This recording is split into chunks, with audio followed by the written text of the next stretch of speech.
I think it's working. Hi, everybody. Welcome back. I'm going to switch over to my notes now so I can read the thing. Good evening, everyone. And welcome to the newly minted Against the Tides.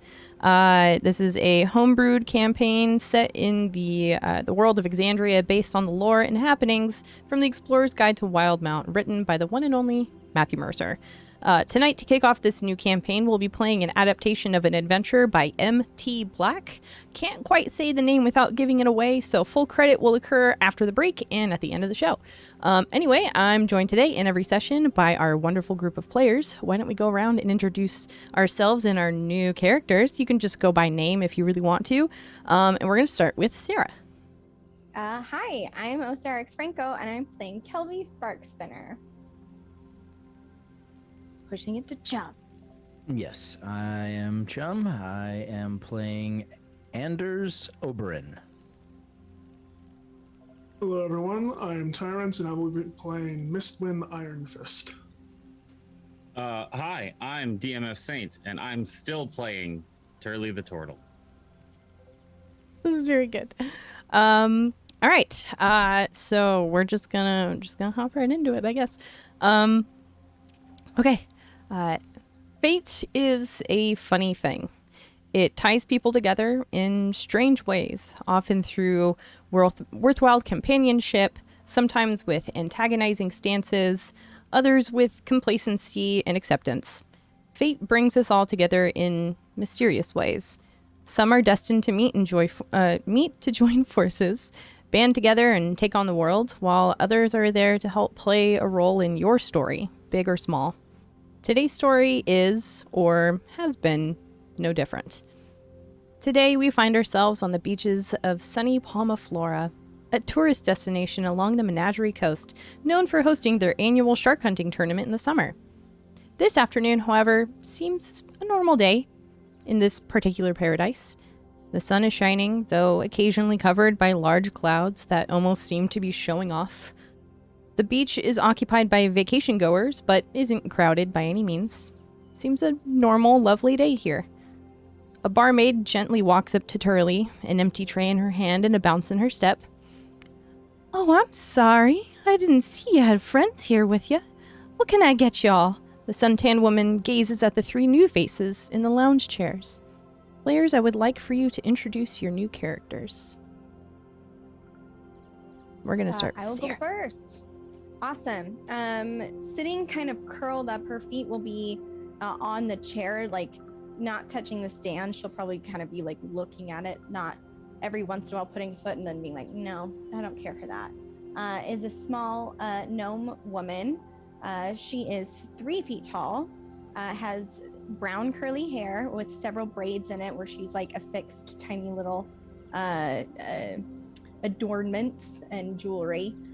She has blue eyes and fair skin, and she's just eyeing everything like wide-eyed, like this is like just everything seems very new, and she seems very excited about all of it.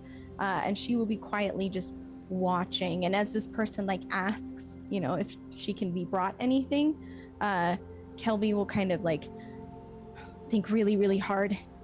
I'm not sure. Ooh. Is this a test? Ooh, I'll need a minute.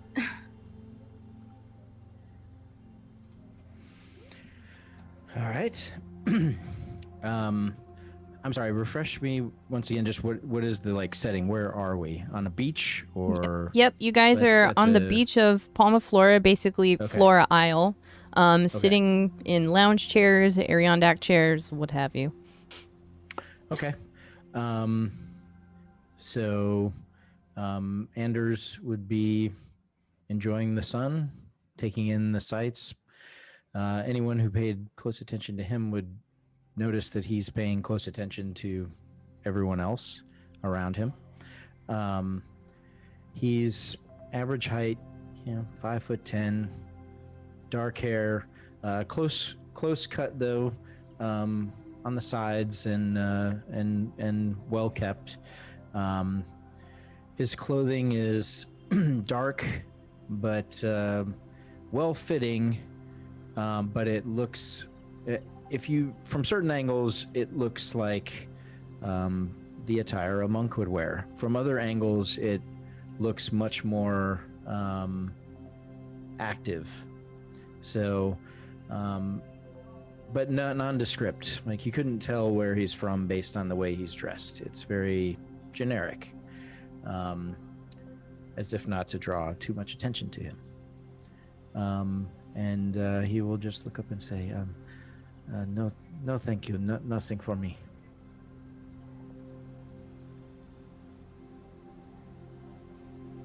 Something strong and stout, please. Yes, of course. Right away. Make it two.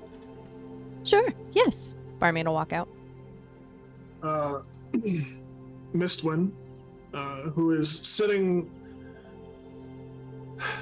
not too terribly comfortably in a Adirondack chair that is a little bit too big for him. Just kind of sits with his arms crossed, scowling out over the waters. He's a beefy, stout dwarf, even in comparison to some of the dwarves you've seen in your day.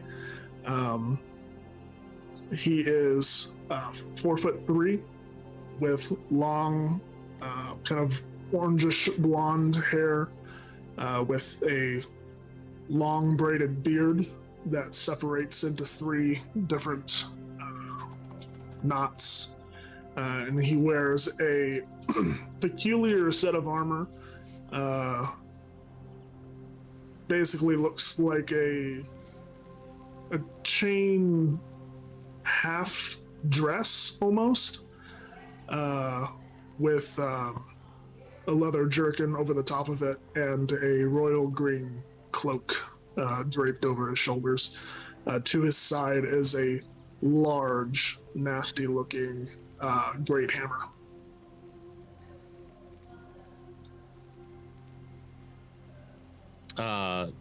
Turley is sitting very much like this at a table, staring at a dragon chessboard that's mid-game. There are several empty fish bowls near him. Turley is a turtle, so giant turtle. Well, not giant. He stands about 5'11", I guess. About 500 pounds. He lost a little bit of weight. Kind of a grayish skin. Kind of a dopey expression most of the time. Kind of always a little bit of a grin or a smile. He's just kind of like lightly waving back and forth. Yeah, could I have another one of those Harringtons? No, hang on. Harry's? No. Gandazars? What do we call it? What are those fish? I just want another fish bowl. The barmaid will walk up with the drinks that Kelby and Miss Wynn had ordered and kind of nod over towards Anders, and then over to, yeah, hang on, I'll be right back. And she runs back over to the tavern.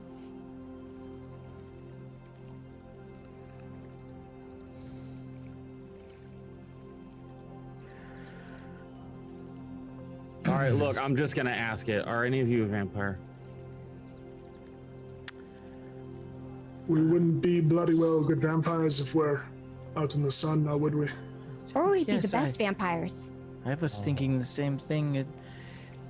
Could a vampire be here at this time of day? I think I've been here all night. Are you a vampire then? Are you looking for friends? No, and yes, in that order. Oh, I like that. Mistwin's hand reaches down towards the great hammer, just perches at the top.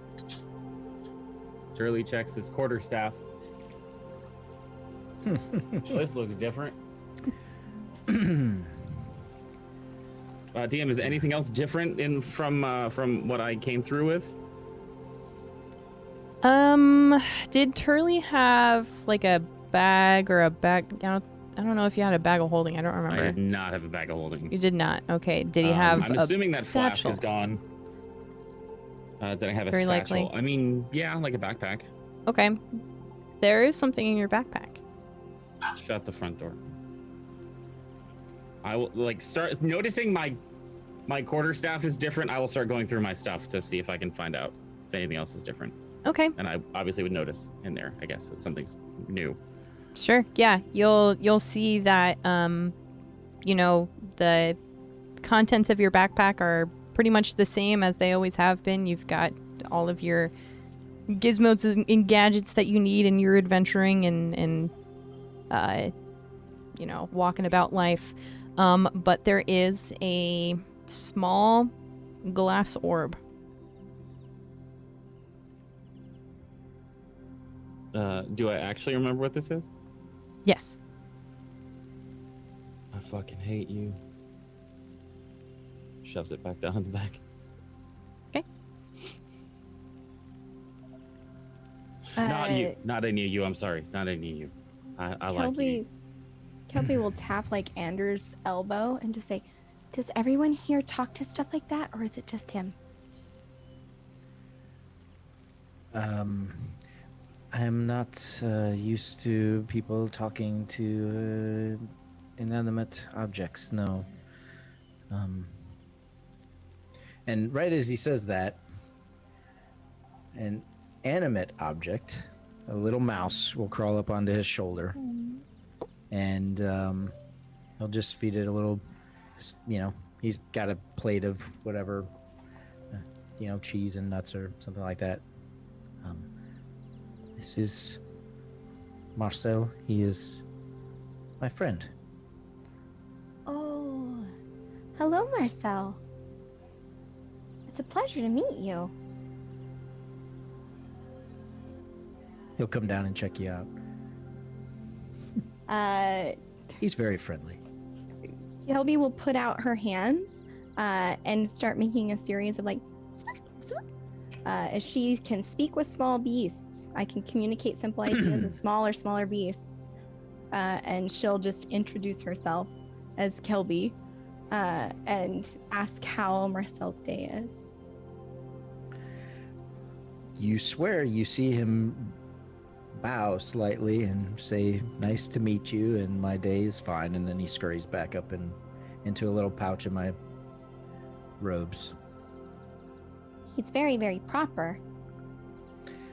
What the fuck? Don't know that he's ever done that before. That's very strange. Well, he has perfect manners. Oh, it's good to know. I'm sorry. Can all of you speak with animals? I don't speak with him. I speak at him. I don't think he understands what I'm saying, but, he appeared to to ask? understand her. Maybe later. Mistwind, listen, enough of these fish bowls. You can speak to anything. Well, unfortunately, I probably could not. I haven't been able to get drunk for a long time. Challenge accepted. How long you say? Huh? I said challenge accepted. Oh, Well, like a good challenge, what are we challenging? My goal in life is now to get this man drunk. Oh, a good goal indeed. Speaking of, where's our drinks? The barmaid will run back, tray in hand, with Turley's drink, and just kind of point, overhearing you. "Oh, I'm sorry. I think I put your drink on the wrong side of the chair, on the table that's unoccupied. Let me grab that for you," and she'll bring it directly to you. Are you guys settling in okay? yes, it's lovely here. It is very beautiful and temperate. Very good. I'll have to pass the kindness on to the owner of the tavern back here. He, make sure that the accoutrement and the drinks are up to par for our vacation goers and curates the little lawn here with the chairs, and would be really proud to know that. Just holler if you need anything. And she walks back over to the tavern. Okay. I was gonna ask her what the name of these fish bowls was. I can't quite remember. Well, do you know what kind of fish it's made out of? I think it's herring, maybe trout. That doesn't sound very good. Oh, it's not good at all. Trust me. On the menu, I believe it says the plenty of the sea. That's right. Did you say plenty or plenty? Plenty. P-L-I-N-Y. Plenty. I'm not familiar with it. But I'm not from the sea, so. Yeah, Where are you from? I'm sorry. Go. Oh, here and there. A little of everywhere. I've never met anybody who's from everywhere.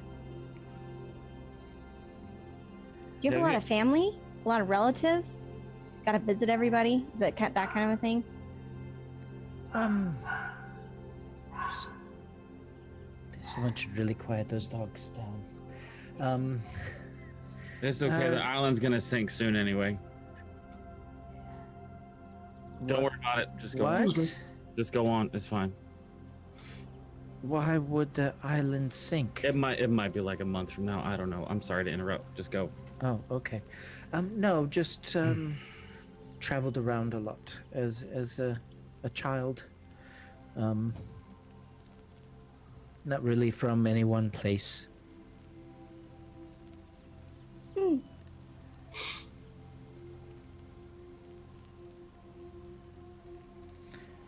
How about you? What brings you to this place? Where are you from?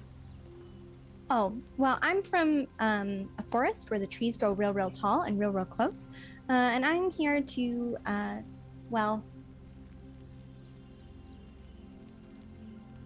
spread magic, I guess. It's the best way to put it.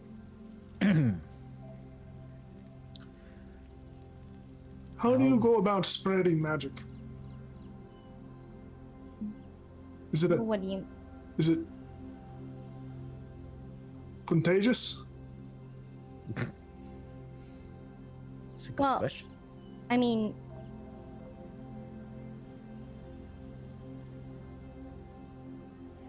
Is it contagious? Grandpa didn't say anything about it being contagious. I don't think it's contagious. I think you just have to, learn it. Oh, but what if I didn't learn it?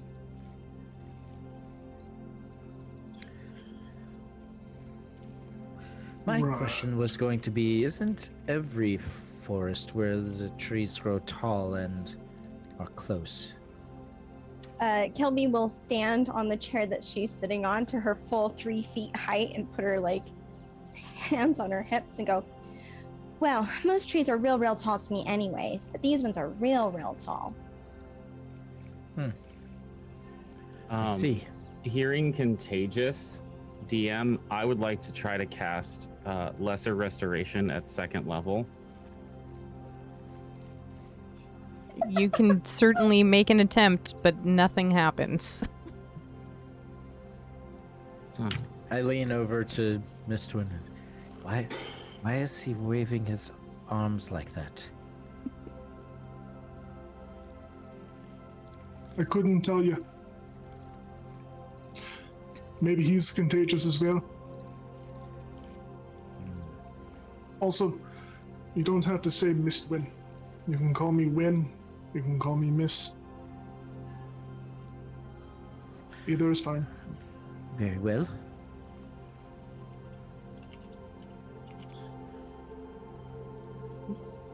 Oh, go ahead. I don't know why all of you are here spreading magic and just javelin, I suppose, but I am just here cursory. My brother wanted to visit this place once. You're cursing this place? Mm, Perhaps. I'm not entirely sure. The point is, I won't be here very long. Is your brother here as well? In a fashion.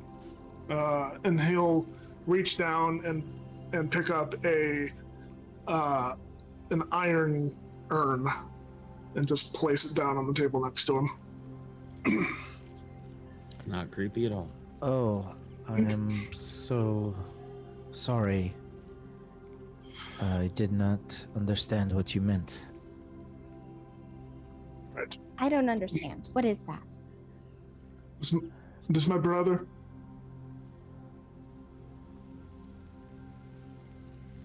Yes. Kelby will look at Mistwin and like look at everybody else and get really like embarrassed and like confused, and she'll go up to the urn and kind of, it's nice to meet you, Mr. Mistwin's brother.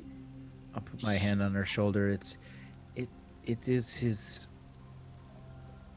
Exandrian remains. I don't know what that means. It's nice to meet you too. Oh, that's going to confuse her, I think. He's no longer with us. This is my dead brother. He'll open, and you can see the ashes inside. Close. Oh. Oh, that's a funny joke. How is it a funny joke? Oh, well, he was poking fun, right? Had a little bit of a trick. In a sense. Anyway, I am here to spread the ashes and then depart. Well, I'm once again sorry for your loss, but I hope your trip is uneventful afterwards. All right, thank you.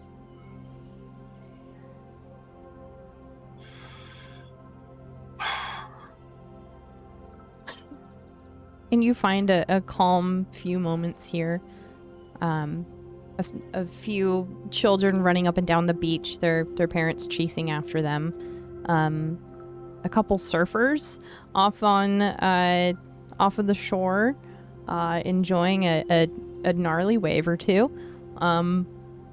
You see some people coming from out of the tavern, making their way just behind you all to enjoy the scenery and kind of milling about. It's calm and peaceful now.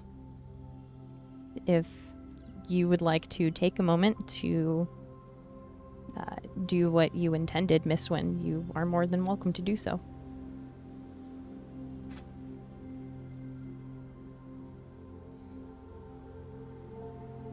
It's not the right time.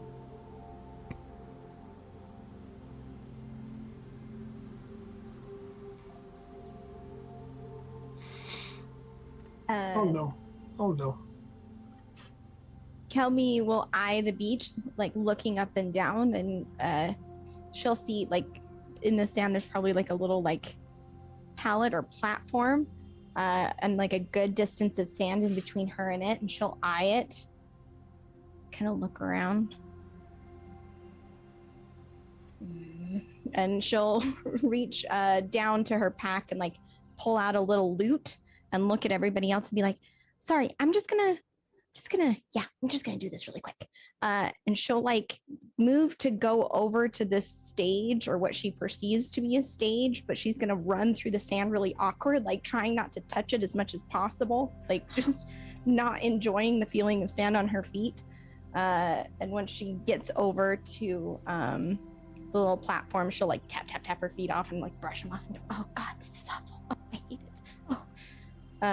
And she'll start playing a little lute and cast minor illusion to like play drums behind her as she begins to put on a little concert. Why don't you go ahead and roll a performance check for me? 'Cause that's freaking adorable. Ooh, first roll of the night. Let's go. First of all, the campaign.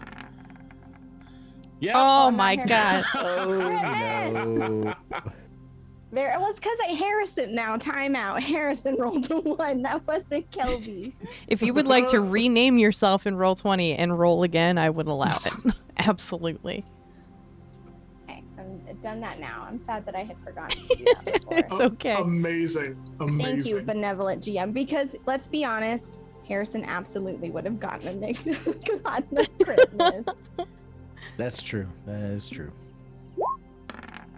Oh, they went too many times. Hmm. That's a 17 for Kelby. Very good. Yeah, this is, you pull out the lute and you summon the minor illusion behind you, and you kind of just get into a rhythm with a song that you know, that you've practiced hundreds and hundreds of times, and kind of forget that there are people around you. You just kind of get into the groove. Mm-hmm. While Kelby is performing her little heart out, and everyone else is enjoying the nice, peaceful afternoon, the barmaid reappears behind the Adirondack chairs and just kind of humbly steps up behind you, Anders. I'm so sorry. I don't mean to be a bother, but you all look to be pretty experienced adventurers, right? Is that correct? Sure. Yeah. Yes. What do you need? If you all wouldn't mind, my boss back at the tavern, he has a question for you all. He can't really leave from behind the bar, so if you guys could head in there and speak to him, just look for the halfling behind the bar, okay? I gotta get this table over here, but he saw you guys out here from back there, and he needs some help. So if you wouldn't mind going to check with him, that would be wonderful. Anders is already packing up his stuff because that's what he's here for. Does the owner normally ask his patrons to go on dangerous quests? Yep. No, she's like running away and kind of coming back between conversations. No, this is a whole thing. I'm so sorry. You gotta talk to him, and she just runs off to the next table. Well, that's disappointing. Well, is anyone else up for a little adventure? DM, Mm-hmm. are there fish people in the water coming toward the sand? Make a perception check. Oh no. Oh no. No. Oh, no. Not it. No. 17. 17. Not as far as you can tell. Well, it seems like it's different than last time, so I can help out. Sure. DM, Mhm. what are the weather conditions like right now? Sunny, I would say in Fahrenheit conditions, it's probably a balmy 85. But with large clouds coming in and out of the view of the sun, so there is a bit of cloud cover every once in a while. Slight bit of breeze, kind of like behind Turley's camera there. Just nice and peaceful. Does it feel like a storm is coming in? I'm gonna ask for a nature check on that one, my dude.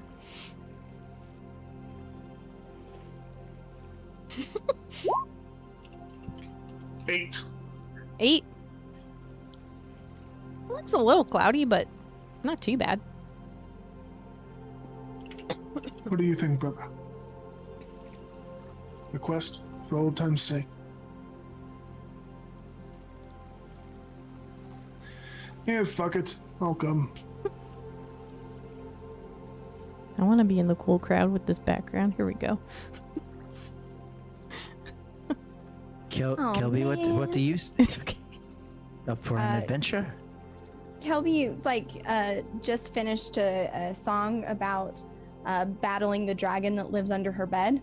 And as you ask her that question, the little drum beat, which is really just her going, will fade out.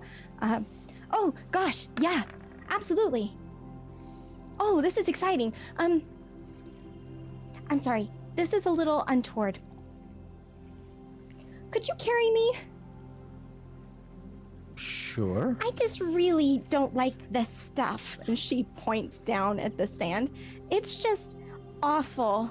And it gets everywhere. And I really, no. It might be the worst thing I found since leaving the forest. Of course. Hop on up. You obviously have never been in a coal mine. No, but I did see 5 rats tied together by their tail as they ate each other's faces off. That sounds horrible. This is worse. I don't agree with that at all. Was this a game? I'm sorry? The rats. Oh, I don't think they were having any fun. There's a lot of screaming. Oh, Anyways, thank you. Shall we go now? Yes, let's. Oh, but don't forget my bag. Don't forget my bag. And Kelby will climb up on a little piggyback situation with her loot draped over his shoulder and reach down for her bag. Okay. We'll grab her bag. all right, brother. Pick up on one arm and then giant great hammer over the shoulder. Start walking. Start waddling. This is a lot more interesting than it was last time, I guess. Have you been to the shark hunting festival before? One other time. I was here one time before, Yeah? and I met some people, and we traveled together for a while, and then I somehow found my way back here. Was the weather as nice as it is today? No, there's a bad day. Anyway, we can go now. Hey, Kelby, you should try getting sand in your in the shell. Can't get that out for weeks. Oh, that would be awful. I'm so sorry. Do you have sand in your shell right now? No, I've firmly stayed off the sand and on the bar. That's a good idea. Right. All right, and you all make your way over towards the tavern. As a reminder for what this place looks like, there's the beach on the south, the kind of sandbar that you all were sitting on, some tables just behind you, and then the whole bottom floor of this 2-story tavern and inn is the tavern. It's open on all sides save for the back, where presumably there's a storehouse area and the bar itself. But then the west, east, and southern portions are all open. So you all walk into the tavern, and it's not super busy. There's maybe 1 or 2 people at the bar and a couple people standing near one of the posts supporting the second story, but you see a halfling kind of hopping up and down to get in line with the bar and then run back into the storeroom and back up to the bar. And he sees you guys and kind of waves you over. Hey, over here. Hey, you guys, yeah, over here. I've been meaning to ask you, is it difficult for you to bartend when you're that short? What kind of question is that? It's fine. A straightforward one? It keeps me on my feet, literally. It's good exercise. You'd be surprised. I appreciate your concern, I suppose. See, back home we build little shelves behind the bar so that, well, yeah. You get what I'm saying. Complicated pulley systems in the forest. I might have to get you two on a commission to figure out how to better work our back room here. Not too many. I have heard that pulleys are very efficient. It's a good idea. Fantastic. I'll keep that in mind. Listen, I need help pretty quickly here, and he'll kind of pull out a stopwatch. Yeah, fairly quickly. I'm preparing some some.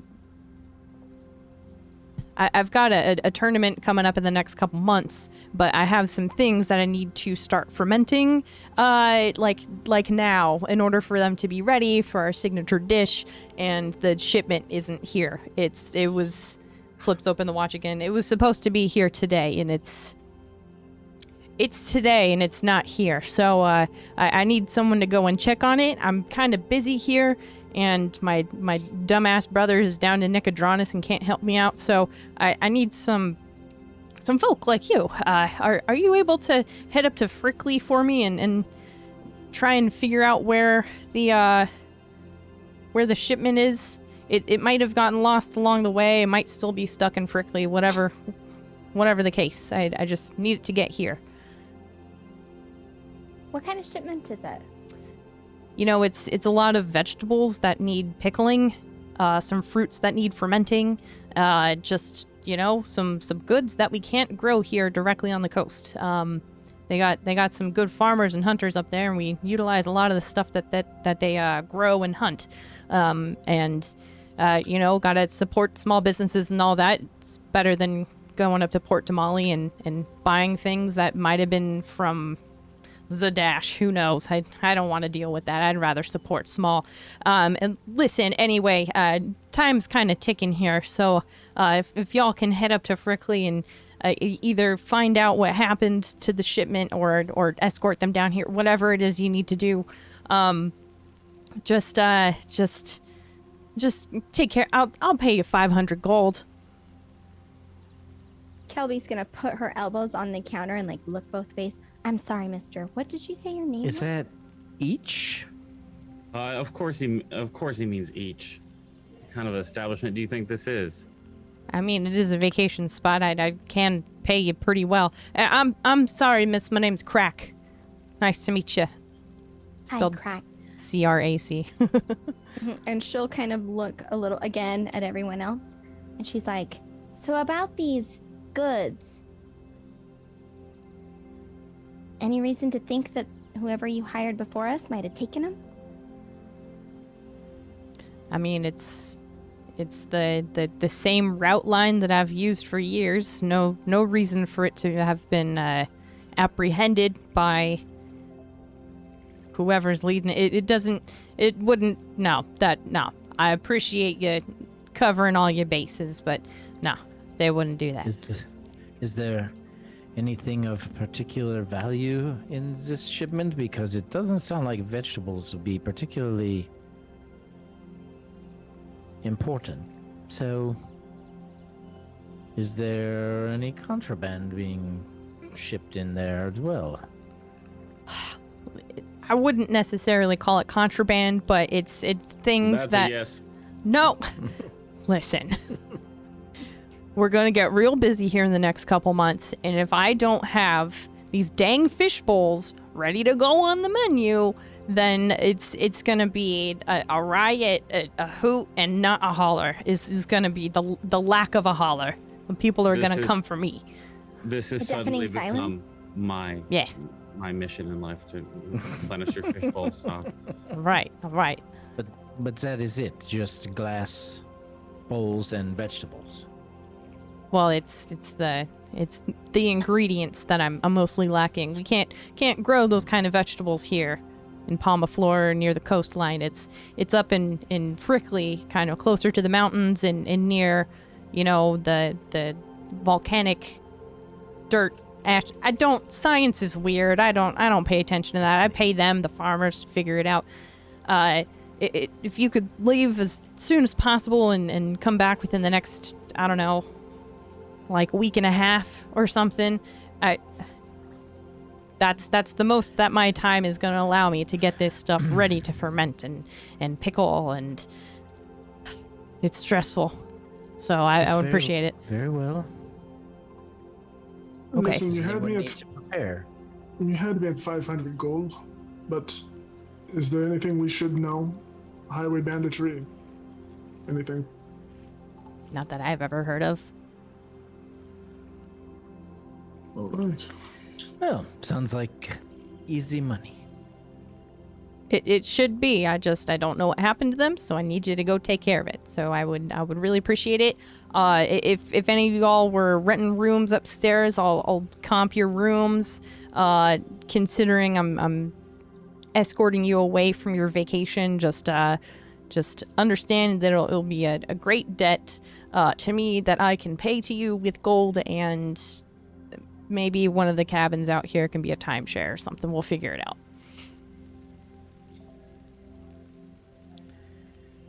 Could we get like a cart? I can probably only fit like, I don't know, if I had to guess, if I use Uncle Roger's method, I could probably fit like 5 cabbages in my bag, but it seems like you might need a lot more for a whole festival. I don't have a cart. That was their thing. I think what if something the happens to the vegetables cart? will already be on the cart. Right. Yeah, it Oh. should be. It's their responsibility to carry that. So if anything, I just need you to make sure that it's secured and gets here. Or is on its way. Whatever you need to do. You don't have to personally bring it back. It's up to you. We should be able to find the cart. Okay. Right? Agreed. Hopefully. Sure. Hopefully. We should get going. One thing, Crack. Yeah.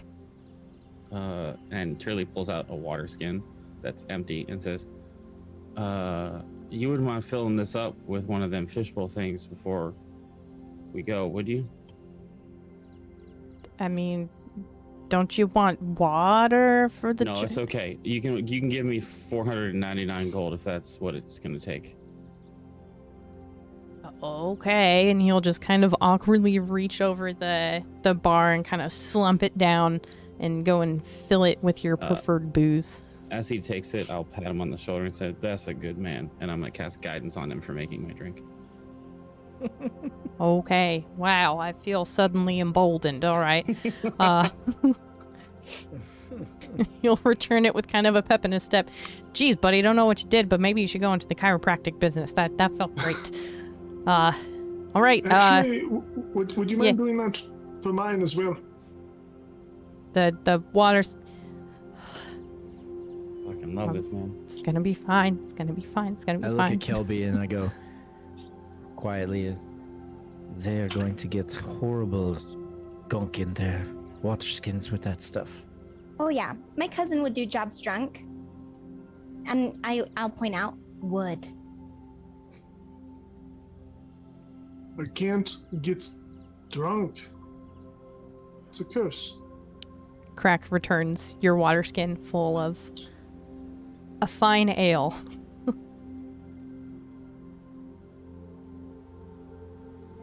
Fine. All right. Does everyone have their drinks orders? Can we go now? Got your mobile order in. Get your to-go cups. All right, The growlers to go. let's go. Yeah, We're all good. Mm-hmm. get your red Solo cups. Got those tall, like skinny Solo. cups that you get in Vegas or whatever with the super huge straw. Yeah, dope. Hell yeah. All right. So you guys head out of Palma Flora, heading north. Let me see if I can pull you guys onto a map so you can see where you're going here. Oh my god, a Viking helmet, but the horns detach into drinking horns. This is What very an good. idea. This is very good. I like this quite a bit. So you guys are, let's see, I am on the wrong thing myself. You guys are down here in little Palma Flora here on the coastline. Frickley is up here. right next to I'm gonna fix that so you can actually see it. The Copia Wildwood up here.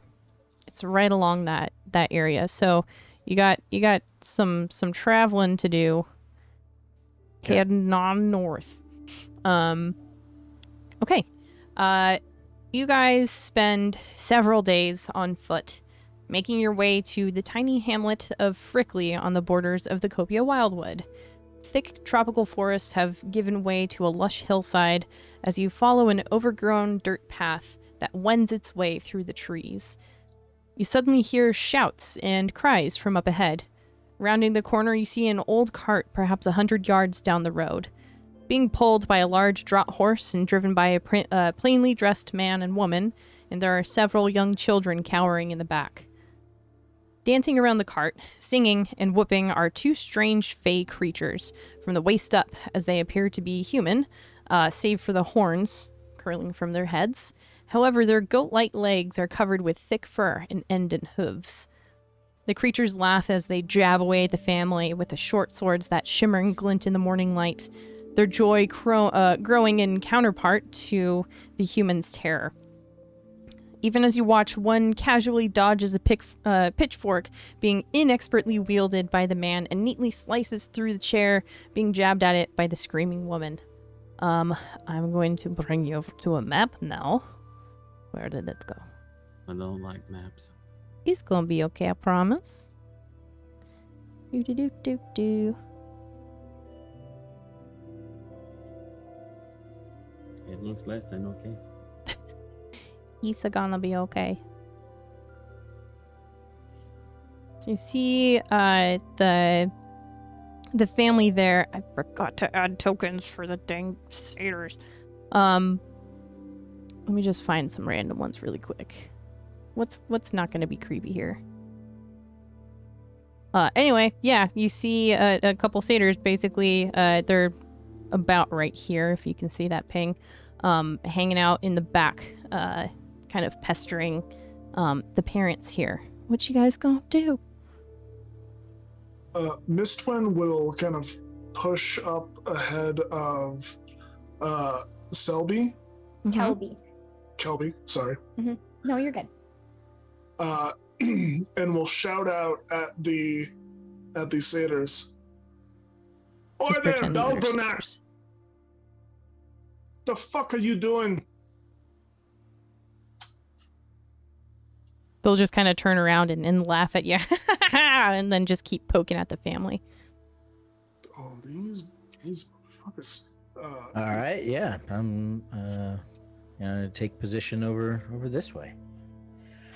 We are going to need you to leave these people alone. Turley I can help.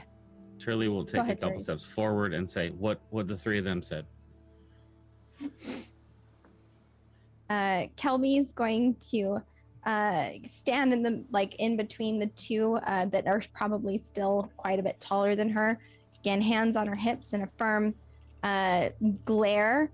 And she's going to cast Minor Illusion in the scariest voice that she knows, which is her father's voice. And it will just angrily yell, "You better not be doing what I think you're doing." My You? headcanon is that it's super high pitched and not scary at all. But that's just my headcanon. I'm not trying to put that. This is very good.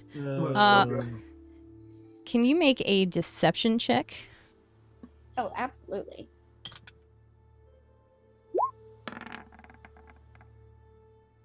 Oh, that is a 21. Very good. Oh, damn. Yeah. The satyrs here turn around and hear kind of this booming voice around them, kind of looking around, trying to figure out where it's coming from. And then just seeing the four of you, they kind of, and then just skitter off and run away. Run.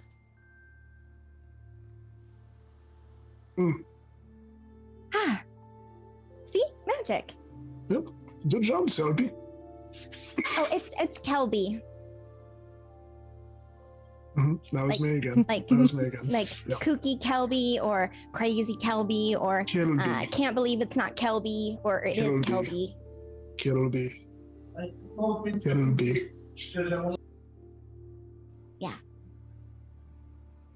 The I'll get it. the man and the woman kind of look out from where they were hiding behind a chair that they had pulled off of the cart behind them, and they just look at all of you. Oh boy, thank you so much. Those things were quite a nuisance. The man says, and the woman just kind of nods her head towards you all.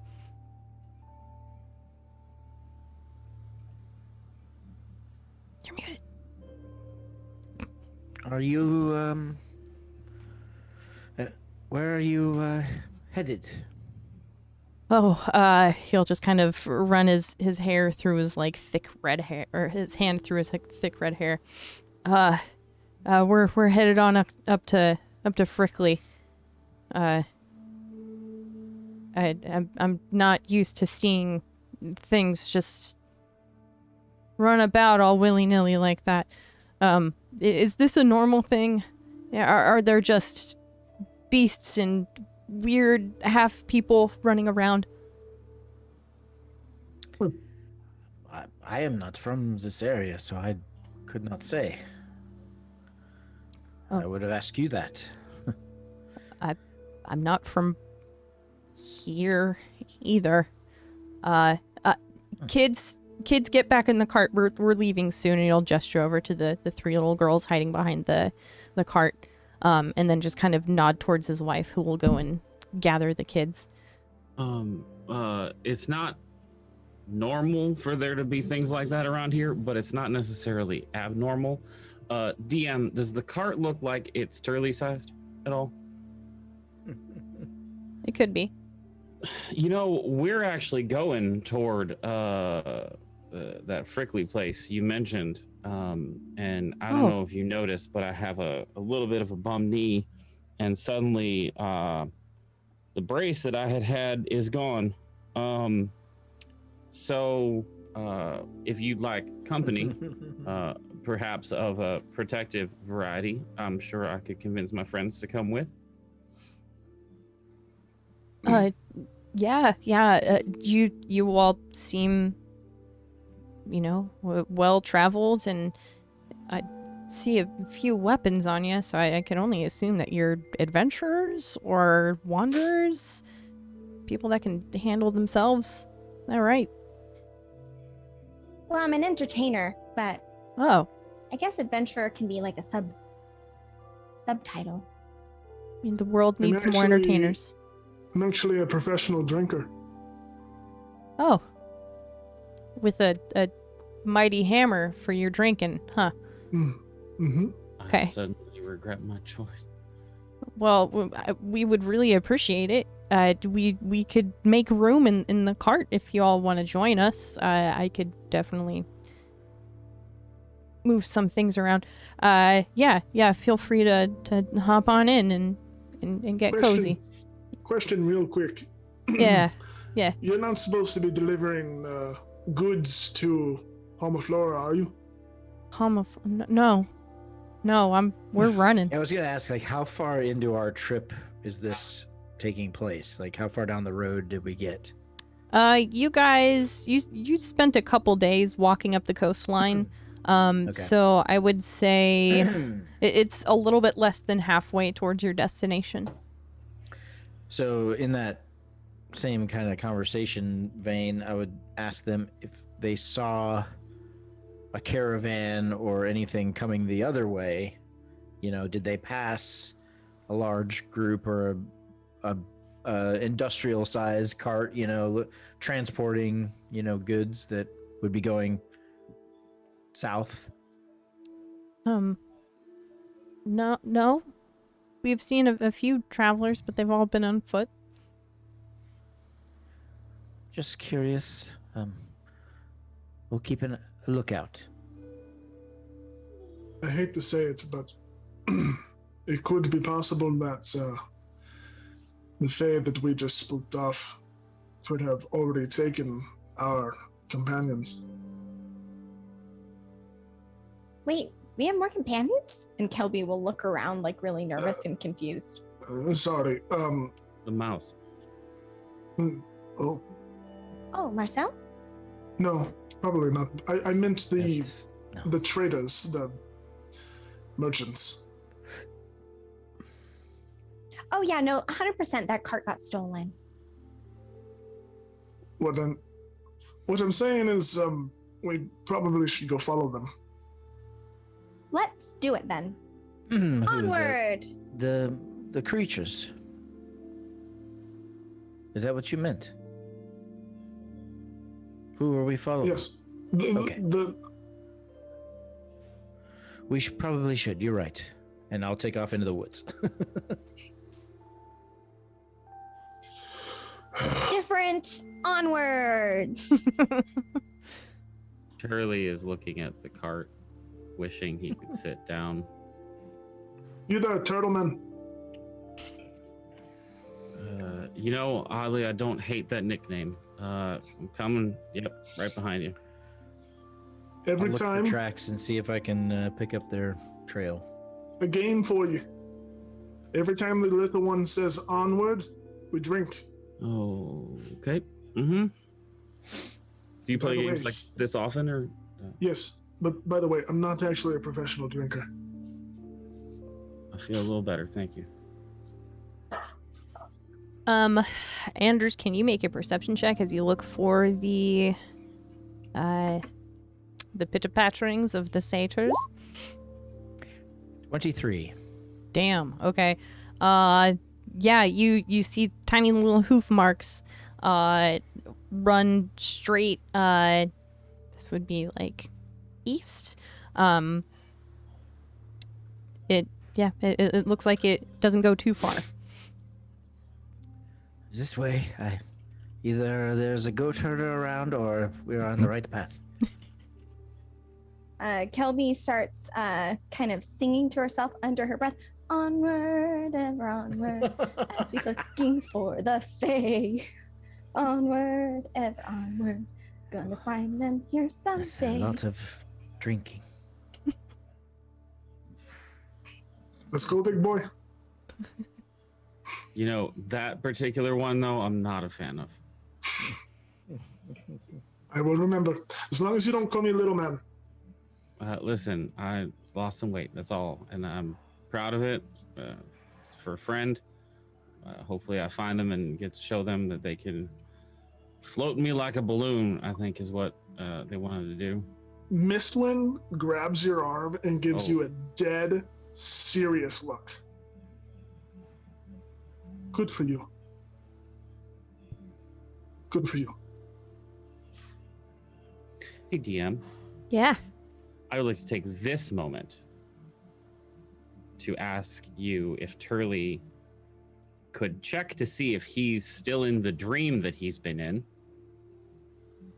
since awakening at Palma Flora, which he is convinced this is all a dream. Okay.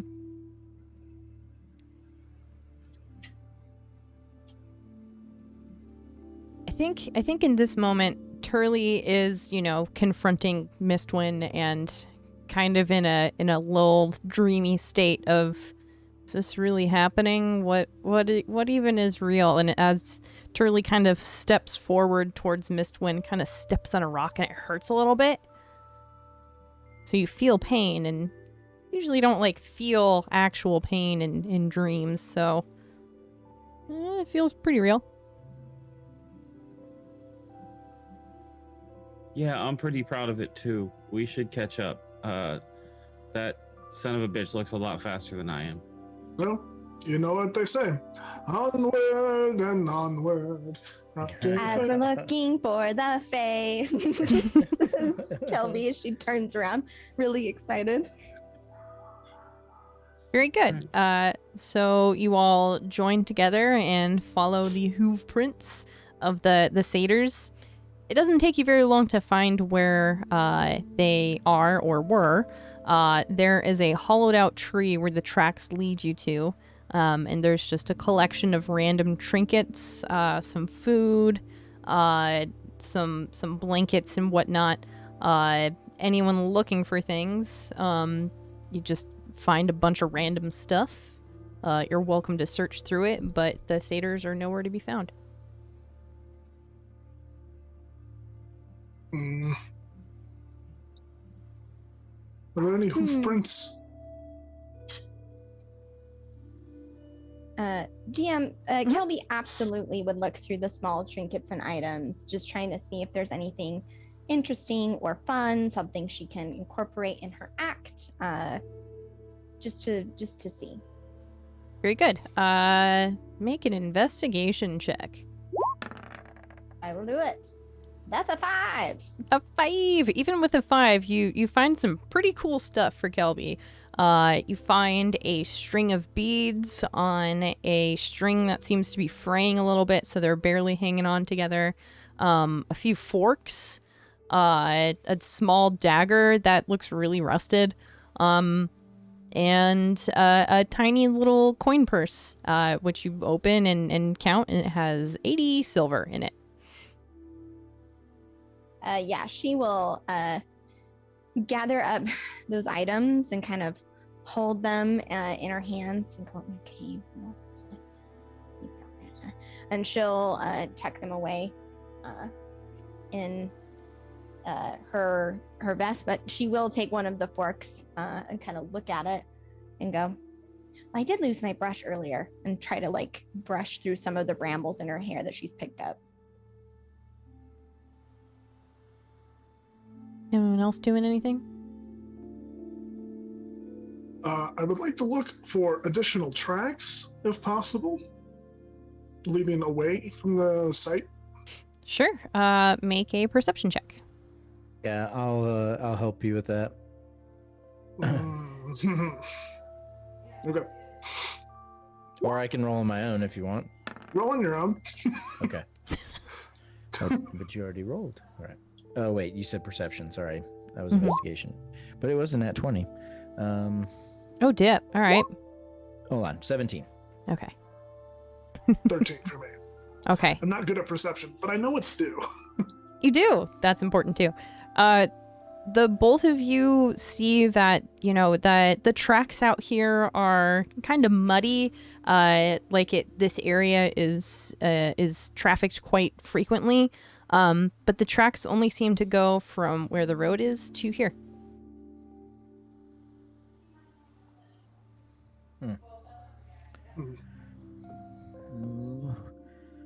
Do you have experience with such creatures? Do they climb in the trees at all?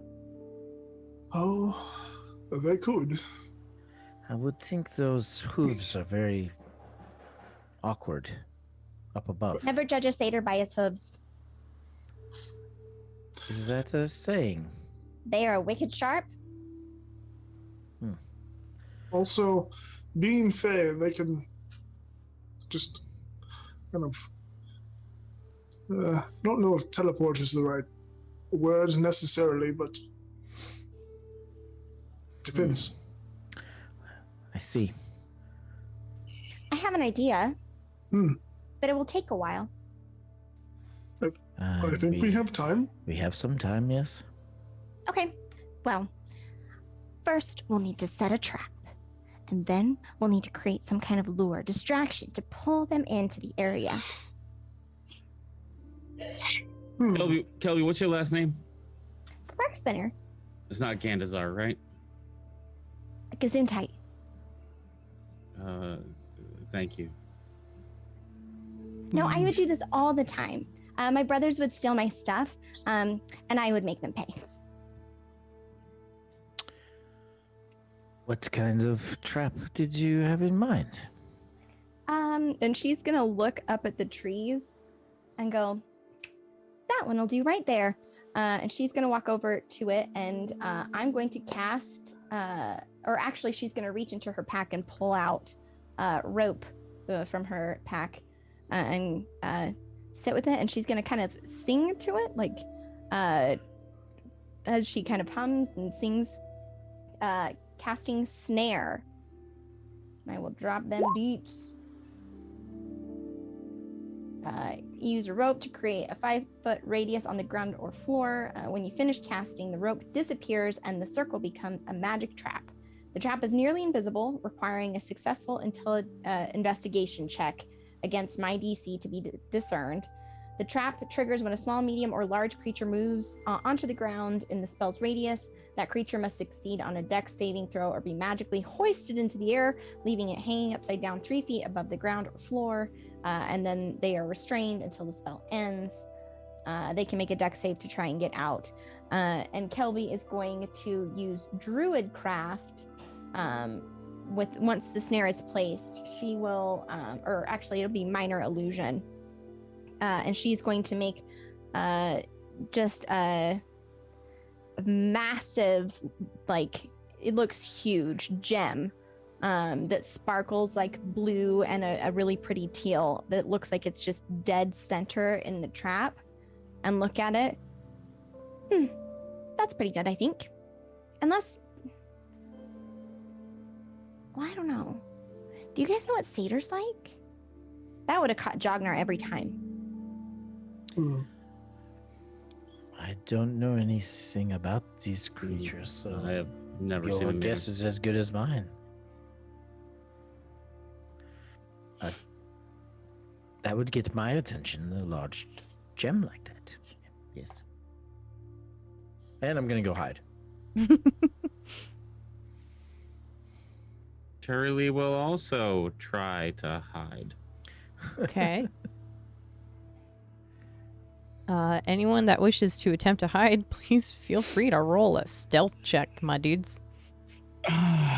Oh no! You're gonna give me. I get an give me. 8. You can give me this. No. It's still an 8. It is still an 8. Are you gonna give me this regular?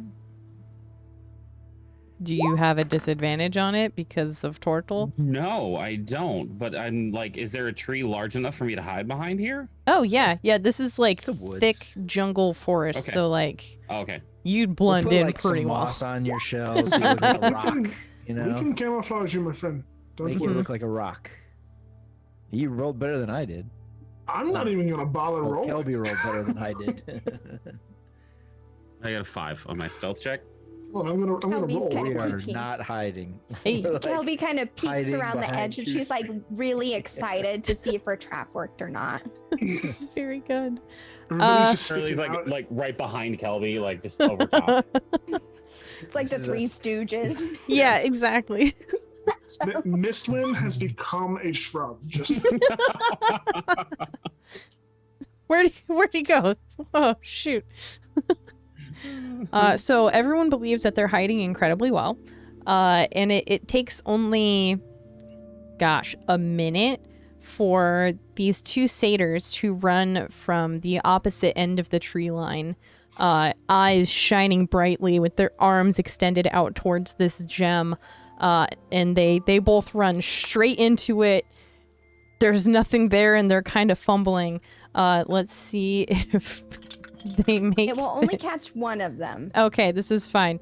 Yeah, super duper failed.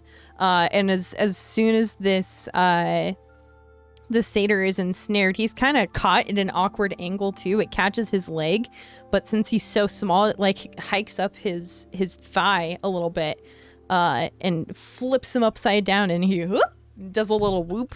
And as soon as that guy is ensnared, the other one looks around, stares directly at you, Anders, and snaps his finger and he pops away. Well,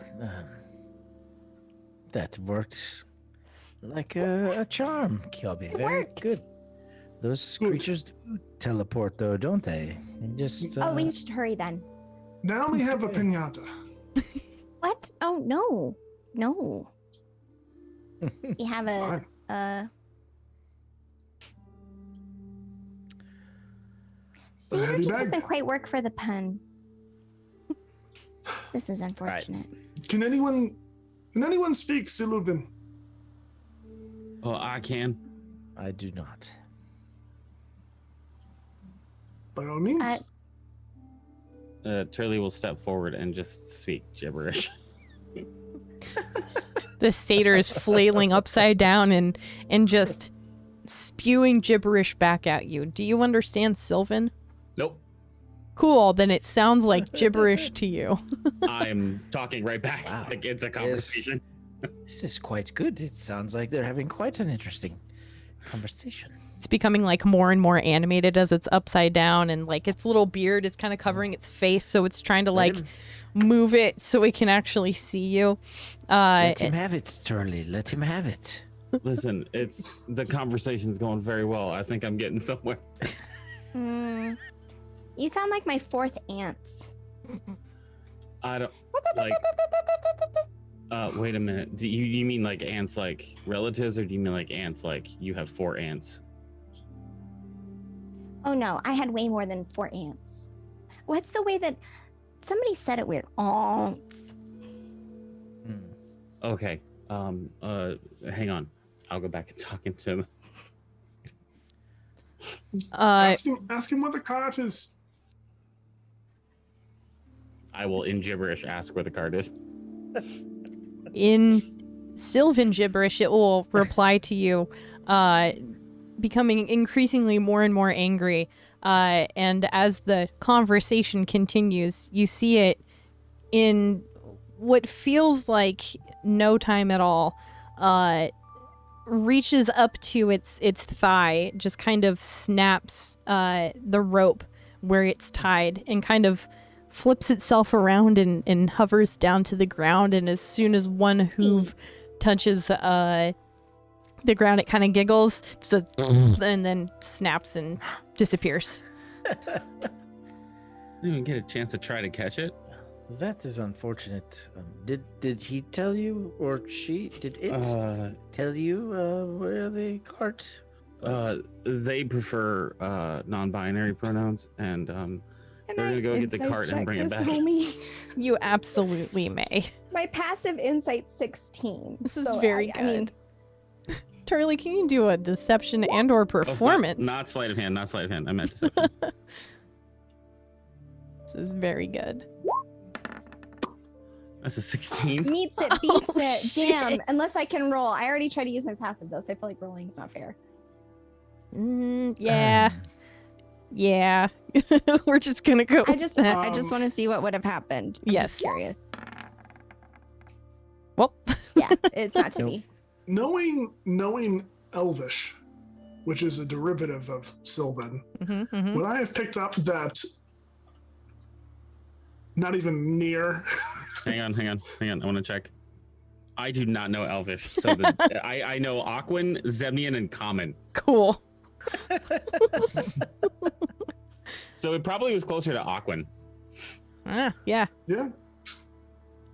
Yeah, Miss Wynn, as a dwarf that knows Elvish, you would recognize that none of the words that Turley is saying kind of make any sense. You don't know Sylvan, but it sure does not sound like it. It sounded like you said flamethrower at one point. Yes, Flammenwerfer. I said that. Yes. I'm sorry. I mixed it up. I said a little Zemian in there. I'm sorry. I don't know what that is. It's a northern dialect. Yes, another language spoken on the continent. It's like common, but the humans, they got weird a while back. Yes, it's a very angry sounding language. It does not flow very well. They always sound like they're mad at you or yelling at you or something. And yet all of there's so much romance, like poetry written in that language, and I don't understand it. Is this true? As you guys were Well- having this conversation, the man from the cart is just kind of standing there in the pathway. You guys are only like 20 yards away, so all of this has been happening within earshot of him. Just like, Oh, hello. are we hitting the road, or you guys, do you just need like a shade break or something? Oh no, we were trying to capture strange little men. Maybe we will need you around. the cart's cleared for space with you all. If you want to hit the All right. road. I think We I'm might going as to well. call this the Ballad of Danny DeFato.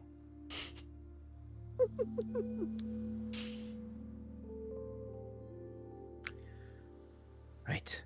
I'm going to walk if that's all right. But So anyway, I started swinging.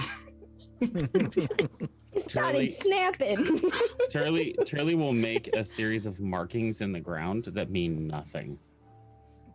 And if anybody asks, we'll say, I'm just leaving a note for our friend. They said they'd be back. all All right, right. we're good. Let's go. The man will usher you to the cart. The children are all kind of huddled in one corner, all snacking on some fruit. The wife or the mother is consoling them, and the man will guide you all into the cart and all hit the road.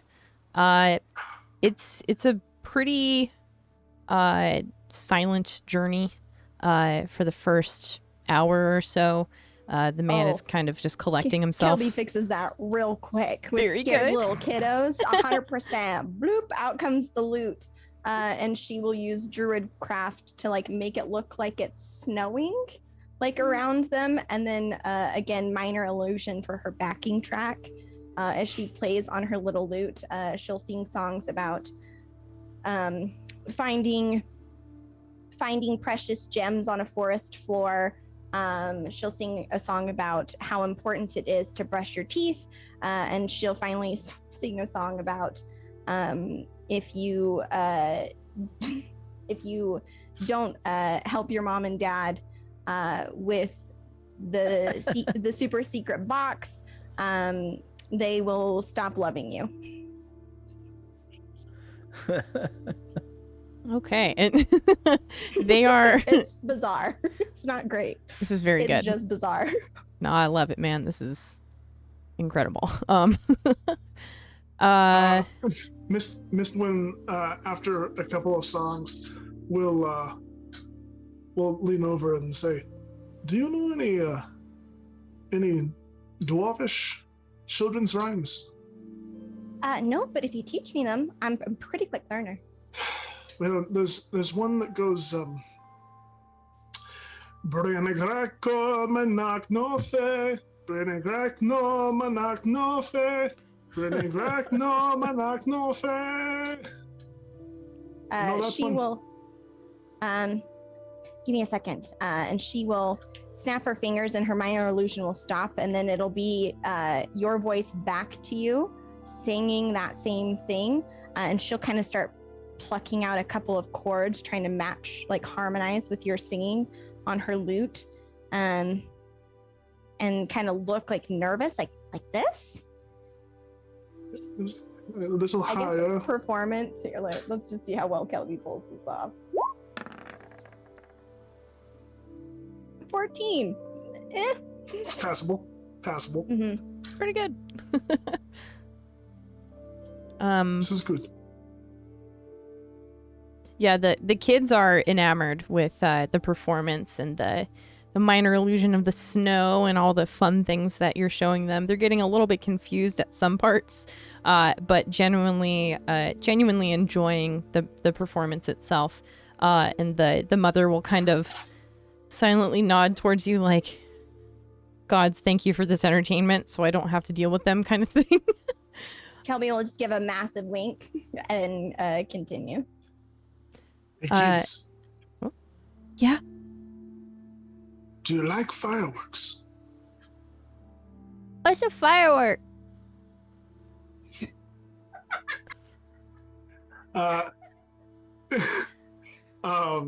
Mistwin will run his fingernail across the edge, not the blade, but the edge of this broken greatsword that he has strapped to his belt, and a little spark will fly off of it and light a fuse that he has just kind of hidden slightly in his hand, and he'll hold on to it for probably way too long, and then right at the last second throw it up in the air and just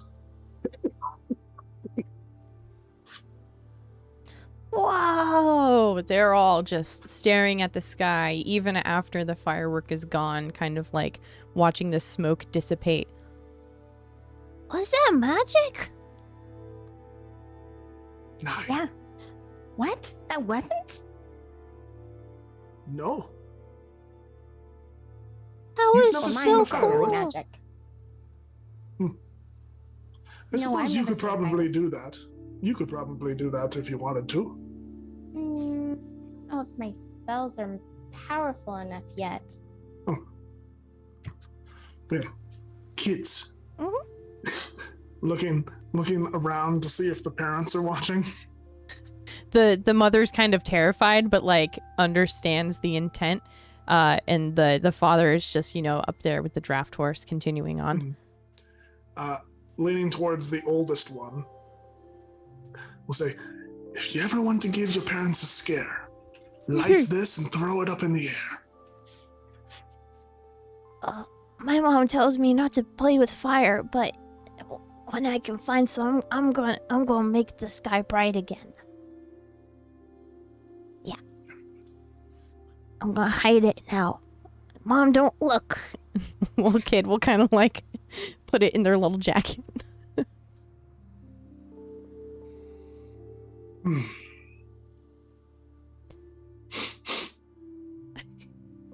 Anders, Turley, do you have any fun songs?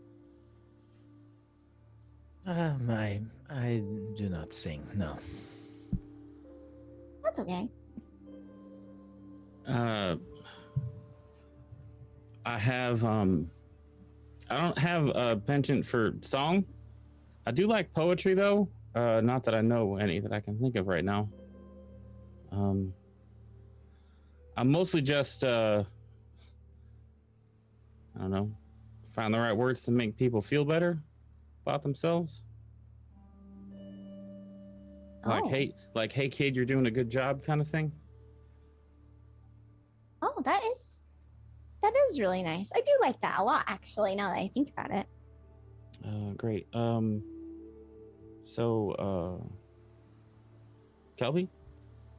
Yeah. You're doing a good job, kid. As you say that, her eyes will well with tears, and she'll just look like she'll be like kind of afraid, like she doesn't believe that this is real, and these huge crocodile tears will just spill down her face, and she'll go, "Thank you, Mr. Turley." And she'll just burst into tears. Turley will put the turtle arms out for a hug to commiserate.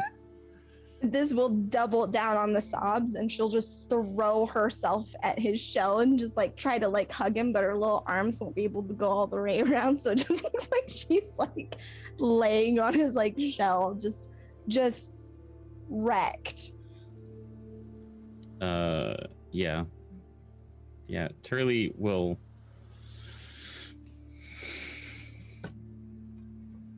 consider casting something and then realize he can't.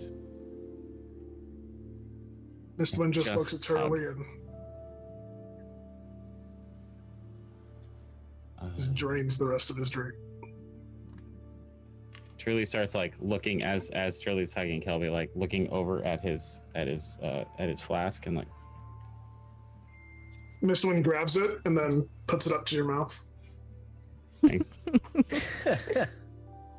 Kelby kind of.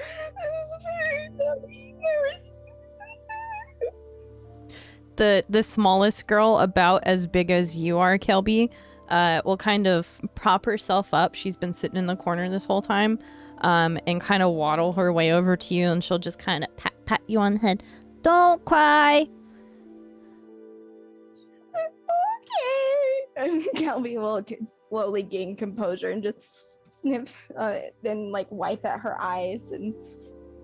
Thank you. Sorry, I'm still kind of trying to get used to positive reinforcement. Turley will hand Kelby the water skin. Kelby will look at it. She'll take it from him and kind of. It's just been really hard when you're not really, you're different from everybody else. And she'll kind of go to take a swig, and you would like as she does, her brow will kind of furrow, and she'll look side to side and like take like 2 swigs and then stop and go, Charlie, I didn't know water could go bad, but I think your water went really bad. Yeah, just go ahead and give it another pull. I didn't know. Oh no, I think I'm okay. Well, actually, I'm okay.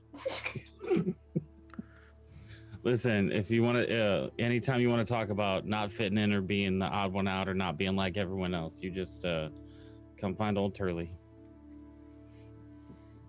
Oh, okay. Oh, Oh Sorry about that. no. Yeah, that's gonna happen. Oh no. Let it she ride, is kid. 3 You're fine. feet. She is 3 feet tall and weighs a whopping 35 pounds. I would like to think that my guidance made this a little stiff. Oh boy. Let me know if you don't feel too well. Why wouldn't I feel? Oh, I'm really tired. The little girl will hold up her very obvious baby blanket towards you and just say, Sleepy bye. Oh, no. Oh, I'm just gonna sit down if that's okay with everybody. Your mom and dad get like this a lot, kid? she'll just kind of stare up at you. And then I go knew I back to liked her him. little corner and kind of curl up with one of her sisters. Also, hello, roaming D&D. Welcome, everybody. And Direct Threat, you came in earlier. Thank you very much for that. Hi, everybody. One of the 4 viewers, who's me? Hey, man, that's okay. You're That's here okay. too, so this is great. Cool. So everyone's getting wasted in the back of this cart. The mother is, kind of resting, with the children in the back. The father is very sternly trying to make sure that the rest of the travel is safe and okay. Kind of looking back towards you guys. I'd like to point out real quick that I am keeping a very, very close eye on Kelby Okay. because it's no joke. This is very good.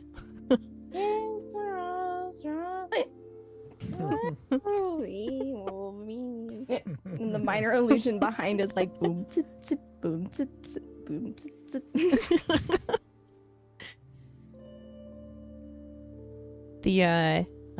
The man at the front of the cart will kind of look over towards Anders and just kind of shoo him up towards you. Hey. Yes.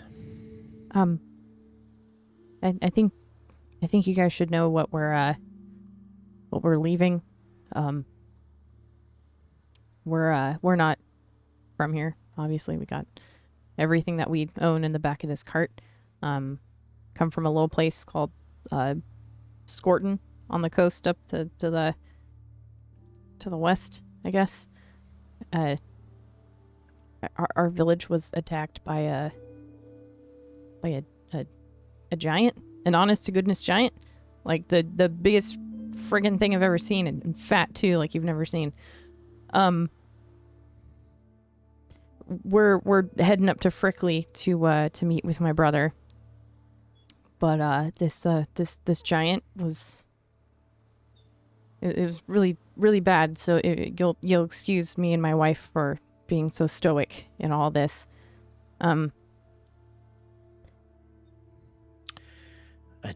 Giant, really?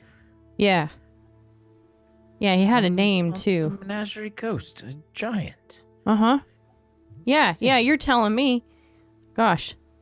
Goes by the name Jaeger What is this? Bone Cruncher, if that doesn't sound intimidating. He, Jaeger Bone Cruncher. yeah. I thought it was just a family name, but no, that it tracks. See, he came to our village and said we had 2 days to bring him all the food in the village. Otherwise, he would eat us. So we did what he asked, everyone in the village, harvested everything, slaughtered all the animals that we had, put it in a giant pile right outside the village, and he came back 2 days later, as expected, and took 6 hours to eat that whole pile. But he ate it all and said thanks. And just as he was heading out, he pulled out an old sack and grabbed the closest person to him and shoved him in there and walked off. So he's bad news. It is very typical of giants. You should, the saying goes, you should not feed the stray giants. They will just keep coming back. Well, we didn't know that. We're just farmers, a few fishermen, a couple hunters. Like, we thought that was a myth. Didn't think giants were real. Did you not tickle the giant's toe? What? I Why heard would you do that? There was a legend, a story. Wait a minute. Did I do it? Miss, No. are you drunk? No, I'm just forgetful. Damn it. Okay. If you're eaten by a giant, clap your hands. If you tickle a giant's toe, its head will explode. I'm not aware of this one either, but I know if you feed them, they will keep coming back.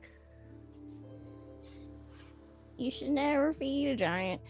You should never want to try it. Oh.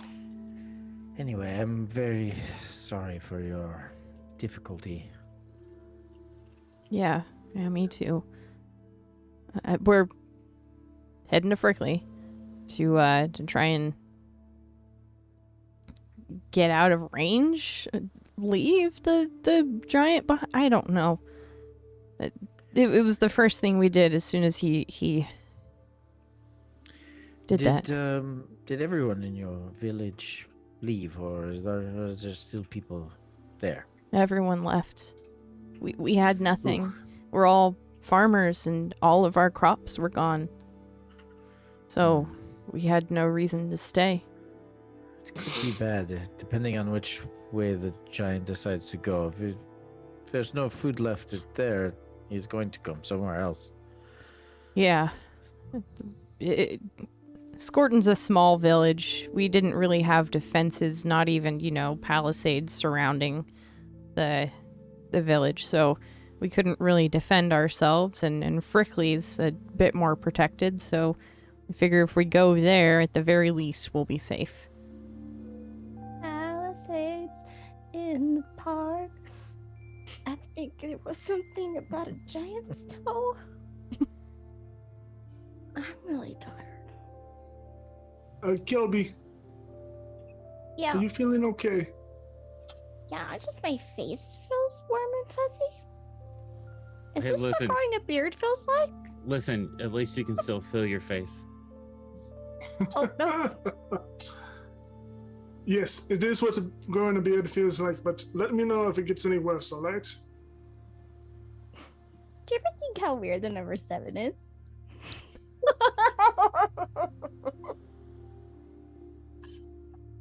All the time, Kelby, all the damn time.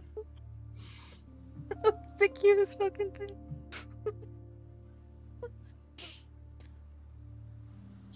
Oh man. The man who would have introduced himself as Rander, just thanks you all for being there. Even if the road isn't necessarily bad right now, just knowing that you all are there to keep him safe. That's good enough for him. It doesn't take you very long to reach your destination at this point, being on a cart that's being pulled by a very large draft horse. Your travel has picked up and doubled in pace. What's up? DM? Yeah. I, being Turley, Yeah. if this is a multiple day thing, right? Yeah. Possibly? Yeah, okay. From where you So- are right now? Yeah. Cool. Sure. I mean, if it's any length of like actual length of time or distance, Turley would have at some break gone off and given guidance to the horse, and thanked it for like carrying Turley's weight. For sure. Amazing.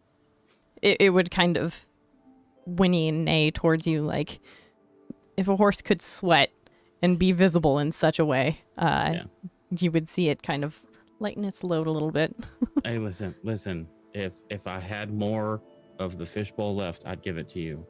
But that little one can drink way more than I thought. So I'm sorry. This is all I got. Guidance. I'm sorry, can you speak to animals too? Am I the only one that cannot speak to animals? I mean, anyone can speak to the animals. It's just whether they will speak back or understand what you're saying.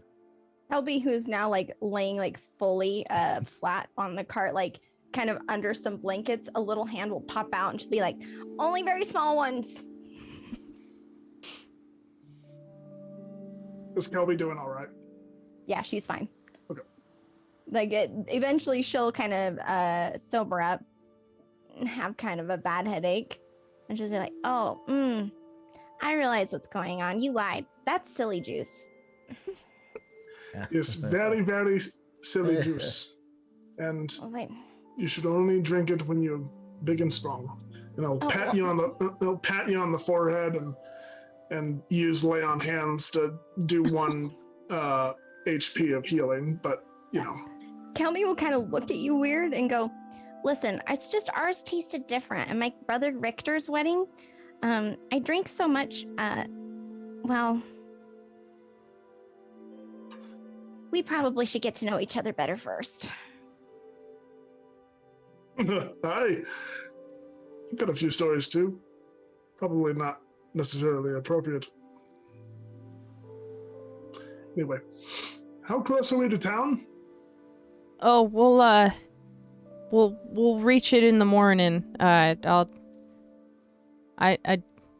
got a good night's sleep last night, so we'll just ride on through. You guys just relax back there, okay? All right, fine by me. Turley didn't even need to be told once.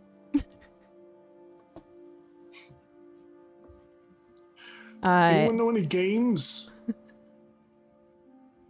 As Misswin asks for entertainment for the long road ahead, for the sake of brevity, the rest of the travel is safe, and it only takes maybe another 8 or 9 hours to get there.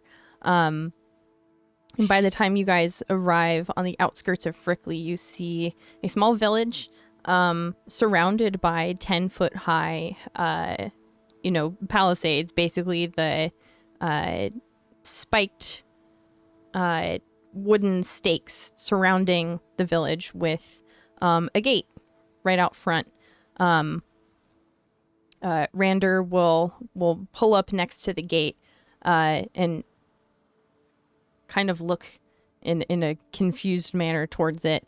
Anyone looking at the gate will see that it has been patched hastily and is being held together by rope.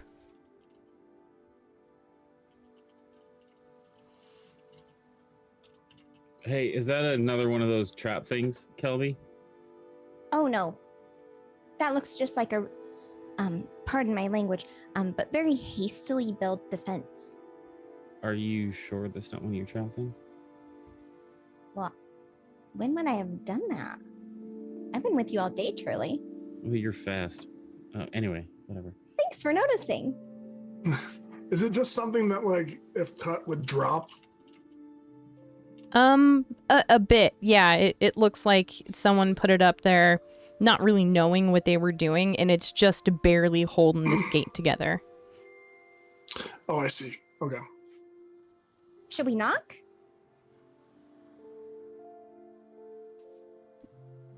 Rander will look towards you. They usually have someone here at the gate. I was This going to is say, is peculiar. it guarded? Yeah. Not necessarily guarded, they have their hunters kind of out on patrol all day since they're usually out hunting. Gate's usually not in this state. How small of a settlement is this? I mean, Kelly's Look around gonna- for giant tracks. Make a survival check. Oh no. Oh no. There's a check for this? Shit. Kelby is Ruh-roh. also gonna 20. hop down and start moving towards the gate. Okay. Anders, with your survival check, you do see that there are giant footprints in the dirt near the front of the gate. This is very bad. Kelby, like not knowing, like lacking perspective, will like step down into one of the footprints and be like, "Oh, they really need to repair this walkway." It takes you about 10 strides to get outside one of the Yeah, footprints. Yeah. And she'll get up to the gate and just wrap her tiny little hand like, "Hello." Nothing. It'll be one moment, please. Can I tell what's going on with the giant footprint? We should all be very quiet.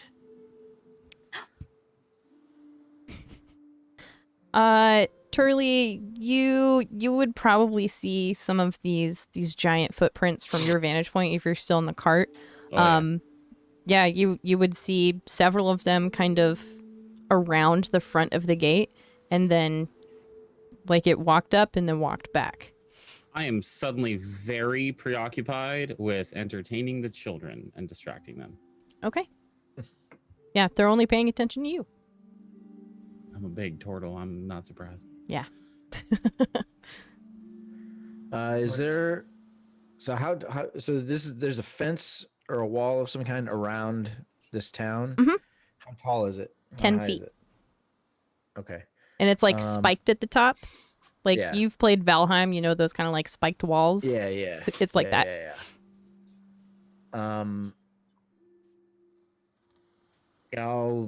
I'll shimmy up the wall and see if I can get a look.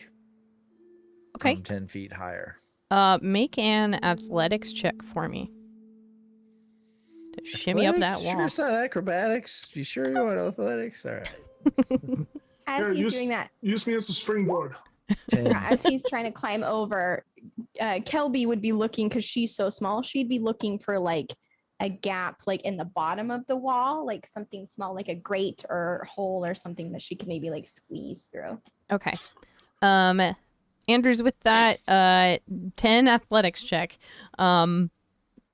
you scale this wall, but then you notice suddenly that it's like scaled up and kind of leaning a bit. So they're doing their job correctly in keeping out people from trying to climb up the walls. Yes, very good. Kelby, can you make a perception check real quick? Or perception or investigation, whichever one you think Oh, would work definitely here. perception, please. Okay. Thank you. Cool. Yeah, with the 13, you kind of rummage around the gate and kind of see that there's a bit where the gate and the wall meet that doesn't quite line up anymore with the state of how the gate currently is. You can definitely fit within that. With your size, absolutely. She's gonna turn around to everybody and like wave her arms and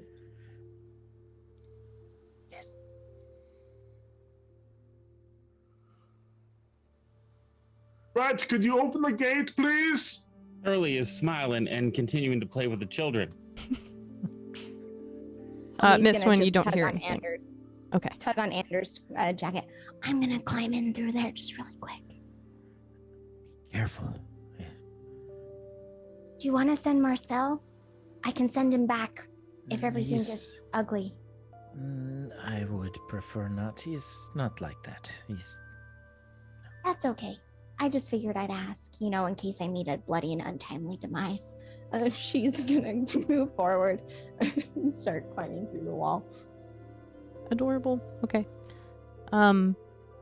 Yeah, you make it through that little crack in the wall fairly easily.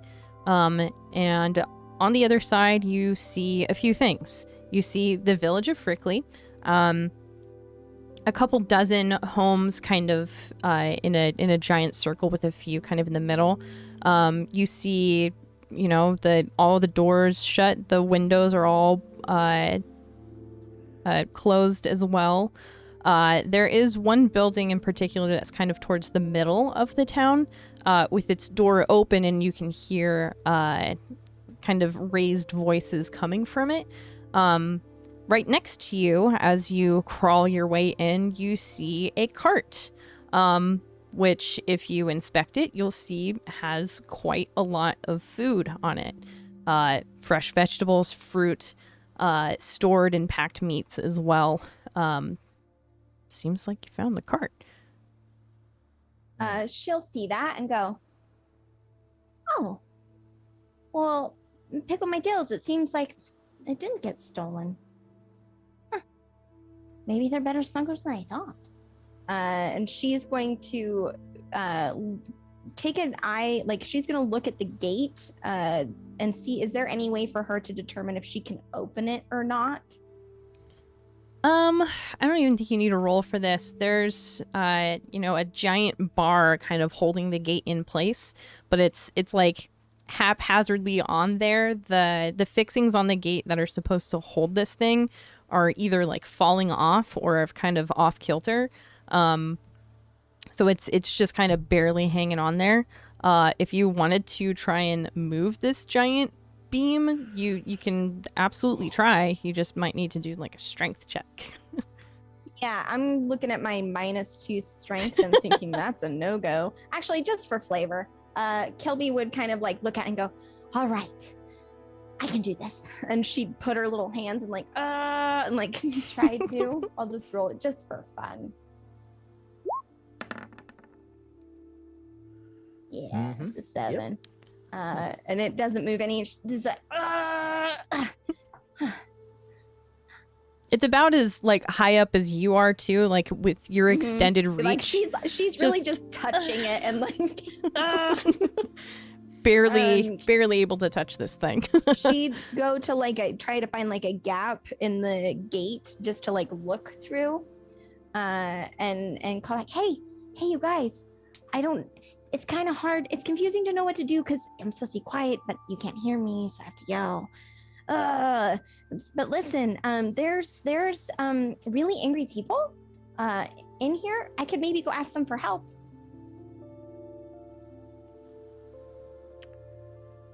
I heard something about pitchforks and burning anyone they saw alive, so it seems like it bodes well for me. I don't think so. Wait a minute, Kelby. 1 minute. Exactly 1 minute. 1 herbalism kit, 2 herbalism kits. Really doubles. Start. No, go ahead. Start. She's just counting to a minute. Turley doubles down on the kids. Entertaining and distracting. They're like... Can Mist... Oh, go ahead. Can Mistwin fit through the crack that Kelby did? She did kind of have to push a couple things aside as she made her way through. She was small enough that it was a relatively easy fit, but a couple, splintered pieces of the wood needed to be moved out of the way for safety. So if you would like to attempt it, you're more than welcome to. I'd be more than willing to just kind of not barrel through it, but definitely force my way through there. Okay. What role should this be? Probably athletics, to try and fit into a tiny place and scoot on through. A 19? 19, yeah, hell yeah, bud. You think your smallest thought and find your way through this crack in the gate. Kind of even pushing the gate aside even more, to the point where when you stand up, your head kind of hits this beam that's just barely holding this gate together, and it falls off of its hinge. The gate is now kind of like lightly opening on its own, now that the beam isn't there to hold it together, and now it's just a really crappily tied rope at the front. Oh, nice work. Then Kelby will go over and try to like unloosen like the rope to kind of pull the gate open to let everybody else inside. Very good. Rander will help as well, and then guide the cart and his family into the town of Frickley. Listen, we should probably cover our tracks and try to close this, because I have a feeling if we go in there and they find out that we broke their broken gate, it's gonna be bad for us. We can close it for sure. Turley from the out of character as the only healer. Turley will look at. I think I can see this going on. Yeah, from a distance. I mean, you're in the cart, so they're cart's right up next to pretty They're close. inside. Yeah. It's right here. Yeah. Okay. Yeah, So, absolutely. How is Turley gonna get through this? This situation? We open the gate. Yeah, the gate's open. Okay, sorry. Yeah, you're We solid. open the gate. The cart's now in. Kelby's just saying, listen, we kind of broke their already busted Okay. shit. Yeah. Got it. and Sorry. They're going to get pissed. Sorry. Yeah. Okay. It's cool. Turley will follow along. Can I find a large stone near me? Yeah. There's a Anyway. few kind of next to the gate. So if you would like to take one, I'm talking large. Like bold? like me size large. okay. Yeah, sure. Yeah, there's a couple sitting to the left of the gate. Okay. I'm just gonna pick one up, gonna deadlift, and then farmers carry it over towards the hole that we slipped through and put it in front of the hole. Very cool. Very cool. Yeah, that section of the gate is now secure. I assume my strength of 20, I'm able to carry it. I'm sorry. What? At level 1? I rolled an 18 for one of my stats, and I have a plus I did- 2 for dwarf. I also rolled a single 18. This is Yeah, very same. good. Wow. But I also rolled a 7, so it all washed Yeah, out. it all balances. Yeah. out, yeah. Yeah. I feel it. I feel that in my soul. Yeah, you are absolutely able to do that, my good dude. Rander and his family will kind of settle the cart next to the other cart. And the woman who hasn't spoken at all during this whole trip will kind of pipe up and say, Rander, I think your brother might be in there. I hear him yelling. And he'll kind of look around and say, oh yeah, the Blue Duke, head in there. My brother, his name's Andal. He's probably in there. Looks like everyone's there for happy hour. He says as it's like 9 a.m. No, they sound incredibly angry. Yeah, this doesn't look like it's in a good state here. I'll get my family settled and we'll come find you guys here in a minute. GM, just to be sure, this is a tavern that they're all in, or seemingly like an inn of some kind? Mhm. Okay, perfect. Kelby will look at everybody else and say, listen, they're gonna be really mad. And there's nothing we can do about it except try to be cool. Why would they be mad at us? Oh, well, because they didn't want any visitors. Listen, sometimes you come into a small town where they don't want like visitors or whatever, and you don't know that because nobody told you. They didn't leave a sign or anything. So you show up and they get really mad, and then you have to like stand on your head for 2 hours for them to like believe that you're just. Listen, we don't need to get into it right now.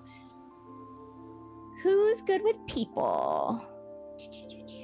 Yeah, so there's a story there we're gonna get into at some point, Kelby. Just don't forget that. Okay. Also, not me. I suppose I could be. Could be or are. I am, but I'd rather not be. Oh. And you, Anders? I'm not very good with people. Okay, well, here's the thing. I'm very small, so most people don't see me really as threatening, and they think that I'm really super cute. So I think I probably have the best chance of not getting stabbed in the face right out the gate. Yeah. And especially if they're afraid of a giant. I'm like the opposite of a giant if you really think about it. I agree, guys. I would like to ask a question. Kelby, What civilizations have you been to where you've been threatened and assaulted just immediately out of the gate? Well, Human I've only been- civilizations, yes? well, see, that's kind of the thing. I've only been to 5 so far. Have you been to a dwarven civilization? I don't think so. This makes sense. Hey, I know that we've got something going on right now. Can you two do me a favor? I'm What? sorry. I love favors. Can y'all just hold your hands up like this together?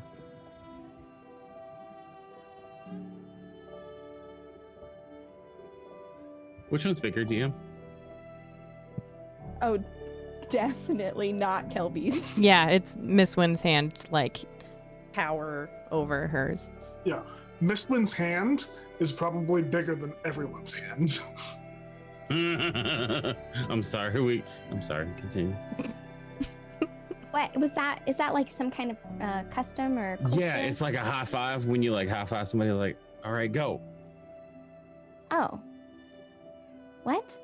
That Insight doesn't seem check. very enthusiastic. Yeah, that's what I think. Kelby's got an insight of 16. She's sus about this. So here's the thing, though. Like, yes, Turley's fucking around, but at the same time, yeah, that's a thing. Like, nothing he said that it was isn't accurate. I want to know the intent. 19. Oh, you know what? I'll give it to anyone, honestly. Turley genuinely is on the fence about all of this being a dream because like a large amount of time has, like, the players know a large amount of time has reset for Turley, right?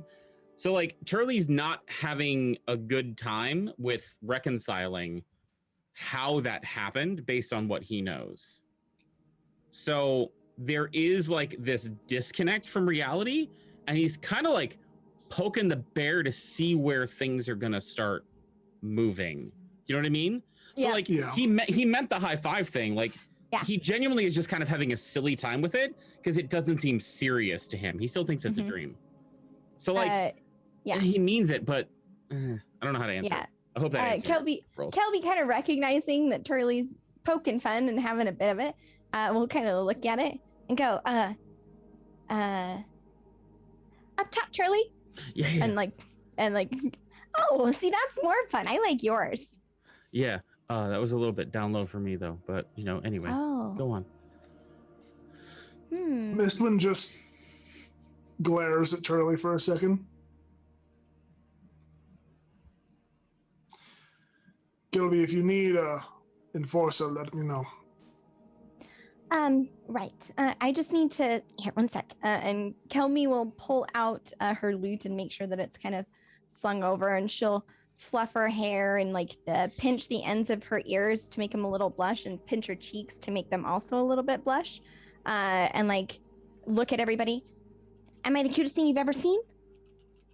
Great. And she'll just walk in to the tavern. As she does, the voices inside the tavern escalate in a not so fun fashion. The words that are being exchanged are not pleasant nor kind. Does everyone else follow Kelby into the tavern? Yes, because we want to watch out for her. Yes, definitely. Last, but yeah. Okay. As you all enter this tavern, you see a cozy but rustic setting. Definitely kind of like a haphazardly thrown together, may have been an old house kind of tavern, repurposed as this seems to be, you know, a farming village, but definitely a place that still needs a watering hole. It is filled to capacity with all of the villagers of Frickley talking over one another and banging angrily on the tables. As you all walk in, the room will hush at the sight of you. And a couple of them will approach you. A half-elven woman and a man will kind of both in tandem walk up to you. Adventurers, you're not the gate. Okay, that doesn't matter.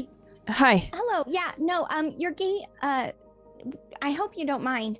We kind of actually fixed it a little bit. We noticed that some stuff had fallen down, so we put a rock in front of it. We just wanted to be helpful. But we came in here with a family.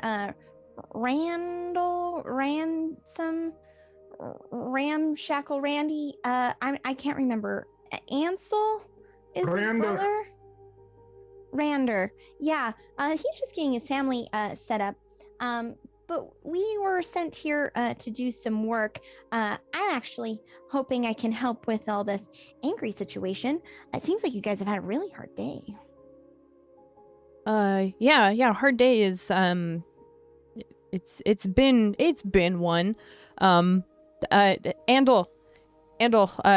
your brother, the half elf will kind of look around the crowded room and see a man with bright red hair just kind of pop up and say, "Yep, on my way." And he pokes out the front door and heads out.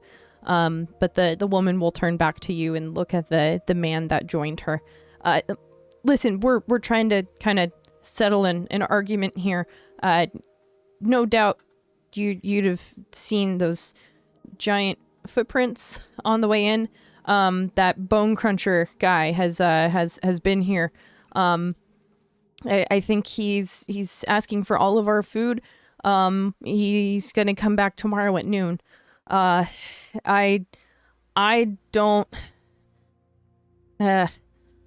don't want to be here for that. I think we need to abandon Frickley. And the man will kind of speak up and say, "Now, no, hold on, Testra. No, hold on. We need to do something. We should just give him the food."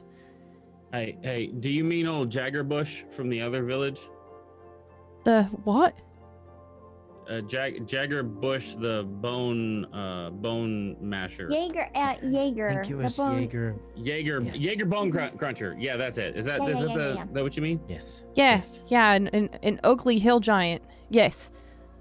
You really shouldn't feed the giants. No. I know, yeah, that's what I'm telling them. And the half-elf woman kind of stands in front of the man. We need to just leave. If they want all of our food and we're not here when he comes back, then what, he's gonna destroy the town? I would rather live than give up everything that we have. I mean, how about you live and don't give up everything that you have, and the four of us help y'all? Yeah, I mean, you guys look pretty experienced. Like you can handle this, right? Maybe.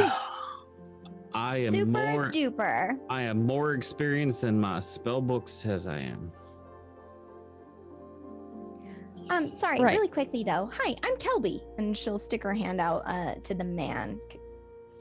The man will, extend his hand and shake yours.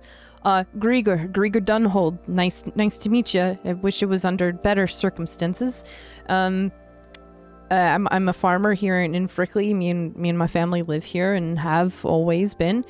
I want to do what we need to in order to keep our home, and if feeding that giant is what we need to do, then I'm all for it. And Tastra, the half elf, will kind of step in and say, "Grieger, you're being an idiot. We can't afford to do that. We're barely able to hang on as is. Giving him everything is not going to fix anything. You need to run." And they're just continuously arguing with one another. Hey, Testy. I believe the name is Tashta. Tasha. It's Testra. Testra. Testra? We've said it too many times, and sounds have lost all its meaning. She'll kind of look towards you, Tastra, and get back to arguing. Okay, hold on. Stop hold for a on. second. Hold on. I heard an AE sound. I need a spelling. Yeah, could we get a spelling on that, Absolutely. Tastra, Tastra. Okay, that's how I Crushed spelled it. I just didn't know. I couldn't remember exactly how to pronounce it. It's okay. Which is what spawned that whole thing. Tastra, listen. How much alcohol do you have here? She's still arguing with Grigor. There's a Shut bar. Listen to me. How much alcohol? They're still arguing. The rest of the room is escalating in noise, and as you all are attempting to try and get their attention, a halfling will stand up on the bar and scream at the top of his lungs, "Hey, you lot! These people can help us. Listen to them." Yeah, what he said. Is it And the same Kelby's- halfling? Please tell me it's the same halfling. No, it's not. Fuck. I'm sorry. Go ahead, Sarah. Leave it to Kelby the- makes her way to the bar where she stands up and like gets her lute and like strums out like a couple of like really cool chords, like and she's like, "Listen up, don't feed the giant, right? Because it's just gonna come back and want more food. And then what are you gonna do? You're not gonna have any food. You can't trust a giant; they're too tall. Never trust somebody that's tall. They lack perspective. Okay? Okay?" She kind of like gestures around. Curly is like near you and is looking at you in the face like tall perspective. The room quiets down as both the halfling and the gnome speak to the room, but the arguments in the back corners start to escalate and wave over the room until it's extremely loud and people are banging their hands on the table to the point where no one is listening to the two of you anymore. Kelby is going to use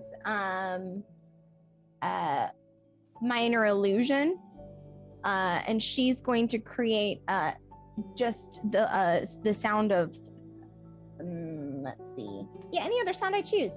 Yeah, no, she's gonna pick the sound of thunder, just as loud as she possibly can. That will like play like on repeat until everyone is like looking at her. Yes, Turley. Okay, so first of all, Turley's gonna try to cast thaumaturgy and then realize that he doesn't have it Perfect. prepared because he doesn't have enough cantrips. Very good. But also, But as I he start- does it, I minor illusion thunder, so it's Yeah. he thinks he did it. Yeah, and also in my head canon is thunder. Da-na-na-na-na-na. Yes, that's exactly what I was going for. Yes. Hell yeah, dude. I love it. This is very Um, good. She like does that and will look at everybody and be like, "Hey, I'm talking, and I understand that that's a confusing concept to some of you dumb fucks, but listen here, I'm here to help. So unless you want to get eaten by a freaking giant, you'll shut up and listen to me. The room goes. Don't make me insult you. You won't like it." As Kelby continues to make her stance known, the room goes silent, and in walks both Andal, the resident here of Frickley, and his brother, Rander, who will walk up to the bar where both Kelby and the halfling are standing. And he will stand and give his tale, telling what happened to his village, how they left it, and they were seeking refuge here.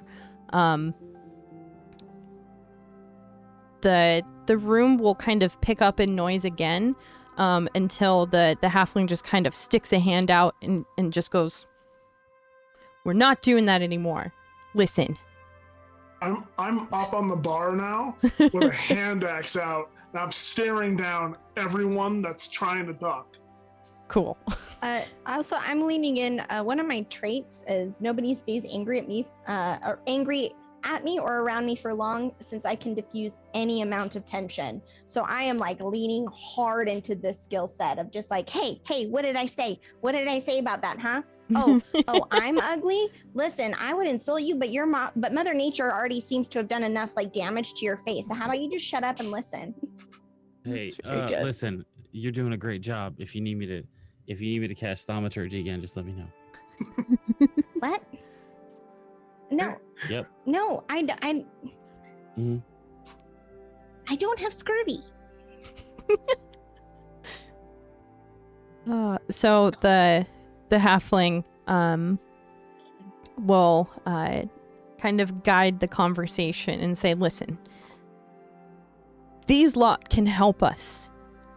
We can take what we've learned from Rander, but I know someone who can tip the scales in our favor. We need Jahia Giant Slayer. And that's where we're going to take a break. What? Who dare? Who dat?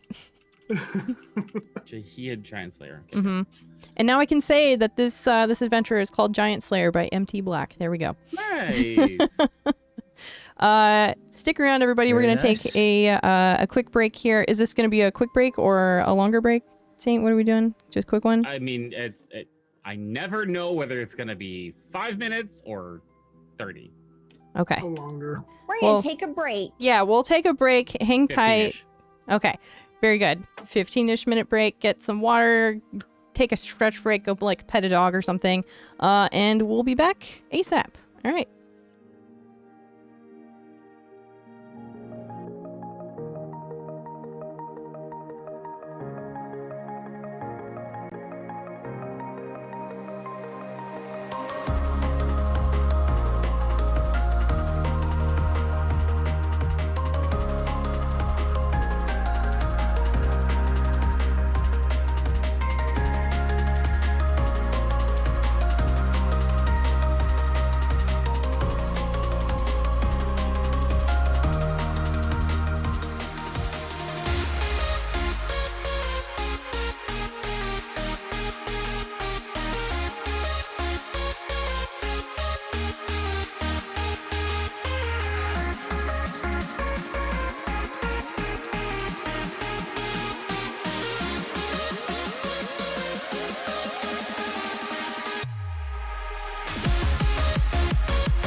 All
right, I think we have returned. Hello, everybody. Thank you for waiting there during the break. We are freshly stretched and watered and all that. We are at the inn in Frickley. We are at. Oh, thank you very much. I love you. I have dinner. Nice. Oh, the bleed. Very good. We are in the Blue Duke. The halfling standing on top of the bar has just proclaimed that he knows someone who can help tip the scales in the favor of being able to defend the town. He'll just kind of look around at the rest of the room, and you hear cries coming from the back like, "That's just a myth," or "Isn't she old as fuck?" Just like people just not understanding why he would suggest such a thing. And everyone just kind of... Who talks first? Which one of these people is the first one to say a word? Someone in the very back. It's pretty Yeah. crowded in here, so it's kind of hard to see, but... Near their head, not on, but near their head, a hatchet flies past them. Oh, The Jesus. second person Kelby points out and says, "Hey, and you're so fat you could sit on a dagger and make it a longsword, so shut the fuck up."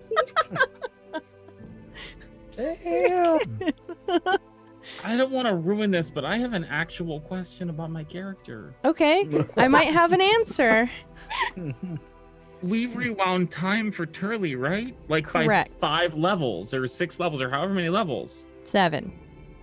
Is he still the same age? No? Oh, thank God.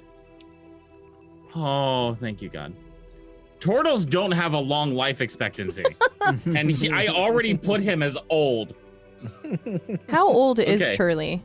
So we're yelling insults at the crowd, and Charlie's having an existential crisis. Exactly. Death looms ever 100%. near. Yeah. So, Am I about to die? So Right now? I have Turley. Hang on, let me get an actual thing here. So I have Turley at 37 years old when he started. Okay. As like what do we start? Like level 3?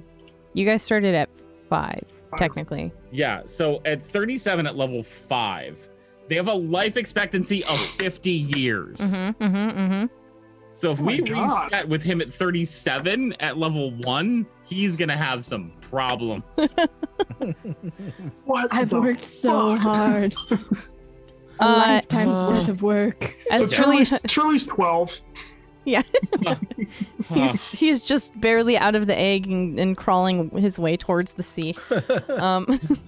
Anyway, I realized that whenever we were talking about age and things, and I just needed to ask. I'm sorry. That's okay. If you wanted to make a nature check, you can determine how old you are. I would love to. Listen, life expectancy 50, Mhm. level 5. I was at 37. DM's discretion. Here's my Okay. nature. See, check. All right. my question was, is this knee still bad?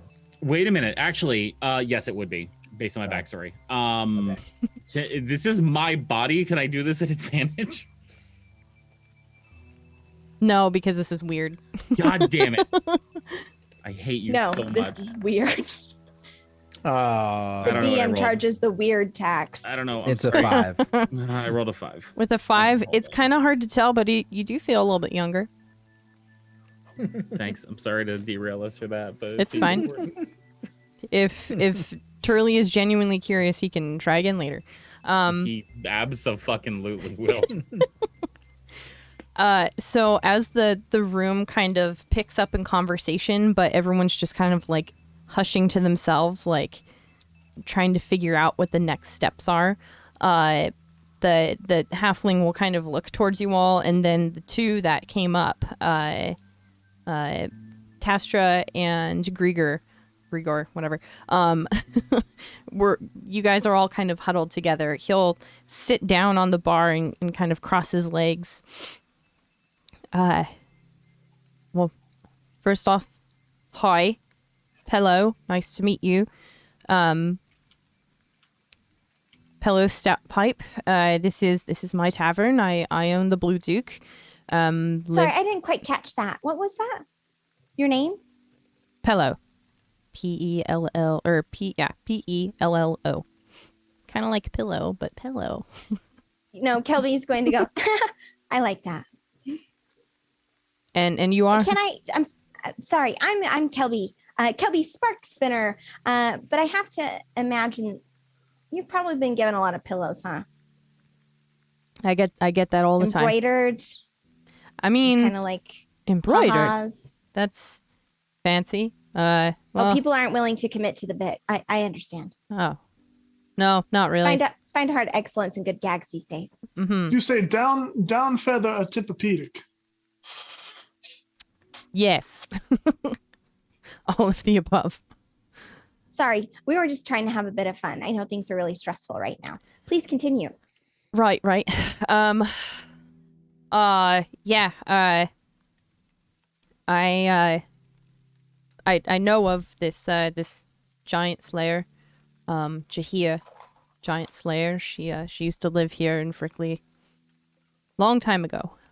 Grew up here, in fact, a local legend. She left to pursue a career in adventure, as I'm sure you all are along that same path. Maybe not the exact same. The story goes that she single-handedly killed a frost giant. Amazing, I know. With one hand? Was the other tied behind her back? You know, it's more if she did it by herself. Oh, well, that's not really so impressive. I mean, It's still very impressive. Just, I was kind of like, and now I'm like, understood. I see. Maybe she did do it one-handed. There are rumors of that as well. Right. Apparently, she still lives kind of in the area, in an isolated cottage, up near the Copia Wildwood, near the Weeping Rock. We need her help. I feel like if we are to stay here and defend Frickley, the four of you seem capable, right? You four can take on a hill giant.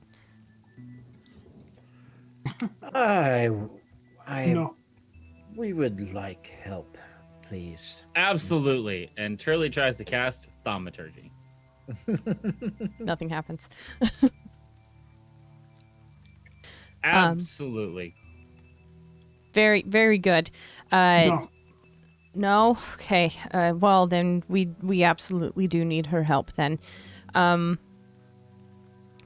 She, some say that she's a legend, but I firmly believe that she is real and that she is not too far off. We just need someone to go and, tell her that we need her help. If you go, I'll offer my family jewels in exchange. I can pay you.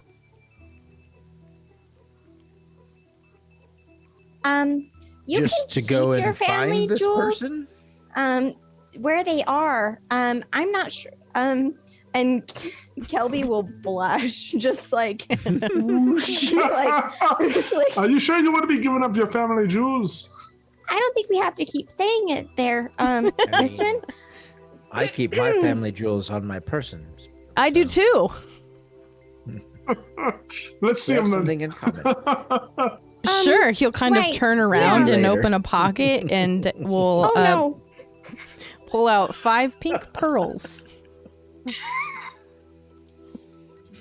I only thought there were going to be 2. I'm surprised there's one. I also, Are you telling me I you also don't have keep some them in big your coin pearls. sack? No, that's on my other hip. Now you might want to see somebody about that. I've never seen anyone with 5 before. They're pearls Usually it's from the just 2. ocean. Okay. I'll never understand humanoids. My gods. Listen, if you all can head up the Weeping Rock Trail and leave now, you can return by nightfall. I can set you up with a couple guides and provisions to make it up there and back, okay? I can go rustle up a couple townsfolk that you might be interested in joining you. Can you help? Well, I did just yell at that guy that he was a tone-deaf crotch monster, so I feel like I should linger here Okay. for very okay. long. And we do. There's a cart of food just out front that is what we're here to retrieve. And if there's a food stealing giant, we probably won't get very far. So, in the best interest of us and you, I think that we can probably help find this totally imaginary woman who definitely didn't best to the fox giant by herself. I mean, oops, did I say that out loud? Right. Anything that we can do to help. Hey, man, I'm just giving you a hard time. We're here to help. Okay. Thank you. Hey, I asked this before, but I feel like nobody listened. So now that we're all kind of on speaking terms, how much alcohol do y'all have? He just kind of points good his hand question. back, and there's large casks behind the bar. Okay, are they full or not? Because, like, you all said that it's a large giant. I'm thinking they want food. Let's give them something that will make this thing inebriated. We'll have issues with its coordination. Everybody likes to get schlickered up a little bit before they eat. This is a very good idea. I know everyone thought I was asking for me, but I really No, this wasn't. is a good idea. I think it could I probably thought affect he was his asking for balance him. enough. Listen, Oh, we well. can talk about plans later. We just need Jahia's help. We can strategize all we want. Just come back tonight with her, and then we'll be able to figure it out. Without her, nothing will work. Right. Is there... Go ahead, sorry. No, you're good. You're good, Anders. I was just going to ask, we are going to this person's residence and we're strangers, and is there a way we can be convincing? Like a code word, or say someone sent us... Right, something Kumquat. like that. So that, this person is not difficult and tells us to get off their lawn or whatever, I things like mean, that. she's from here. She should have some sort of allegiance to Frickley. I can't imagine that she would just pish posh away and not be willing to help. Okay. Yeah. Listen, you gotta. If she is, I'm going to come and talk to you about it, okay? Just Fine. letting you know. if you need something to eat, I can get something for you. I'll go scrounge up those guides and see which one best suits you lot. And I'll be back here in a few minutes. Just hey, Tor, come and get these guys some food. And a human man will walk up from behind the bar and get all your orders and stuff. Kelby will kind of like lean down as she's nervously watching this man prepare her food, and she go, "Hey, listen, when I called you an ugly boner clown, I was just trying to get your attention. So if you could not, listen, I understand you got to do what you got to do, but if you could just spit like on one side of my sandwich, that'd be great." Mm-hmm. Spit on a sandwich. See what happens. Okay. He'll just take your orders and... I don't know if Please you noticed, don't but spit on my sandwich. I don't know if you noticed, but he's pretty lethal with an axe. Wait, was that As Mistwind jumps off the bar into the crowd and he just disappears, and you see people as he weaves his way through the crowd to go retrieve his hand axe. Amazing. Listen, I know Mistwind. Can we just pretend that Mistwind's still here and threatening? "Oh, I'm Mistwind, and I have a dead brother in a jar." I think it's called an urn. But that's I mean, one. "Hi, my name's Mistwind, and I have a dead urn in a jar." Yep. Mhm. Yep. Saw that one coming from a goddamn mile away. very good. Yes, quite hilarious. Yes. Very Quite good. funny. Thanks for noticing, Anders. Hey, listen. Quite Since we have this moment, seemingly, Anders, Yes. where are you from? I already answered this. He's I from know. everywhere. I'm No, from but like specifically, where exactly? Where are you from? where was I born? Where do I currently Okay, live? let me be a Where did little I bit. Let me grow be a up? little bit. Let me be a little bit more rude about this question. Where the fuck does your accent come from? Where was I born? Where Oh did my I God. grow up? Listen, I have a friend who you remind me of a lot, and the accent is very similar.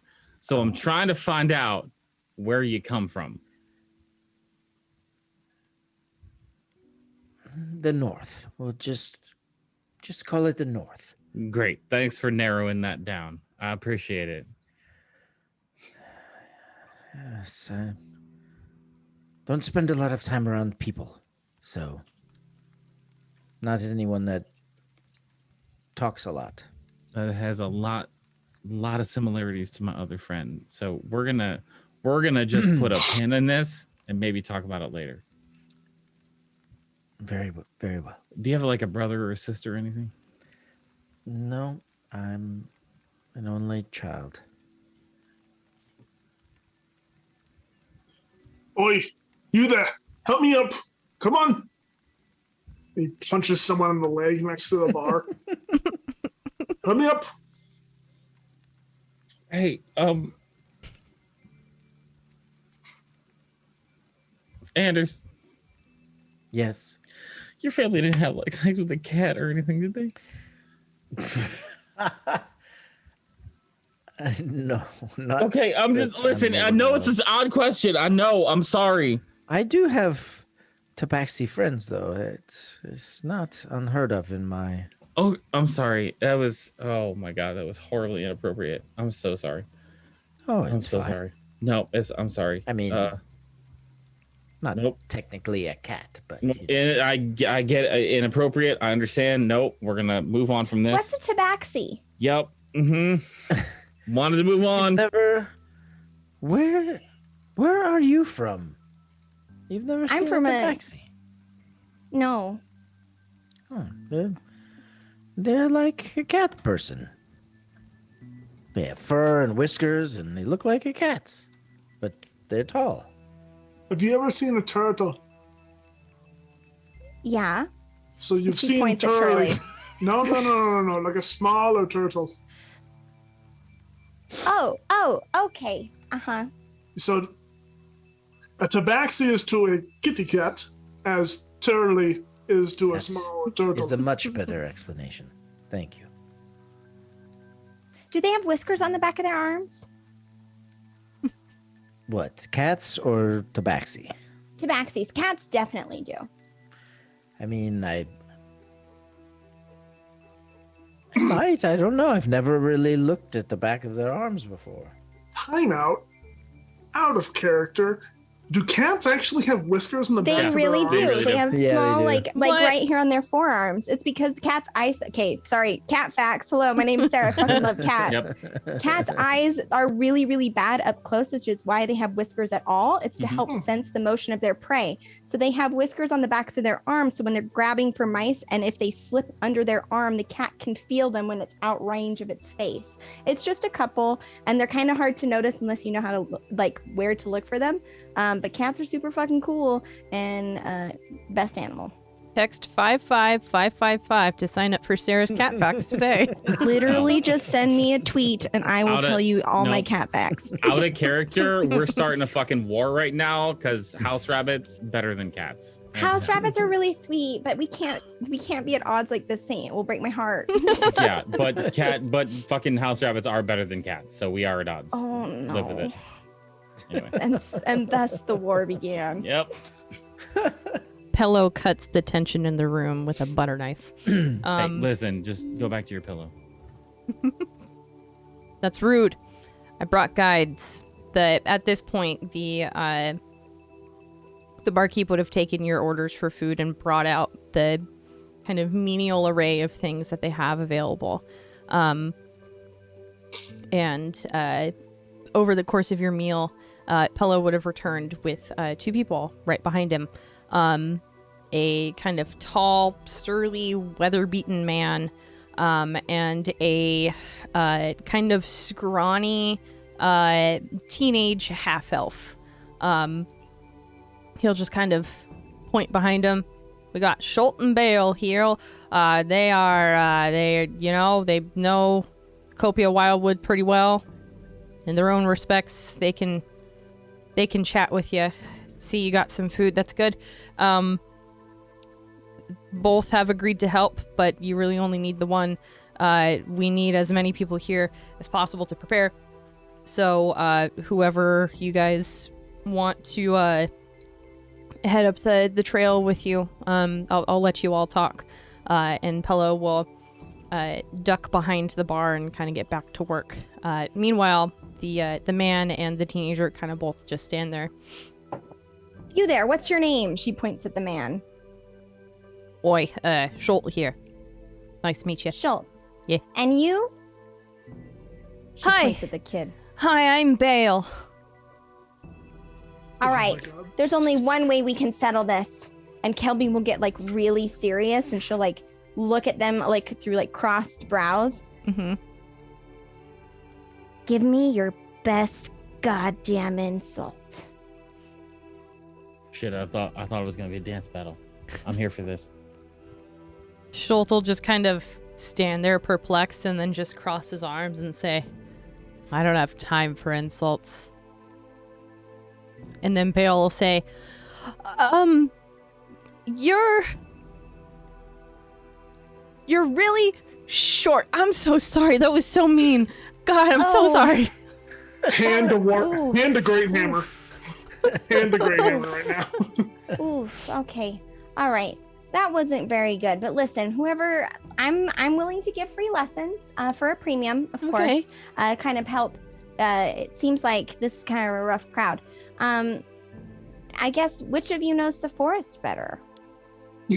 I have a question too. Sure. Answer hers first. Sure. Schult the man will uncross his arms and put his hands on his hips in a determined fashion. I've been a hunter and a tracker in these parts for about 20 years now. I know that trail. And then Bale will pipe up. I play on that trail all the time. Well, that's 1 point for each. Initiative for Bale for actually trying to insult, but the experience for Schultz. Now, the tiebreaker. Cats or house rabbits? Shirley Schultz, is very interested in this answer. Schultz will just kind of scoff. I don't keep pets. And then Bale will be like, I like them all. The house rabbits are pretty cool because they kind of remind me of the Fae, but cats also do too. So pets are, yes, pets. Yes to pets. Bale it is. That's my vote. That's your vote. Anders, Really? do you have any questions or qualifications that you want to talk to them about as we inevitably end to our most certain demise?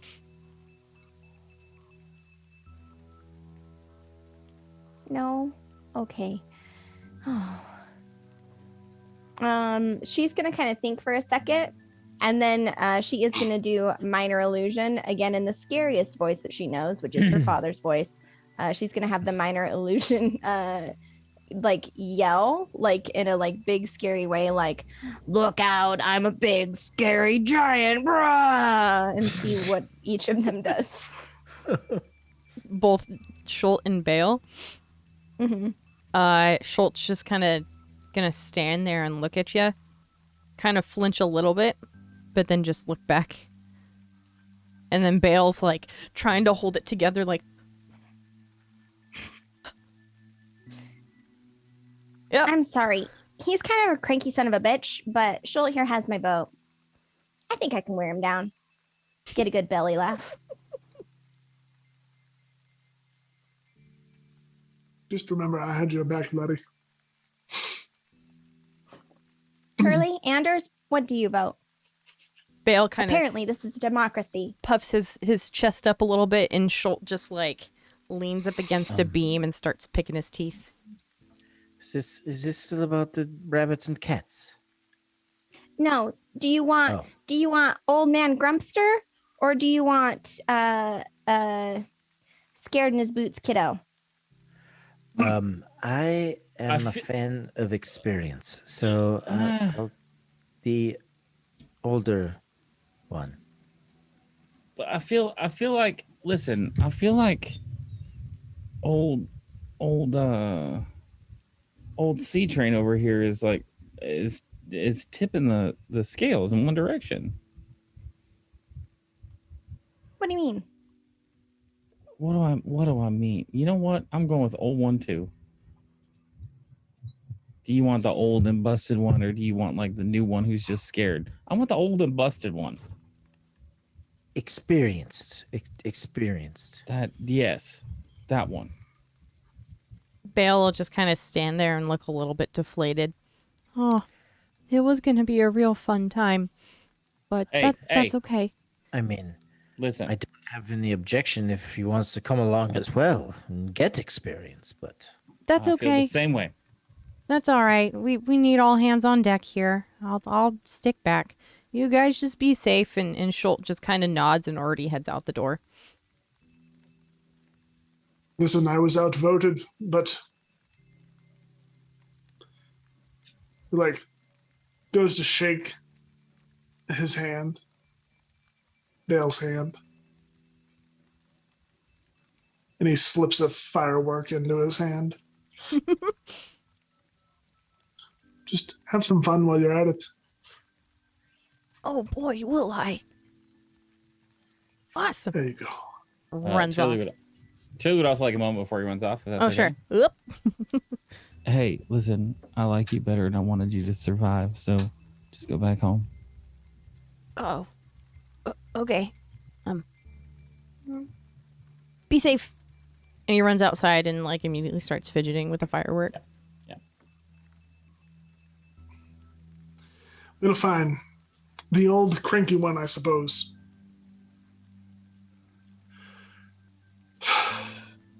Let's go. I think you misspoke experience. So you guys head out? Yeah, Kelby's gonna head out, but she's just gonna be eyeing Schultz, kind of like thinking to herself, Hey, Schultz.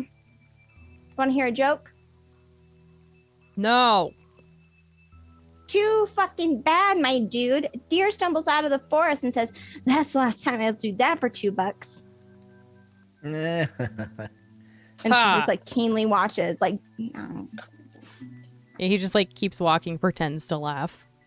It's very good. I though. thought it was funny. Oh, it's so good. Do you see where the fun would have been had? The younger one. Listen, it's not if it. Are we on this journey for fun? No, but also My grandpa said that anything worth doing that was meaningful and would make a difference in the world was going to be challenging and hard. Okay? This guy, and she points like sticking like a little finger just up at Schultz's nose. This guy right here is going to make me a better person. I can feel it. sure. So wait a minute. Wait, hold up. Are you saying that this guy is hard? And she just bursts out laughing.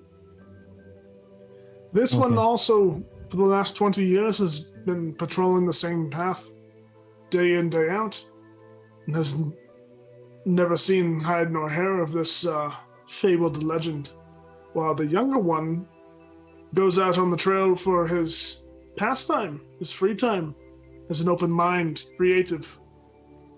I would say that the creative type, the one that would look into corners that are unturned, Which is That's the why one he we should would be want. preserved for future humanity in case we meet a grueling fate.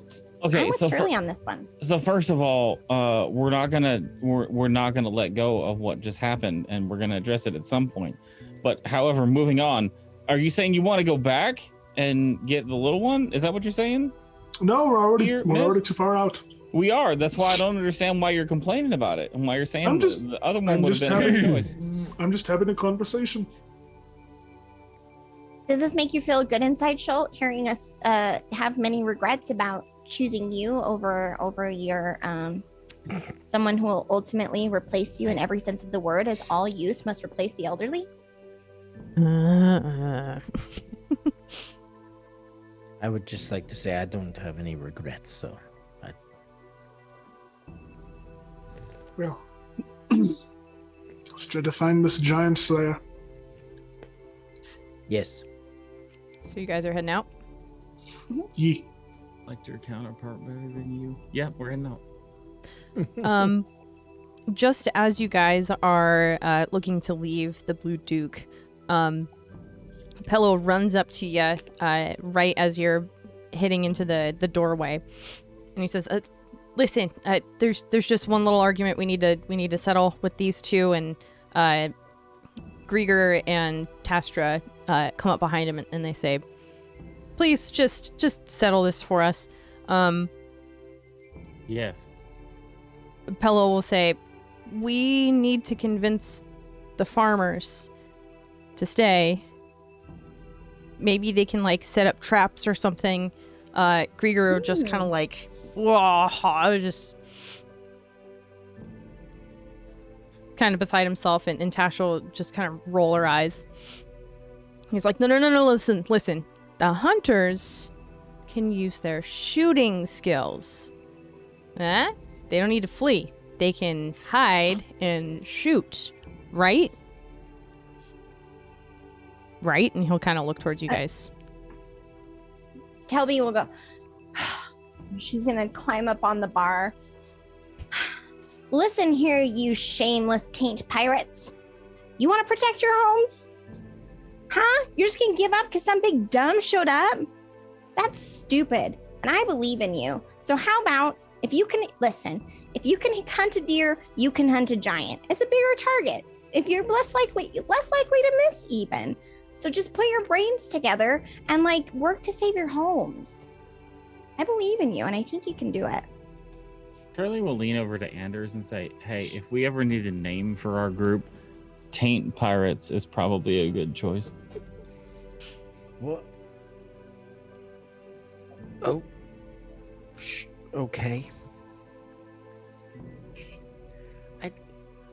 I've never seen a deer smash something with a giant club, though. So there's that part. Next thing you know, you're just gonna like lay down when a bunch of shitty shark goblins show up. You need to learn how to respect your land and protect your homes. So just freaking do it already, because we gotta go find somebody, okay? Kelby, can you make a persuasion check? Yeah. Let's see. Wait, hang on.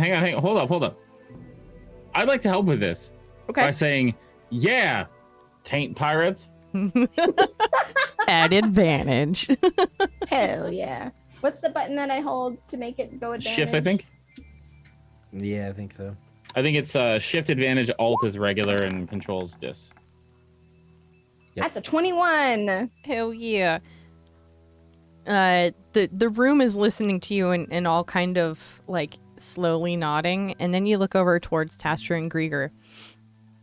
They kind of look at each other and then back up at you. Yeah. Yeah, we fight. Yeah, you do. Yeah. Fuck yeah, you do. Woo! Kelby's You hear gonna, one- like You hear one guy in the back just go, start screaming. yeah, Dreamer. That guy fucking gets it. Let's go. Ah! She's gonna You like fight. full rage out on the bar. You fight for the right to party. So good. Oh, I like that a lot, actually. We should make us home. It's good. Really takes a very deep swig of his. So everyone agrees to stay and fight, and suddenly the pace has changed, and they go into planning mode. Meanwhile, Stolt is just outside the tavern and just whistles at you and nods his head back towards the gate. Gotta get going. It's 2-3 hour hike. Right. Missed one. Can someone carry me, please? Me too. I don't like the walking. No. Listen, we No, can't make this much be a too- thing. You need to stand on your own 2 feet. Hey. It was one time, okay? And I don't Okay, like that weird shh. stuff. K Dizzle. Carry me. Who?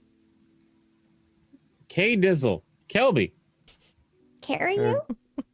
Yeah, carry me. You see her, right? You I have can an see- idea. You have eyes that function. She's gonna pull out her lute, boy. and she'll kind of like do a little like note to kick in minor illusion, and it's just gonna G-sharp. it's gonna be that drum beat, and she's gonna start playing, kind of like freestyling. Carry on my wayward Turley. Mm-hmm. There'll be peace when your knees not so hurty. Drink your water, skin of booze. Don't you? You don't really cry a whole bunch. Cramp. Don't you cramp no more? Yeah.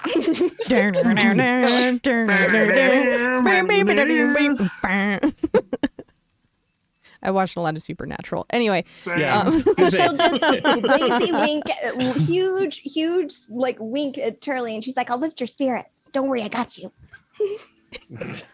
Okay, so first of all, I'm assuming this does nothing. Does Cool. nothing. Second Correct. of all, It's just- session, yeah, Oh, session one. time out. Let's see how good this is. I mean, it entertains you. Yeah, it does. Not entertained? It's just okay, but she is riffing. Below love it. average. this is very good. Yeah, okay. So you all continue and start your journey up the Weeping Rock Trail. The trail begins about 300 yards away from the village, and it looks like it quickly disappears into the Copia Wildwood. About a half a mile in, you'll come across a fork in the road. A path that goes to the left, one that goes to the right. The one that goes to the right looks a little bit more worn.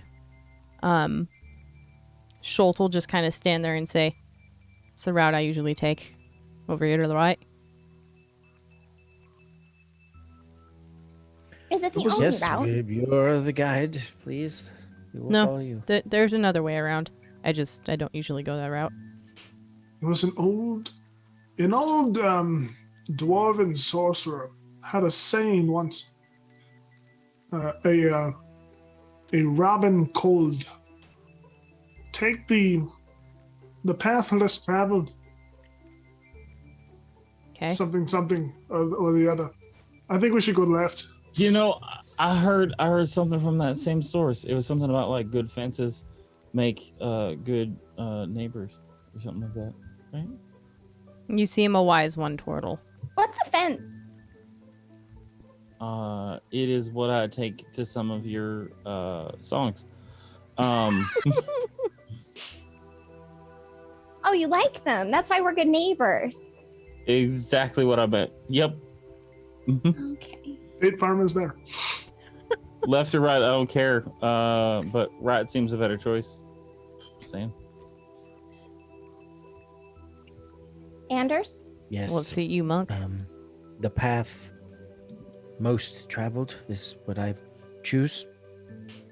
Yeah. Let's head on out. You guys will take another, about a half a mile trek. Sorry, I'm moving maps and I'm very bad at this. Find yourselves what looks like a fallen tree in the middle of the road.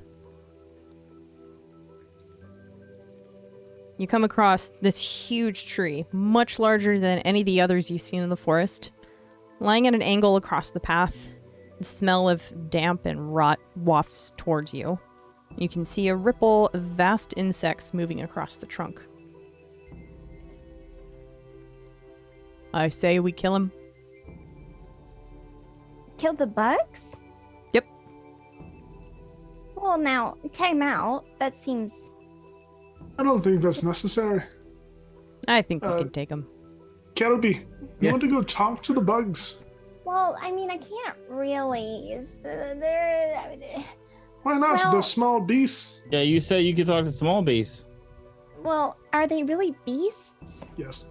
Yes. I mean, I guess. Listen.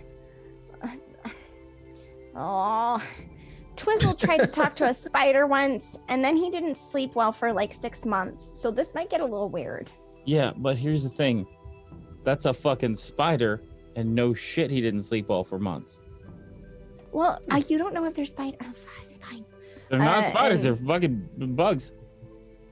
Kelby's gonna move up, kind of to the log, and she'll look back, kind of like a creepy crawly look, and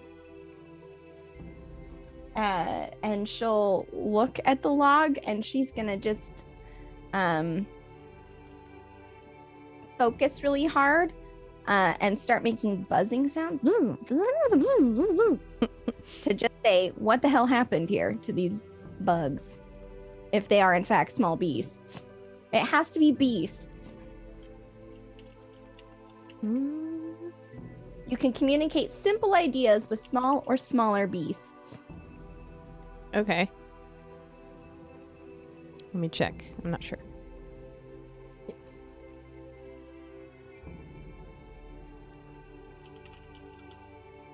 Boop. Yep. Yeah, you can talk to him. What's so great about this log? You can move your token, by the way, but I'll say that you move on Awesome. up here. Yeah, she doesn't want to get like within range Yeah. because Twizzle would wake up like screaming it with like night sweats, so she's a little concerned. Okay. Yeah, they are able to understand you, and a bit of the log kind of rumbles and shakes towards the end, and then it cracks a little bit as a giant centipede crawls out from one of the ends Oh God! and just kind of looks at you. Can you understand Is it it? small? Yeah, Is it it's small? small. Okay, if it's small, then yes, I can understand. If it's small and a beast, I can understand it. Perfect. Yes, it is. It's saying, "New home. Leave us alone." We need to get on the other side. Super cool with leaving you by yourself. How to do this? But it sounds like. It will reply, and I'll just say, "Crawl." Crawl where?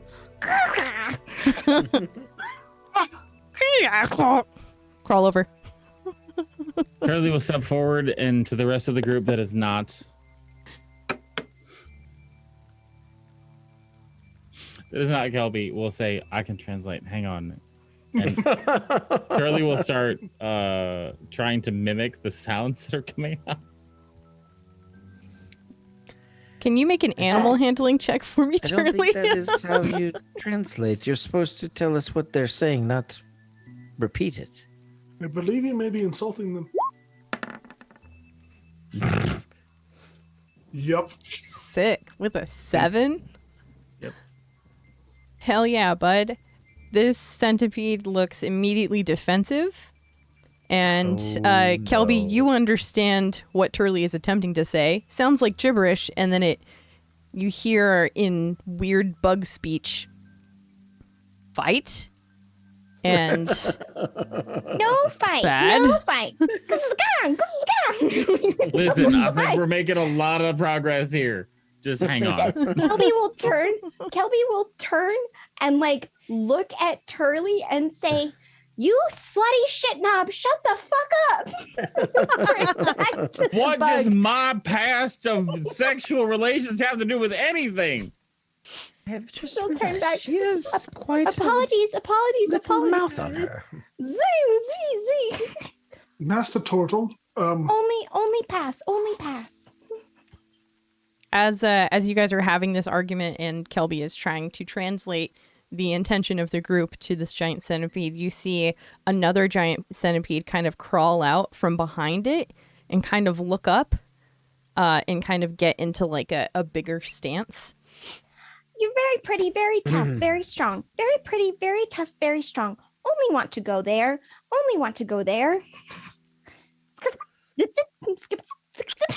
She's just like frantic. It'll reply back, "Go now or die." Okay. Oh. She's gonna turn and like look, and she's like, "They have graciously offered to let us crawl through them, but we have to go now." And Turley, shut the fuck up. I feel like we need to stay right here and keep talking with them. And Kelby is going to just very bravely like move forward and like bow at the bugs as she goes and just says, "Thank you very much. Thank you very much. Thank you very much." And like try to crawl up over this log. Cool. Does Kelby get through? Make an athletics check. An athletics or acrobatics? Athletics. Damn it, I'm not gonna make it. Give it a shot. Oh, thank God. 16.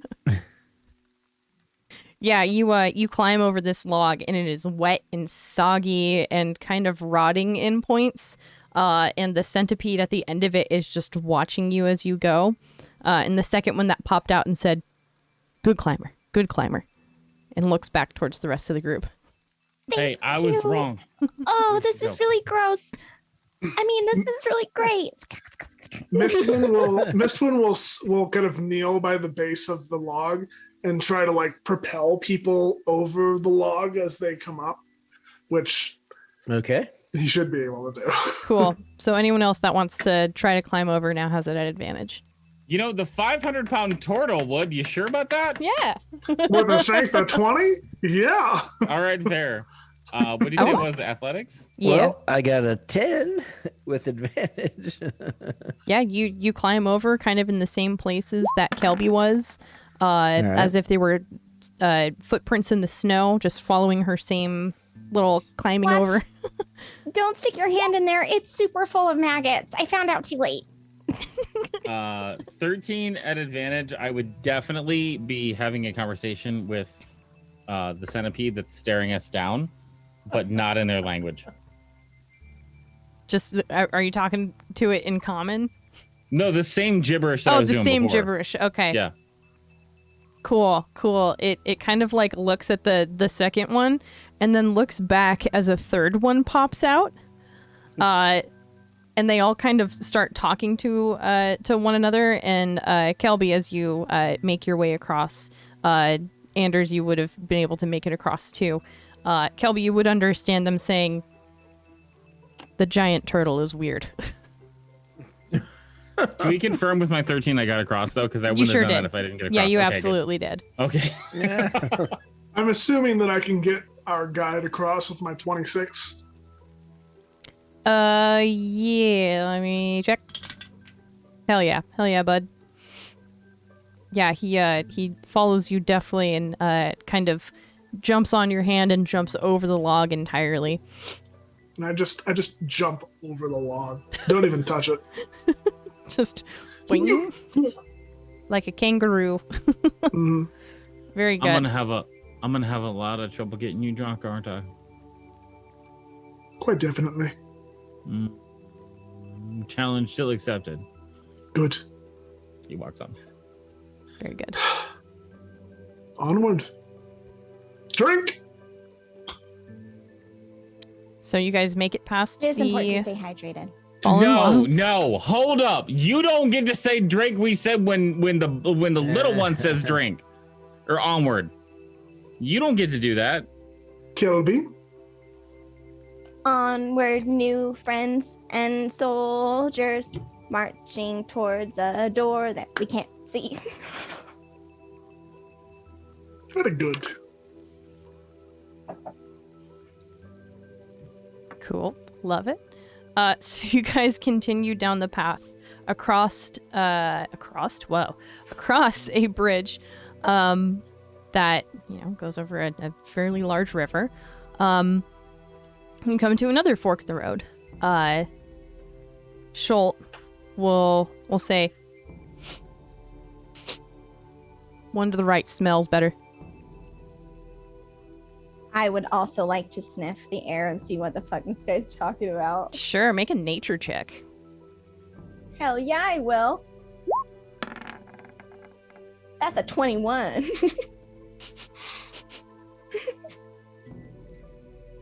Smells kind of sweet to the right. Sweet in a like, there's a little lady who lives in a candy cottage kind of way, or sweet as in like flowers are growing kind of way? Kind of hard to tell. What up, Saint? Charlie would also like to sniff the air. Okay. Is it a nature check for Charlie as well? Mhm.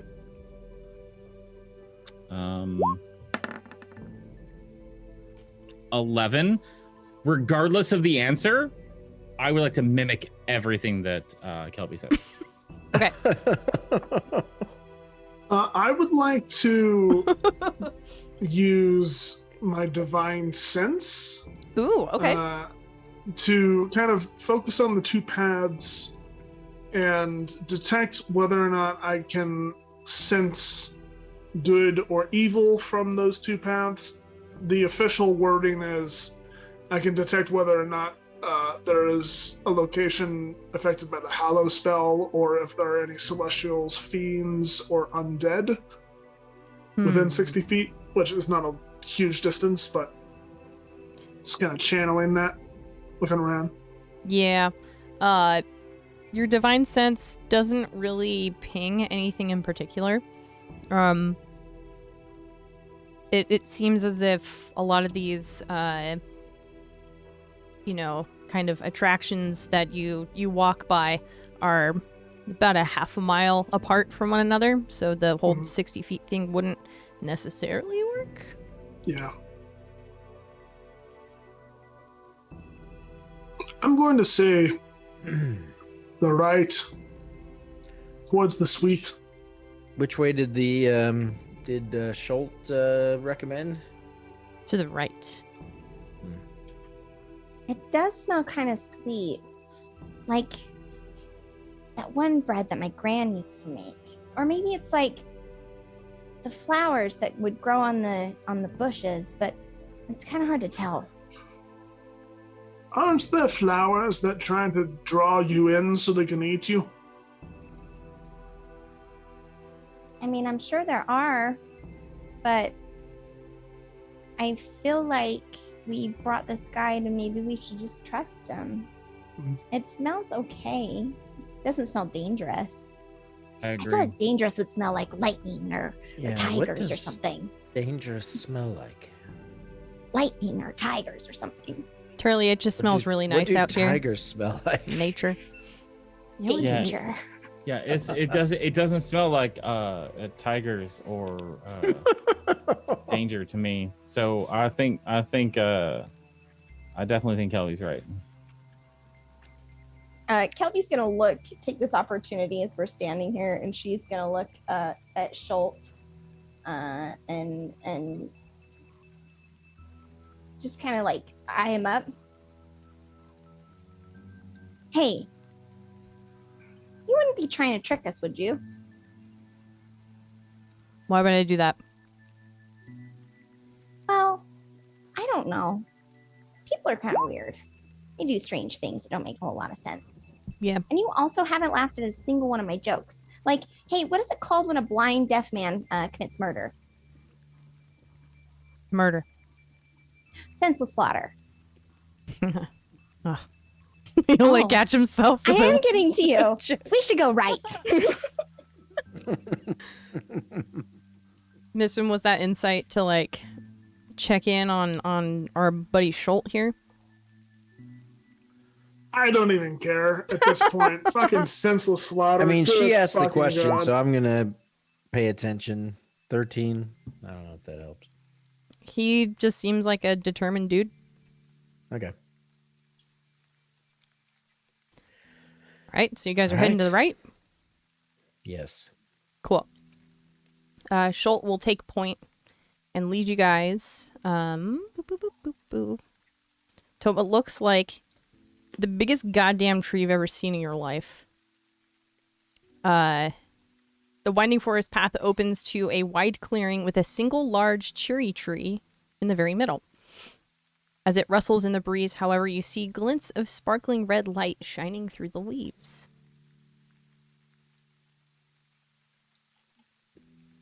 Oh, this is a pretty big tree.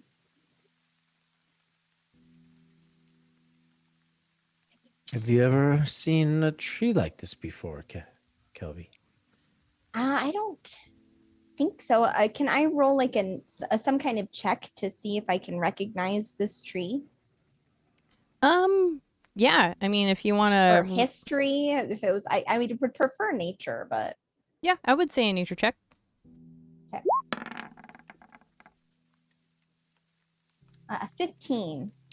This looks like the largest cherry tree you have ever seen in your life. Maybe it's one of the first cherry trees you've ever seen in your life, but it's certainly the largest. As you go up to inspect it a little bit more, you see that they're not actually cherries. They're glinting. The sun is passing through them and refracting light. They don't really look like fruit. Are they boobies? She'll kind of, her brow will furrow. Well, it looks like a cherry tree. I've never seen one this big before, but those don't really look like cherries. They look like, I mean, the light shining through them. Are they like gems or something? Are they gems? Make a investigation check. With my knowledge of gems and things, being a mountain dwarf, can I get advantage on this? Yes. Compelling argument. Investigation, you said? Yes. 15. 15. Yeah, you know, they are sparkling just like giant rubies. Hanging from the tree as if they were cherries, but these are These are gems. Turley would like to hold an action Okay. to restrain anyone going for one of these fucking things. Okay. Cool. And I feel like Turley could take this moment to like break out of the dream for a second and just be like, this is dangerous. We need to pay attention for a second. Like, you know, that kind of like moment of clarity almost. That's kind of what I'm seeing for Turley here. For sure. What's Turley's strength score? Not great. So you might be able to beat it. Sassanach, do you remember when I said plants trying to kill us? Well, yeah, no, this isn't like anything I've ever seen. This feels like some weird sort of joke. I mean, think about it, man. If this was a real tree, and we're not that far from the village, people would be planting these like crazy. This would be a booming industry, right? Or unless, oh God, are they really just a bunch of dumb fucks? Hey, short dude, are you just a dumb fuck? What is this? And she's asking the guide.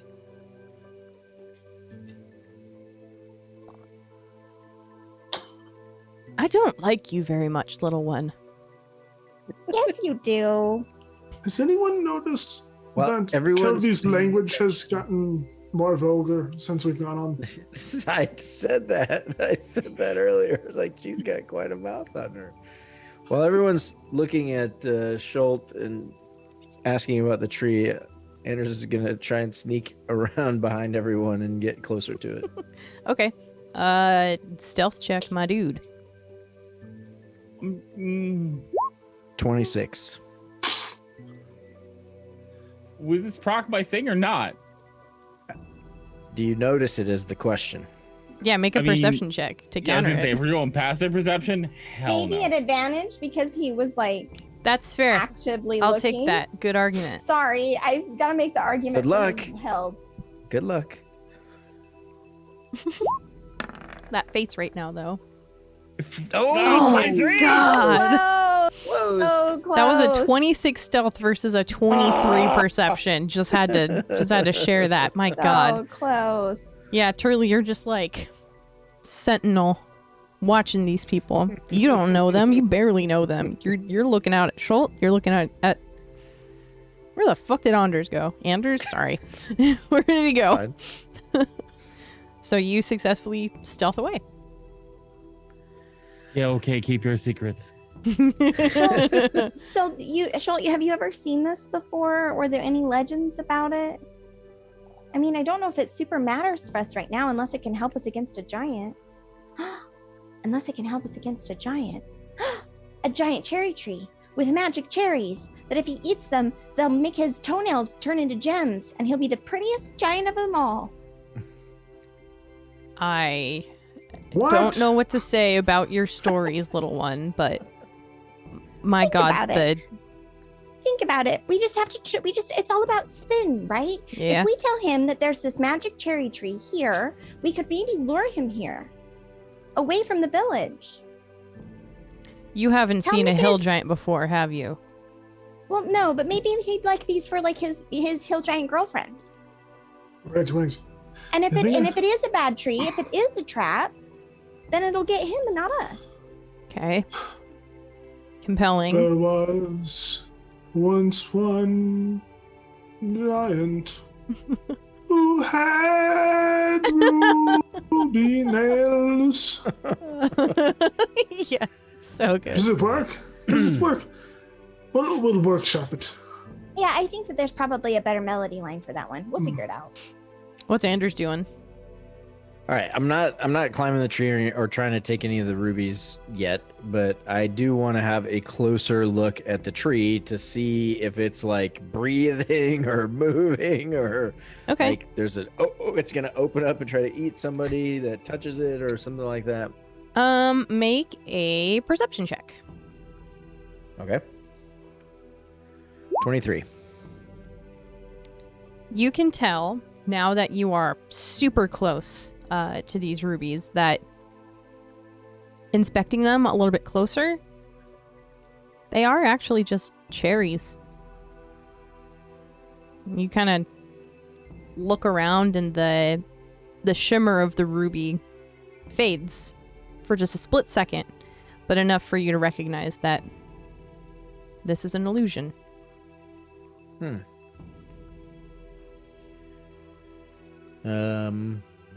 I pick a cherry. Can you please make a Constitution saving throw for me? Oh, shit. 17? Very good. With a 17, you save. And as you pick this cherry? Ruby?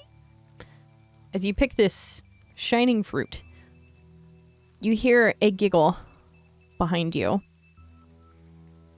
A really high-pitched giggle.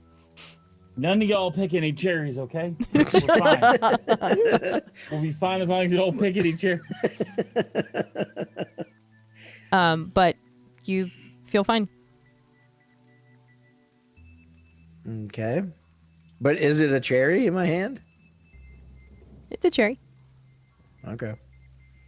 And as you hold on to this So I walk cherry... back to the... Oh, go ahead, sorry. It's okay. You turn around and see your compatriots here, and Kelby, you've got something on your face. You've got a little smiley face right on your cheek. I do? That's what I see?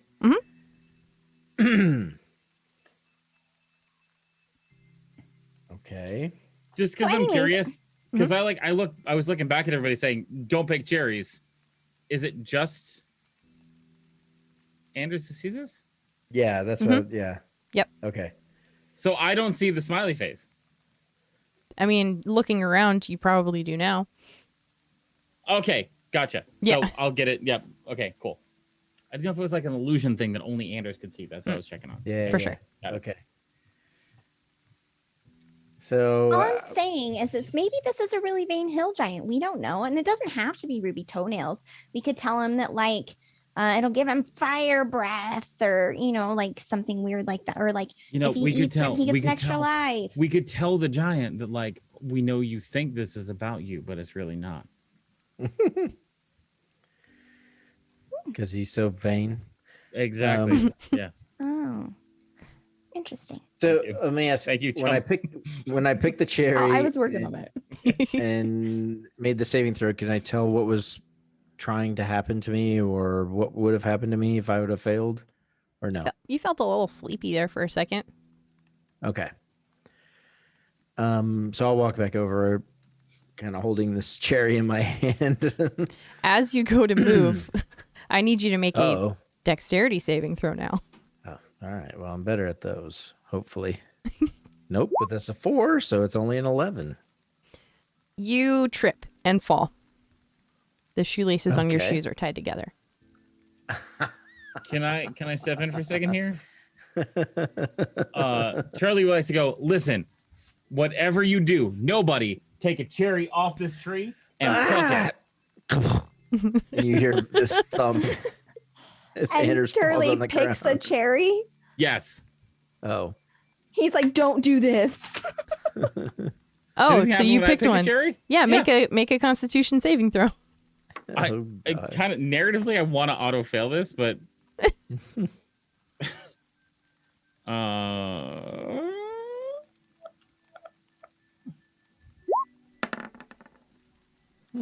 15.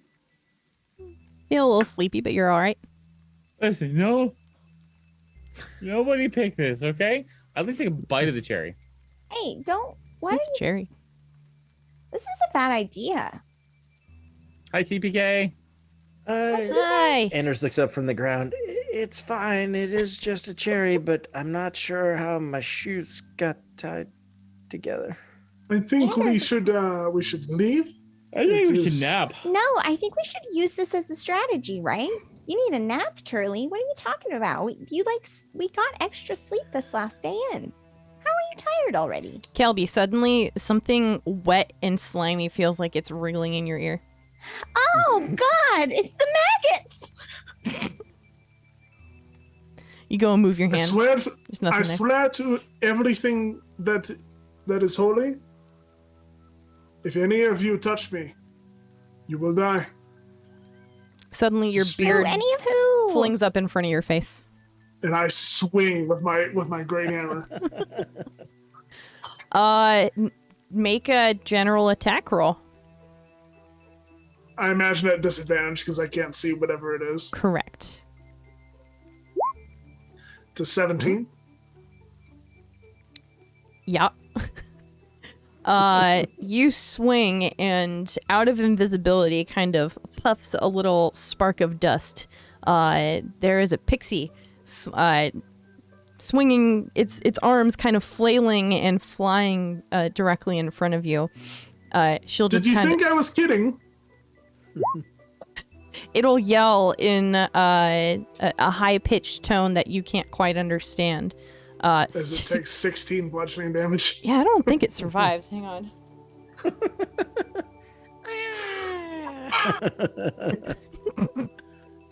Double checking. Beep, beep, beep, beep, beep. Doop, doop, doop. As the axe just goes like past Turley's face as he's like yawning and taking a bite of his cherry. Yeah, you Slow motion, like Kelby thinks she has maggots in her hair. She's like freaking out.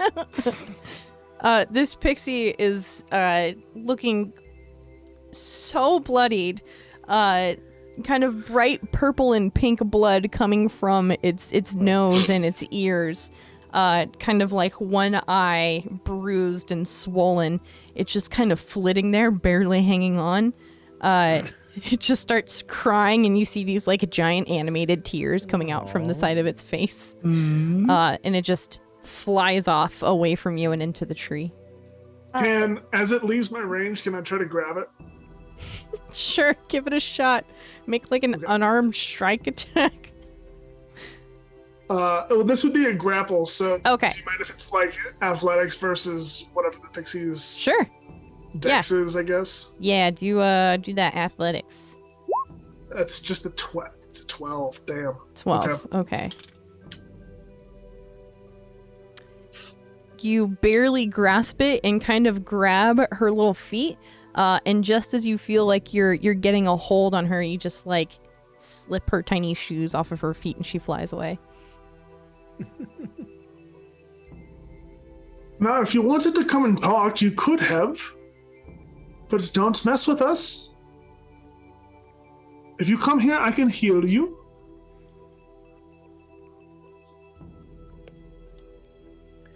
You don't hear anything? Mist, who are you talking to? That was a pixie. Turd hound? Ugh. Pixies, that explains my shoes. Yes. Devilish little tricksters, but Gosh, that's an awful lot of fae in the woods, huh? And a magic cherry tree. surprisingly, yes. We should probably Is it get to always move like on this? Just as you say that, a giant bear runs out from behind the tree with the pixie riding it as if it was a horse. Oh my god. This is very good. Please, everyone, roll Oh, initiative. shit. Wow. I would love to. All right. Let me take a She token. turns and looks at Shoal. Is it always like this? A bear. And then a bear comes out of the wood. Ah! So good. I feel like I feel like my character sheet's busted. Hang on. How so? It's saying that I'm rolling initiative normal, but I'm pretty sure turtles roll initiative at disadvantage. Do they? I think so, yeah, because they're so big.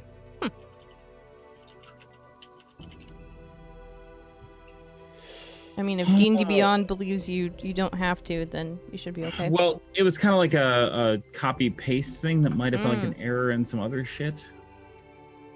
No, actually, I'm wrong. It was because I had advantage with the your quarterstaff staff. I have, yeah. Yeah. That's what I'm thinking of. Yeah. Okay. My bad. Click my token. Roll my initiative. Yeah. Mediocre as fuck. Let's go. It's okay. Gonna do this. Anders got 12. Kelby got 14. Mm-hmm. Mist got 5. Turley got 11. Okay. I'm gonna switch up the music so it's not so chill. Da, da, da. Consent. And boop.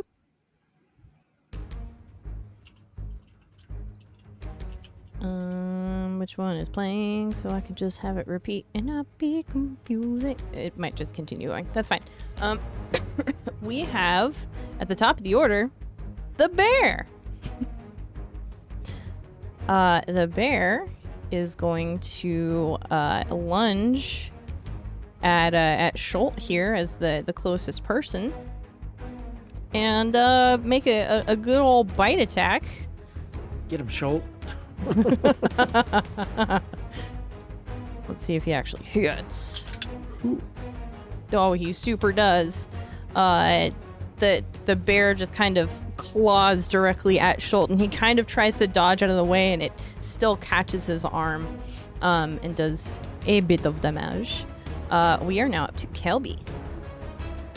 Kelby is gonna see that happening and like look at the little pixie on top of the bear, and she's just gonna like get really mad and say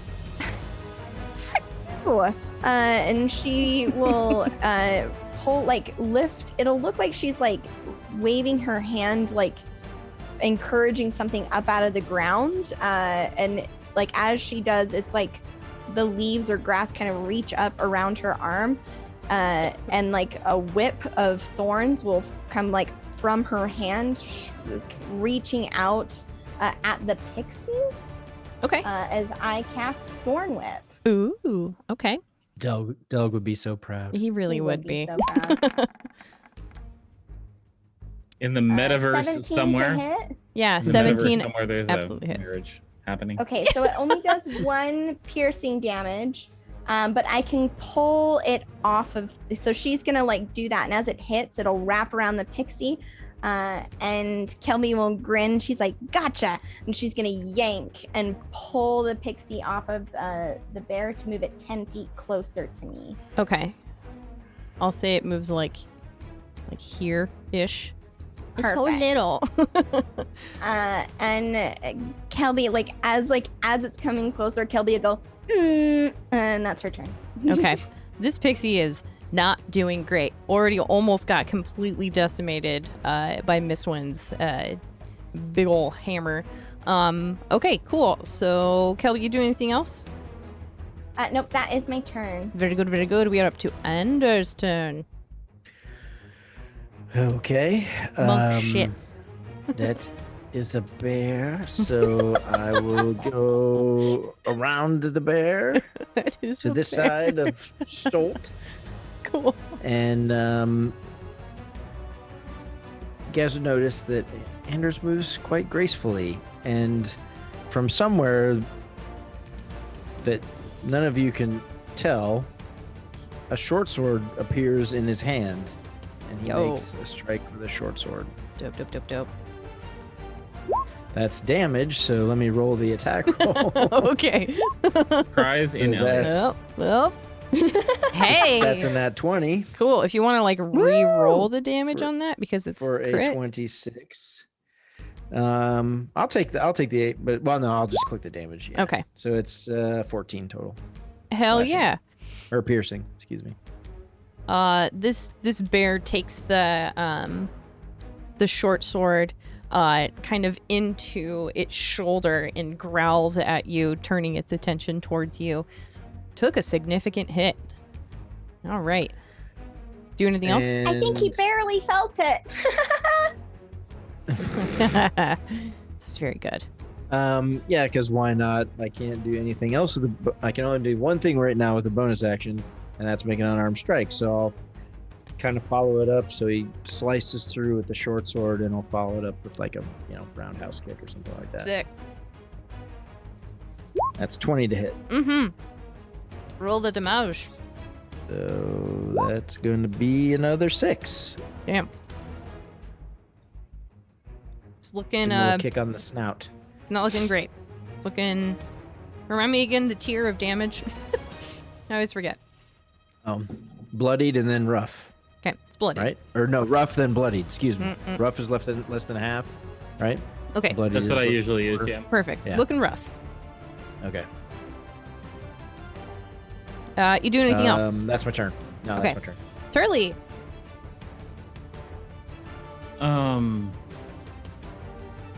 Fuck these guys.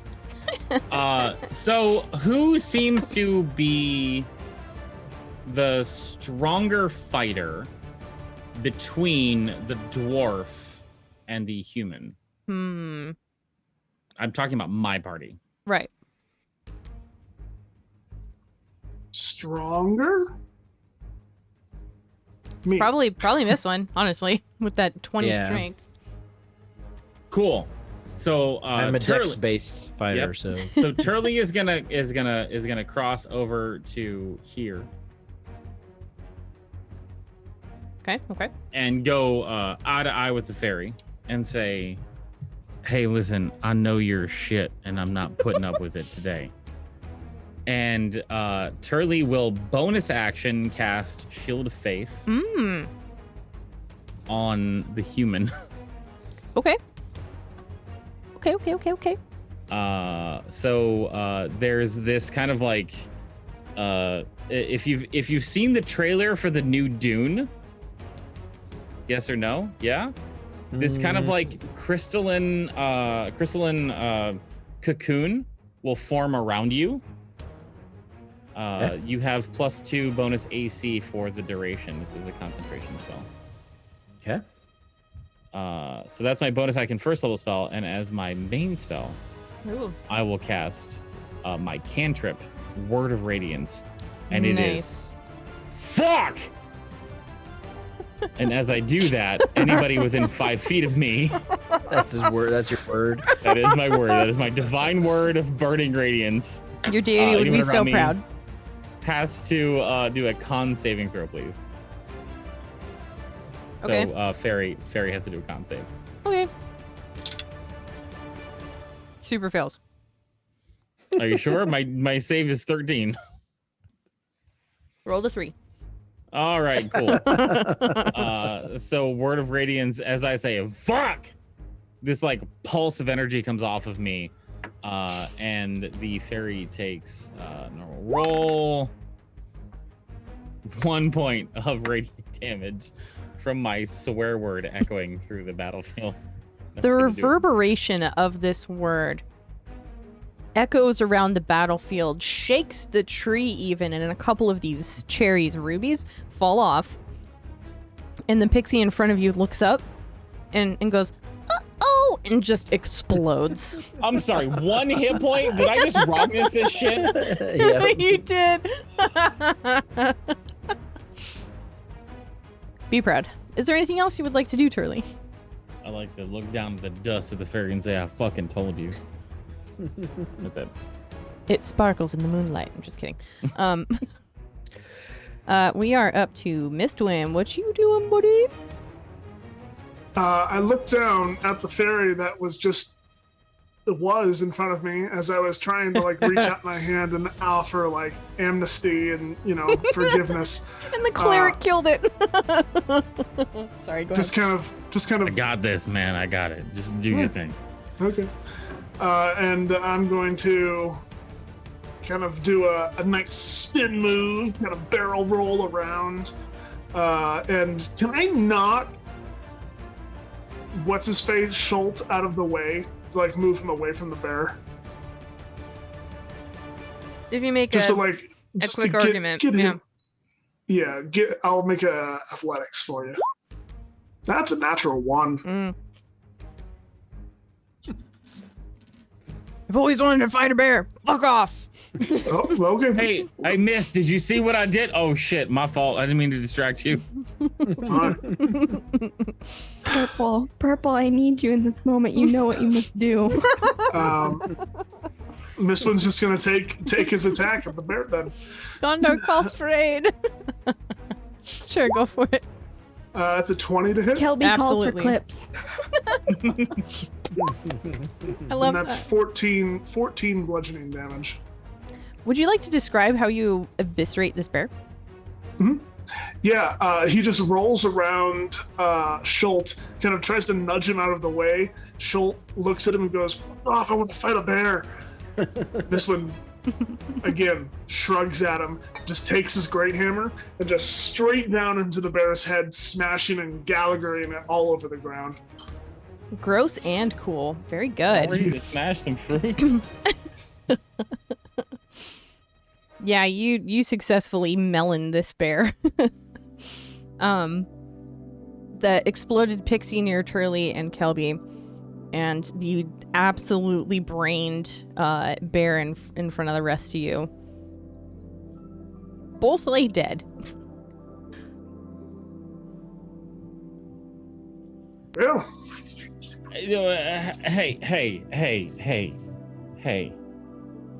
Hey,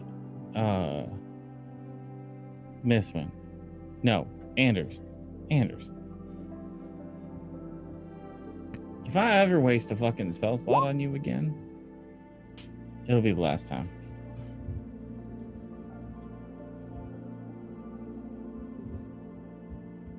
that's Yeah. awfully rude. It's harsh. I'm just saying, I cast a spell to help him out, and then you just finished it. He didn't even help you. Wait a minute. Who didn't help? You helped, but You like then didn't- he just you finished didn't it. See, I cut the shit out of that thing. Okay, but like I punched cast it the in the thing on face. you, but like after the thing was cast, you didn't do anything. Like it felt like a wasted thing. Well, that seems like a personal problem. But I'm trying to help out the group. It's not a personal problem. What are you talking about? I mean, it Why was. are you being all pissy? Well, listen, am I Kelby's- gonna cast it on you next time? I just need to If- know what's gonna happen. If the bear would have tried to bite me, it would have helped a great deal. Kelby like sidles up next to Schultz while they're like bickering. Is Schultz just like looking at the bear? What's he doing? Repeat that one more time. I was reacting to Is Purple's Schultz? Yeah, incredible. you're fine. Is Schultz? I know. I want to see. Is Schultz looking at the bear or anything? Yeah, he's looking a little defeated.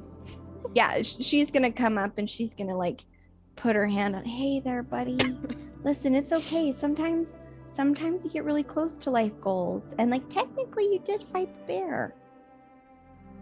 As within arm's reach. Did he? Oh, Yeah, I mean, like it's. don't Listen, think- I mean, I hey, fought hey, the bear. And hey, and can you missed cool fought the it right now? bear. I'm kind of doing a thing right now. But Can you not? no. Hey, Schultz. Did you ever hear about the dyslexic man that walked into a bra?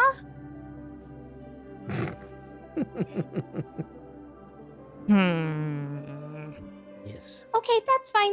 You don't. Okay, that's okay. You don't like that joke. It's okay. We'll think of a better one. We'll think of maybe a bear-themed one. Like I barely even remember that last joke. He just like hurriedly leans down and starts like ripping the claws out of the bear's hands and paws. Now hear Oh. the punchline. What? What happens to the dyslexic man?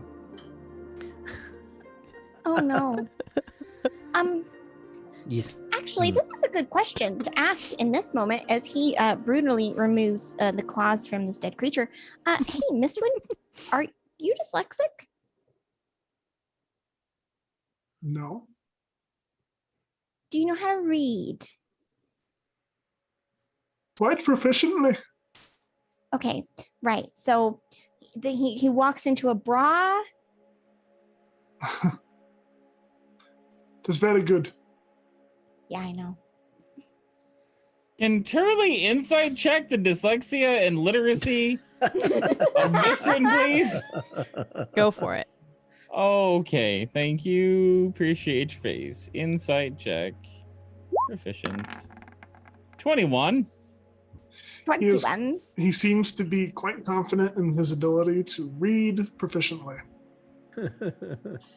Uh-oh. Got it. Stupid. Understood. No, Not stupid, just illiterate. There's two different things. Well, no, I was checking his literacy. He seems literate, which means I mean, none of you have seen him try to read anything. No, yes? correct. Yep. No, I'm just filing this away for later. That's all. We're good. God, this is so. Oh boy! All right.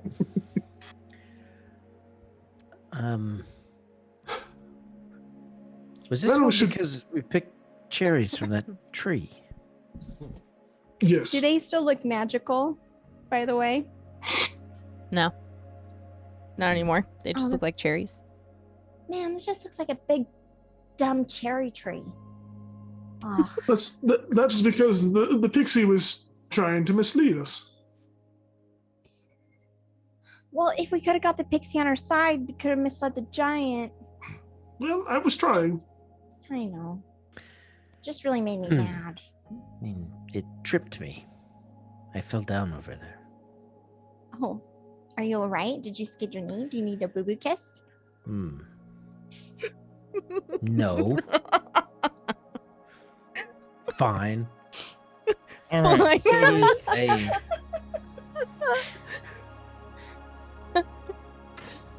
so Turley has two things he'd like to do at this moment. One is he would like to collect the pixie dust. The dust that is left over from the pixie's body. Hell yeah. I don't know if it's going to help or hurt anything. I will collect some pixie dust. do you have a tiny urn? I don't. But fuck if that isn't going to end up in that Maybe urn you at could some put point. it in with the. Yep. At some point, it's going to end up in there. Yep, 100%. Listen, secondly, Sorry. Charlie would like to look around at this. Do you want me to kiss it? And oh yes, I kind of would. Situation, and just be like, the last time was. I did not say that. Whatever you said, whatever it was that you said. The last time was so much better. What? Just to himself. He ain't gonna respond. He can walk away. You know what they say.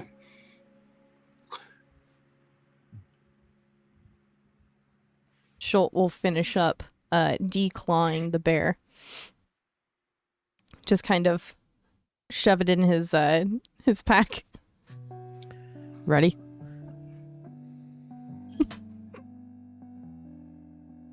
Oh my god, please make that thing. Please make it think.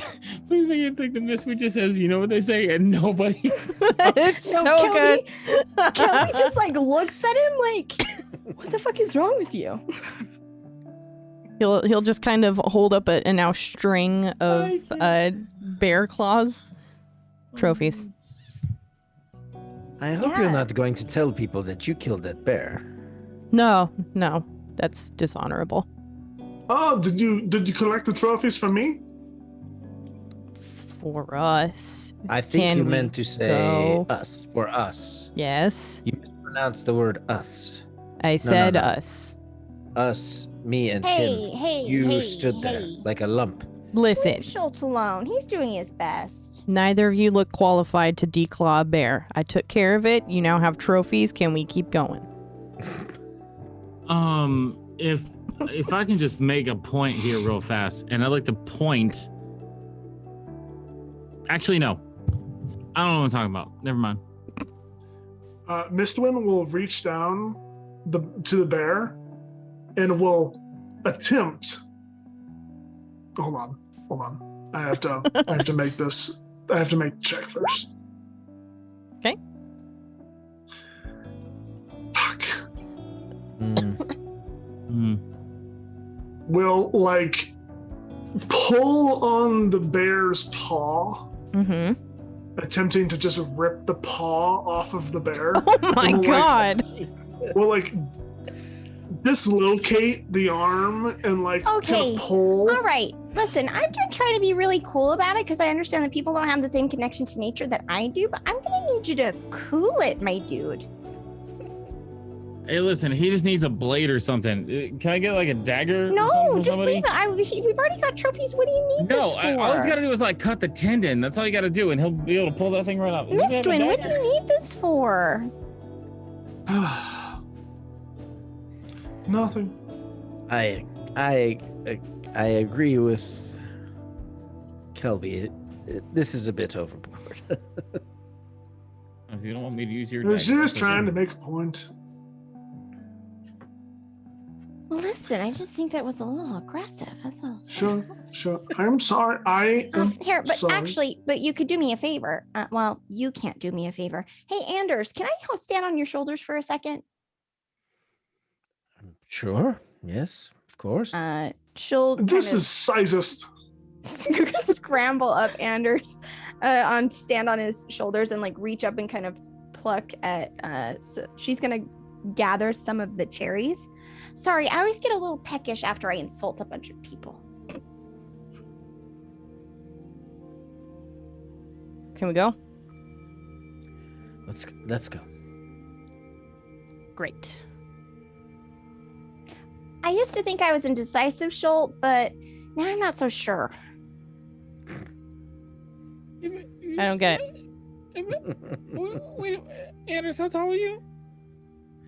Like 5'10", 5'11", something like that. You have a bad knee, Turley. I was looking out for you. Yep. You got a bad knee. Yeah, you got a bad knee. It's okay. Just curious. So ableist, but we're just curious. It's fine. Ableist. Are you serious right now? No. Oh Okay. boy. We're fine. Is it the bad knee or is it the bad Maybe- shin? I'll look at her. Maybe next time you climb on his back, make you feel better. Hey, I'm just saying. I'm the largest. I literally have a Yes. backpack that I carry Okay. around with me. It's called a shell. Right. I mean, secondly, I'm 5'11". Okay. I'm yeah. taller than Anders, but hey, like Turley, you did like a backpack thing with someone else. You did she's like gonna a like carry drum thing on with- his drum on his said- shell. Just- Turley, listen to me. Turley, listen.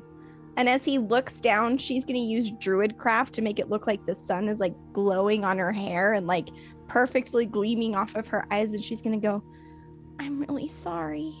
Oh, this is a dream. I get it now. It's fine. Yep. Mm-hmm. Did you Okay. just cite 5'11" as taller than me? We're the same. I thought you were like 7 feet tall or something. I don't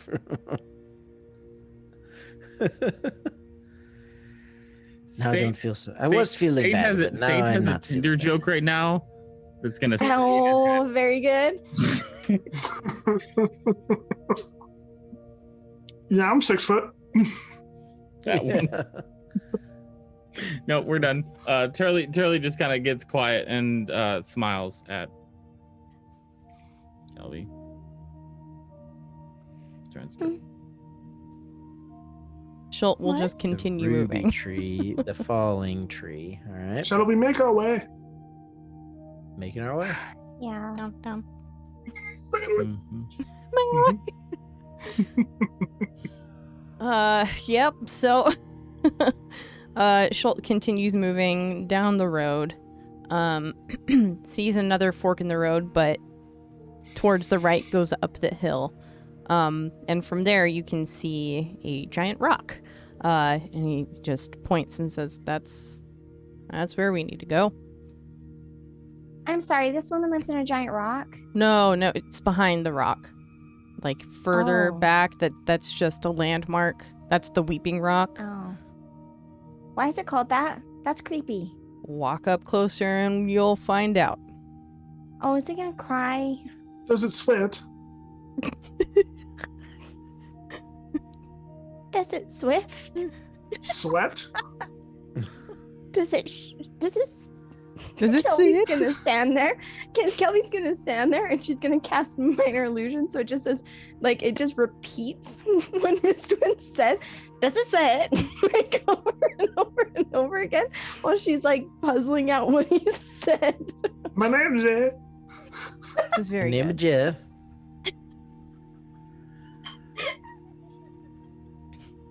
Behind the rock. I mean, Yeah. living inside the rock would be quite advantageous. It's a very Oh. secure location. But yes. Yeah, I mean, I guess that's yeah. All right. Behind the rock. Past the rock. Right. Through the rock. Through the rock. So Schult will lead you guys up the hill towards this massive rock. The path continues to wind uphill for some time, but eventually the trees begin to thin out and you find yourself following a fast-flowing stream. Coming to the top of a small rise, you see the source of the water, the Weeping Rock itself. You see a gray boulder that is easily 50 feet high and topped with moss. From this angle, the huge rock bears a striking resemblance to a stony face, with a low cave for its mouth and craggy nose.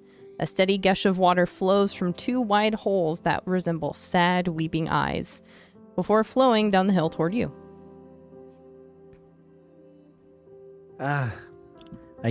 I see it now. Very clever. Mistrin, don't you dare. Don't you dare say it. I will lose my shit.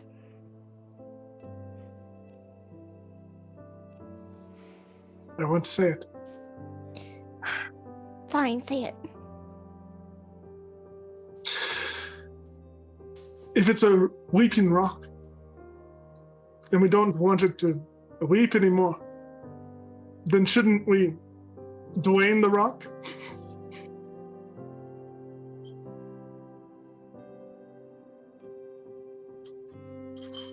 Mistwin I have- instantly dies. I'm just kidding. I have to be dreaming right now. I am, right? It's still God of Vandra. I know that I haven't prayed to you as much as I should, but am I dreaming right now? Are you like actually like sitting out a prayer? Nope.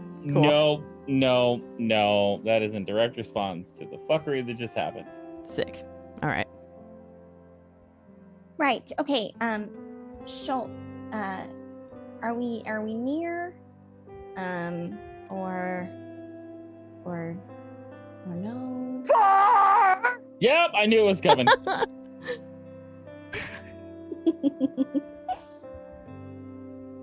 I mean, yeah, we're it's just beyond the rock and up the hill a little bit more.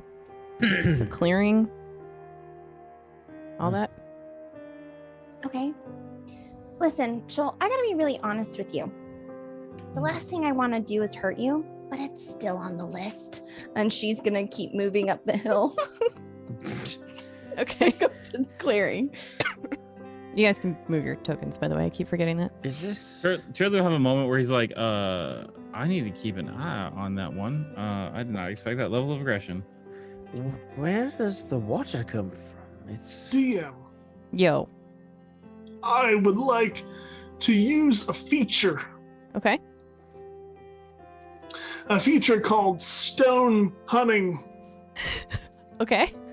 I would like to know the origin of this rock. Oh, thank God for dwarves. I know, right? Jesus. The origin of the rock. And I get advantage. Wait, no. I get to add double my proficiency bonus. Okay. Okay, so this would probably be a nature check. Go ahead and do that if you would like. Your Okay, it's stone whatever cutting. this is. It's Jesus. Go ahead This and is double amazing, chat. He rolled a 2 and he rolled a 1. Mhm. Go ahead and double your proficiency bonus. And what does that give you? It's a 6. Total for a 6, my dude. Okay. So good. I would like to use a feature. Okay. You study the stone from afar. It's peculiar, strange even. How the fuck is it crying? Who knows? You know, you're kind of in like a mountainous area. Kind of looks like it might belong used to belong on top of a mountain. Maybe it sprung up from out of the ground. You're just making a lot of conspiracy theories at this point. Hey, Anders. Anders, Yeah. do you know why the rock is crying? No, I was wondering that. No, Because it is. because it is. I know Yes, it I is see because that. I know it is because it's because it's like that. Yes. Very helpful. Thank you, Turley. GM, as Kelby gets closer to it, she would like to eye it to see if there are any shinies or Oops. good. That's not for this campaign. You don't have a sunblade here. What the fuck? No, that's I don't know how that happened. That's weird. Wow, she's just checking it. She's scoping it out. This seems like a good place. Given her family's business, this seems like a good place to kind of stash some stuff. Sure. So she would be kind of giving it a once over as she walks by, trying to see if there's any, magic items. Just floating hidden around somewhere. Just chilling. Yeah, just kind of chilly, rescuers, where the diamonds and the skulls eye kind of a deal. Yeah. We're doing one of those. Okay. Roll a perception check. Hell yeah. That's a 20. Damn, that's a good perception check. You see, trickles of water coming from the giant eyes in this boulder face. Kind of looking around for magic items. You don't find any cool magic stuff, but you do see bones. Can Kelby determine if they're creature bones or people bones? With that 20 perception check, you can see it's a good mix. Wait, where are these bones? Inside the opening or Chilling on the the ground, mouth opening? just in front of it. Oh, okay. Not the front. Oh, shit. Kelby's going to turn around and look at Schultz. And she's going to be like, hey, man, I know I've been kind of poking the bear a little bit with you, but is this a sacrifice rock? Poking the bear. I see it. That's really good. Yeah. Kelby, you got me on that one. Man, that hurts in here just a little bit because I couldn't kill the bear. Man, that was very good. No, it's not a sacrifice rock. It just cries. Okay, but what's up with all the bones then? Because What are you talking about? that's just, there's just a lot of them. That's an ulna, I'm pretty sure. We got a couple femurs, some little phalanges. Okay. That's new.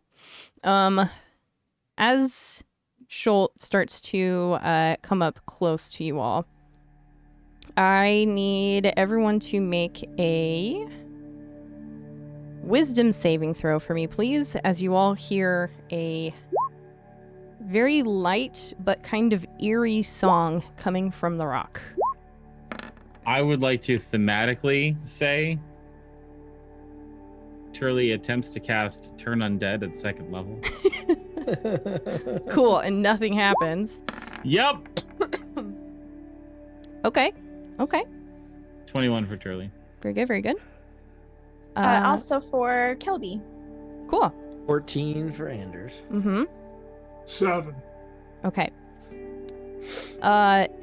Mistwin and Anders, this song that you hear is striking and loud and piercing your ears, but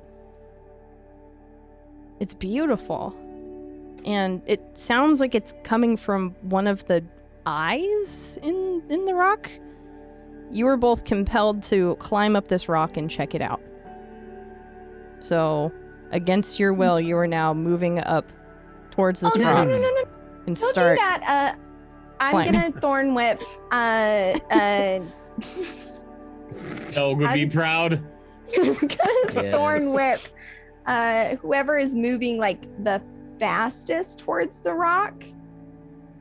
It's here. I'm just gonna roll. One is. It's not me. So is Shield of Faith is 10 minutes long, right? Is it still going? I No. am still concentrating, but it is 10 minutes long. It's been longer than 10 Yeah. minutes. God. Okay, fine. Okay. I'm gonna thorn whip Anders because I think she has a What's better chance. the... It's a roll. It's an attack, so it might hurt a little bit. She's desperate. Fuck! She misses. No, that does not hit. Yeah, she like panicked, tries to like pull out, but then notices that there's not any like real grass. Come on, Turley, cool it, man. I mean, but hang on, but like legitimately, I feel like it's up to you, DM, whether Turley would have tried to grab one of them on the way by, because Turley was actually trying to turn undead. Like Turley was testing the waters. So I'm fine with Turley not being able to grab someone because they were trying to do something else. Mm-hmm. But if Turley wasn't doing anything else, Turley would absolutely have tried to grab one of them. Would Turley have recognized what was happening with the two of them is my question. You know what? Let's can I just do like an intelligence check or something to see? Yeah. Retroactive.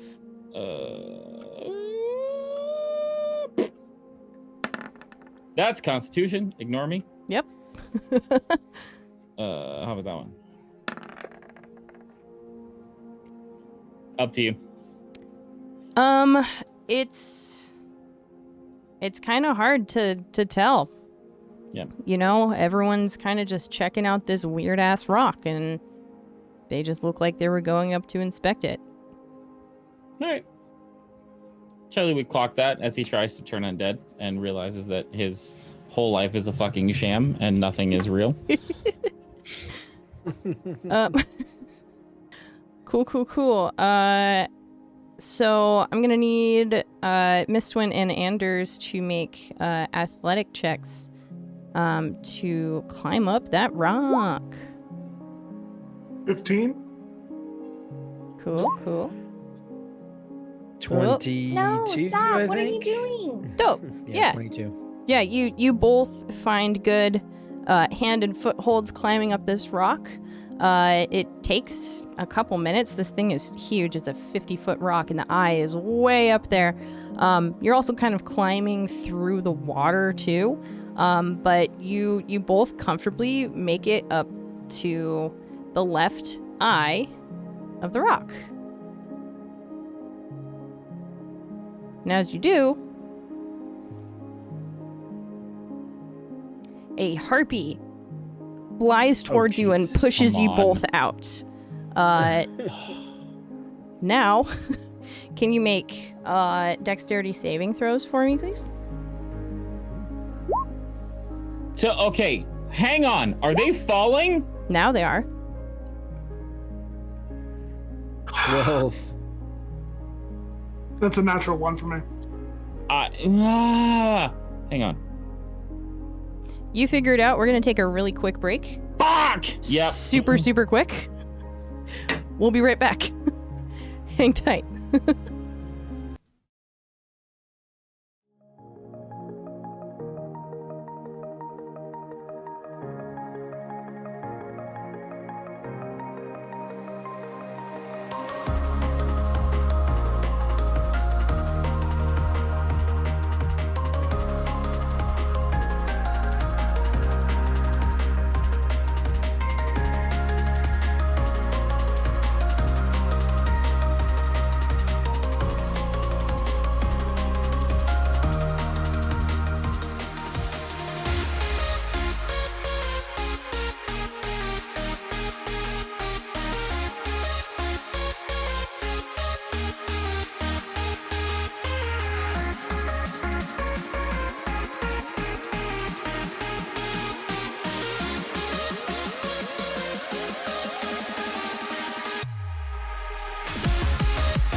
And we're unmuted and we're back. Thank you everyone for hanging in there. Last we left off, a harpy reveals herself hiding in the eye of this weeping stone, pushing both Mistwin and Anders out of it. And they are now in a free fall, about 40 feet off of the ground here. I would like the two of you to both roll Constitution saving throws to try and snap out of the charm that you're both in. Wow. Nope. That's a 1. Natural 20 for me. Whoa! Shit. What? It's crazy. So Mistwin, yeah, you successfully snap out of it as you're falling. You're like, wait, why am I up here? So you're gonna be able to take an action this turn. Anders, you still think that your top goal is to get to the top of this damn rock, so you falling is not a good thing right now.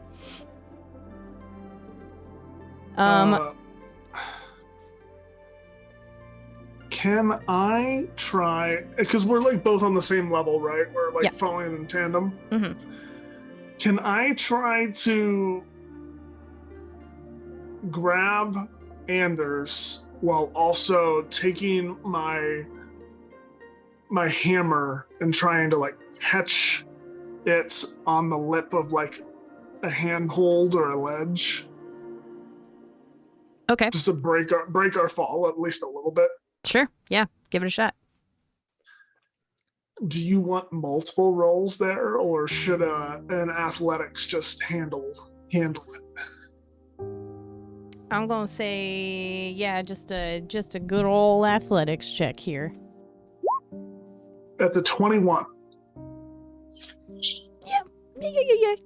I'd say you are successful in the attempt that is being made. So I reach out and grab Anders by the collar, and my other hand reaches forward and just barely the hammer catches the lip of one of the ledges, and we just hang there for a moment. Mm-hmm.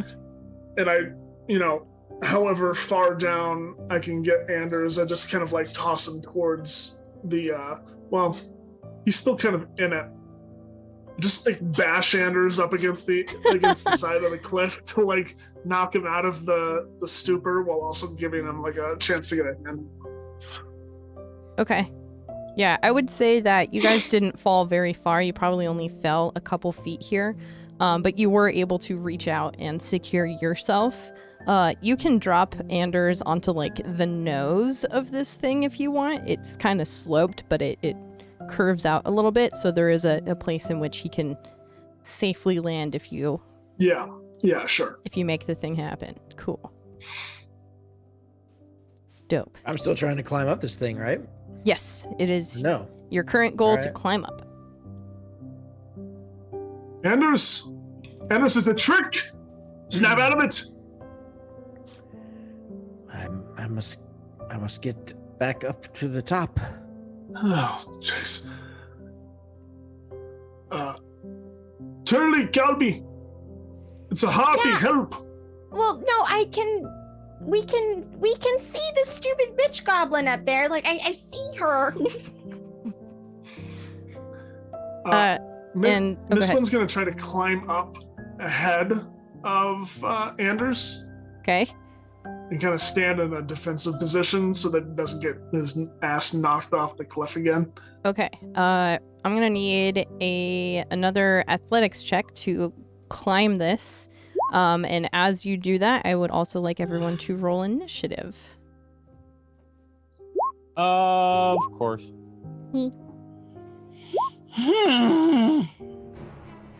God damn it.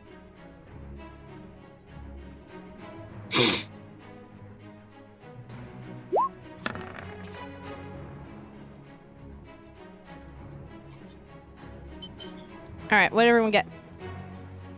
I got an 8. 9. Shirley got an 18. I rolled a 14 on the athletics for climbing and a 15 for the initiative roll. Okay.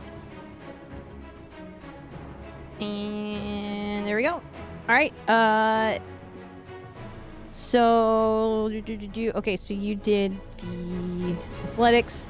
I'm going to go ahead and say that that's okay. You secure yourself on this nose and start climbing back up. You're about 8 feet away from the ledge of the eye where the harpy was.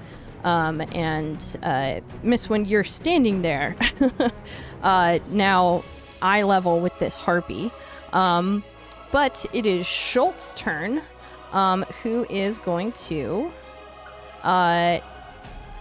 from his vantage point, kind of drop down to one knee, aim his crossbow up toward the eye, and try and hit the old harpy here.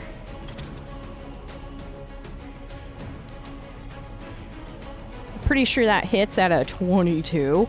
And it takes a fair bit of damage as the crossbow bolt slides right by your head, Miss Wynn, and kind of hits the top part of the wing for the harpy here. We are now up to Turley. Hey, can I see any part of this creature up top? From where you are, yeah, you should be able to see it now. Awesome. So, Turley is going to, tap his staff on the ground twice, and then raise it up. And this kind of beam of light starts at the top of it. And you'll notice that he's taken the holy symbol off of his wrist and has it wrapped around the staff now. Ooh. And as this light comes out, I would like to cast Sacred Flame. Very good. Very good. Which is a dexterity saving throw, please. Okay. Not benefiting from any cover. Okay. Ooh, that's a nat 3, so pretty sure it does not save. Yeah, it does not. It does not. So it takes it does not. It takes 7 points of radiant damage. Damn. All right. 7 on the D8. Yeah. Nice. This harpy is already looking rough. Well done. Turley, you doing anything else, my dude? Okay, are either of the two of them that are up there looking like they're gonna fall and die? Between your two new friends Sure. or the harpy? Not the harpy. Fuck the harpy. I don't care. Okay. They both seem pretty secure where they're at for now. So I will not cast Sanctuary on them so that they do not have to deal with their saving throws. Yeah, no, Turley will stand cocky as shit. Dope. All right. We are to Anders. You still want to climb this rock. What can I do? All right, so I'm climbing the rock. Okay. Do that athletics check. 18. You are so swift in climbing this rock, you find hand and footholds like quickness and kind of propel yourself up into the eye of this rock. Standing there right next to Mistwin and the harpy. Now that you are within eyesight of this harpy and kind of lock eyes with it, you immediately snap out of it and know that this is not really where you should be. But you have immediately snapped out of it, and you can do other things if you'd like. At this point, since you use your action to climb up, you can do bonus actions right now. Okay, go punch her in the face. Yeah. With my free hand. Punch her. 14? 14 hits. Oh, good. That's 5, a bopper in the nose, 5 bludgeoning. That's a good bop. That was a good boop the snoot. All right. Is there anything else you would like to do?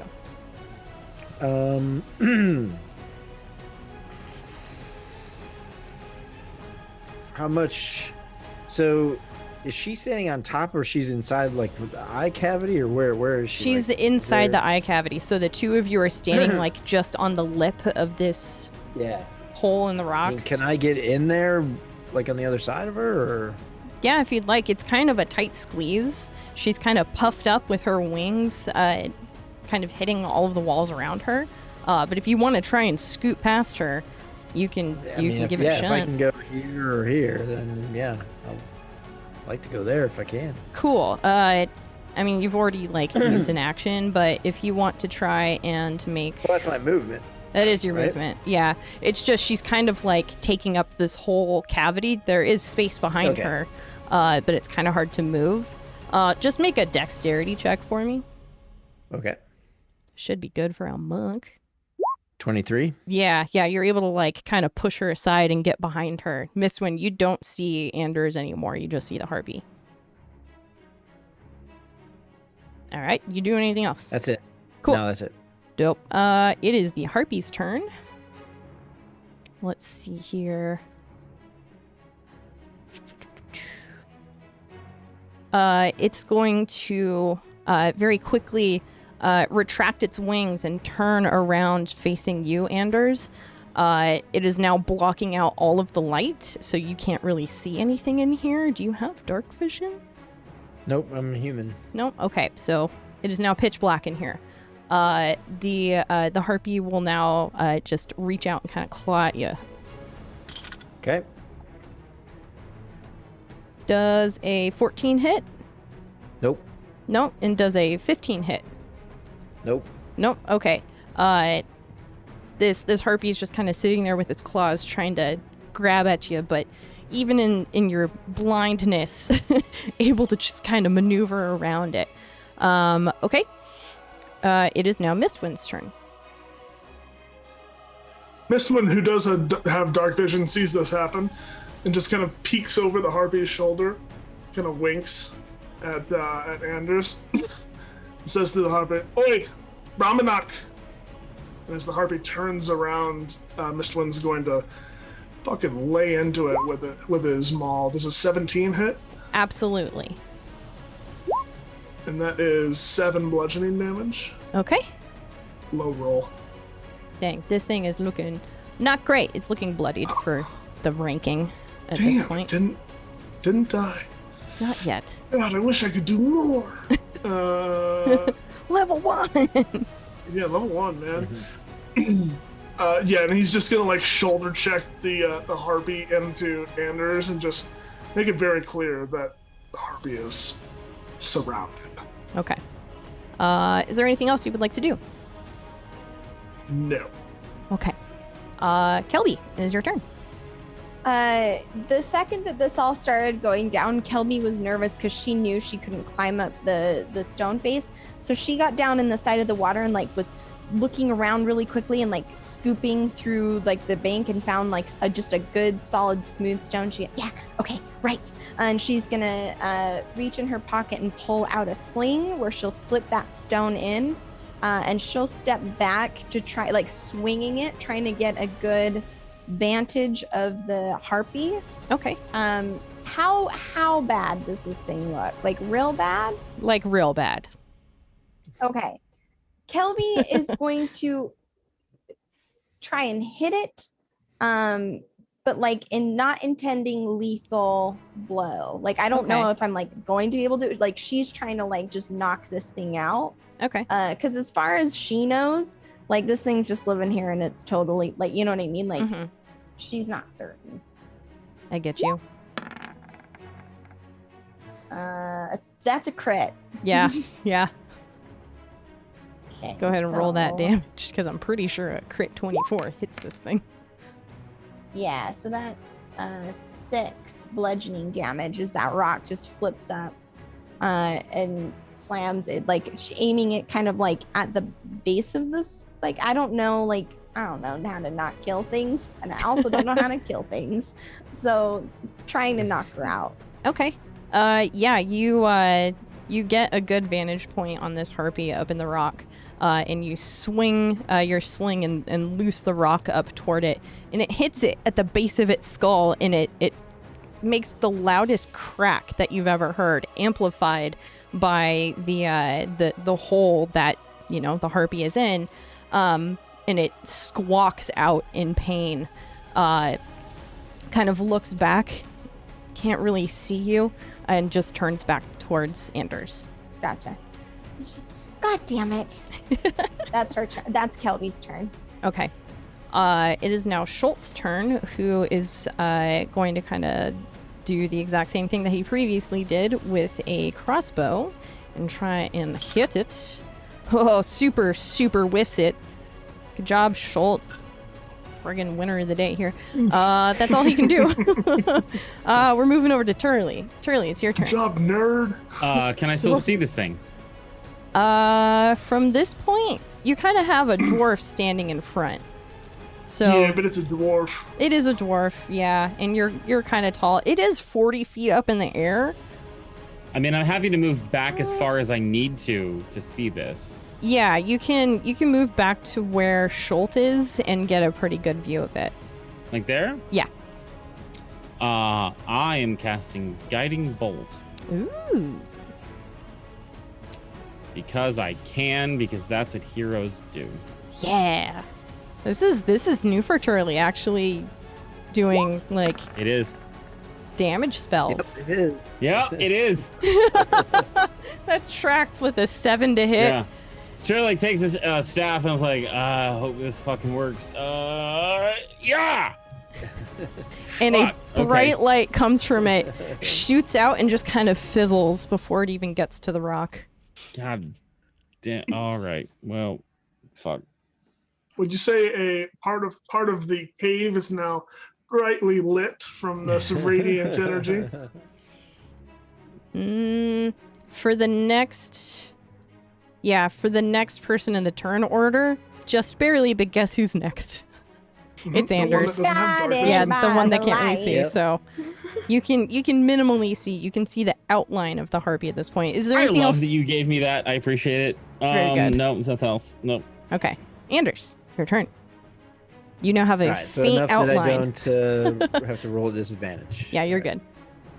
You do have advantage though. 'cause we're Well, flanking. good. Oh, well, it's a nat 20, I think. So 26 to hit. Yep. Go Hell ahead and roll yeah. that damage.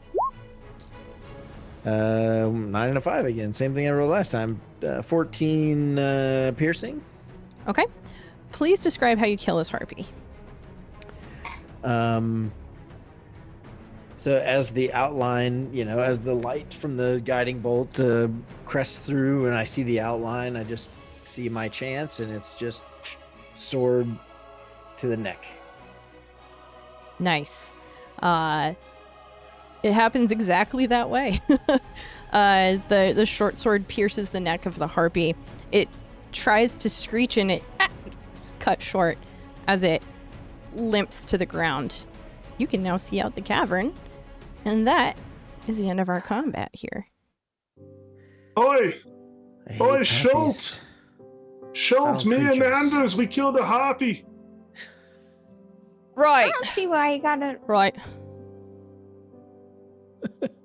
Kelby's just gonna walk back to Shoal and look at him and go, "I'm sorry," and just wrap her arms around his leg and give him a hug. Do you want to come up and take a trophy from this other thing you didn't kill? Nope. Don't listen to them, Schultz.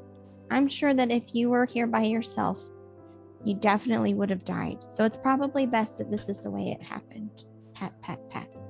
Oh, you little one. Mistwin is going to try to harvest some harpy feathers. Oh, yeah. Cool. Very good. Do you have like a dagger or something? I know you have like a blade. Right? I have a hand axe. Okay, yeah. I You're have a small knife if you'd rather use that. Yeah. Thank you. I appreciate that. cool. You're able to get probably like a dozen harpy feathers if you really want.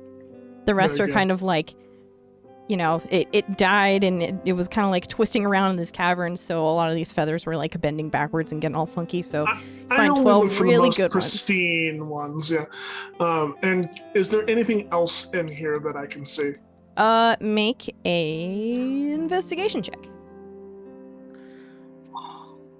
So I'm gonna light a torch, and I would like to also do that. as Oh, well. okay. Which is good because I got a 5. Cool. You find a bunch of bones. I got a 25. Cool. Oh, You look at find a that. bunch of bones, and then there's also like a gold pouch underneath one of them. You have 75 alright. gold in this pouch. Yeah. Okay. Dang, all right. I'll split it with you since we did together. We almost died also. So Kelby's gonna pull on Schultz's shirt and like gesture for him to like come down so she can whisper something in his ear. Keeper or GM, I have messaged you. I see this now. all right. So you got 35 gold. Would you say Sweet. 75? 75. Yeah, you get 35. Since I got the killing blow, I'll take the extra. Turley would like to try something. What would Turley like to try? Turley, with 0 first level spell slots left, would like to command Kelby. How do you attempt to command Kelby? As I would imagine the spell would work, if it would work, I would cast it from my staff and say,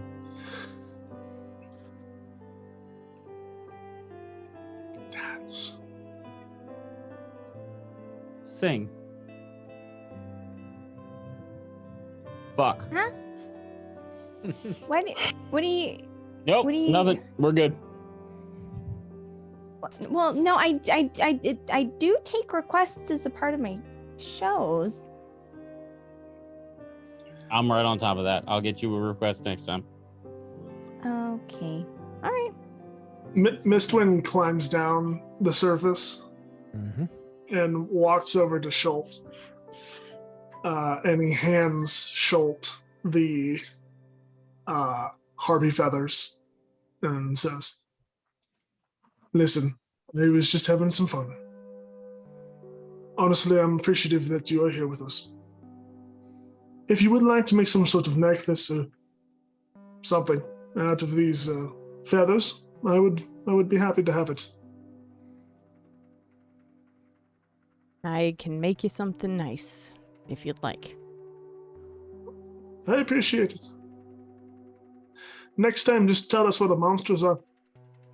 I didn't know it was whatever. It's fine. Let's Maybe keep next going. time don't climb the 50-foot rock and then nearly fall to your death, huh? Maybe next time, don't let your party members get charmed. I'm sorry. It is not my fault that you are dumb. Wow. I'm gonna back her up on that one. Wow. Turley puts his hand on Schultz's shoulder and says, "Listen, I know that you're just coming into your own, and this is your time to shine. Mm. And I know that you're just learning. And this is a moment for you to really grow into yourself." And Turley's going to attempt to cast Ceremony. I knew it. And it is not going to work. And Turley's going to go, "Fuck!" and just walk away. I appreciate the kind words, but we're nearly there. Let's just Yep. keep walking. And as you all walk past the Weeping Rock, you will find yourself kind of down the path a little bit in view of a cottage.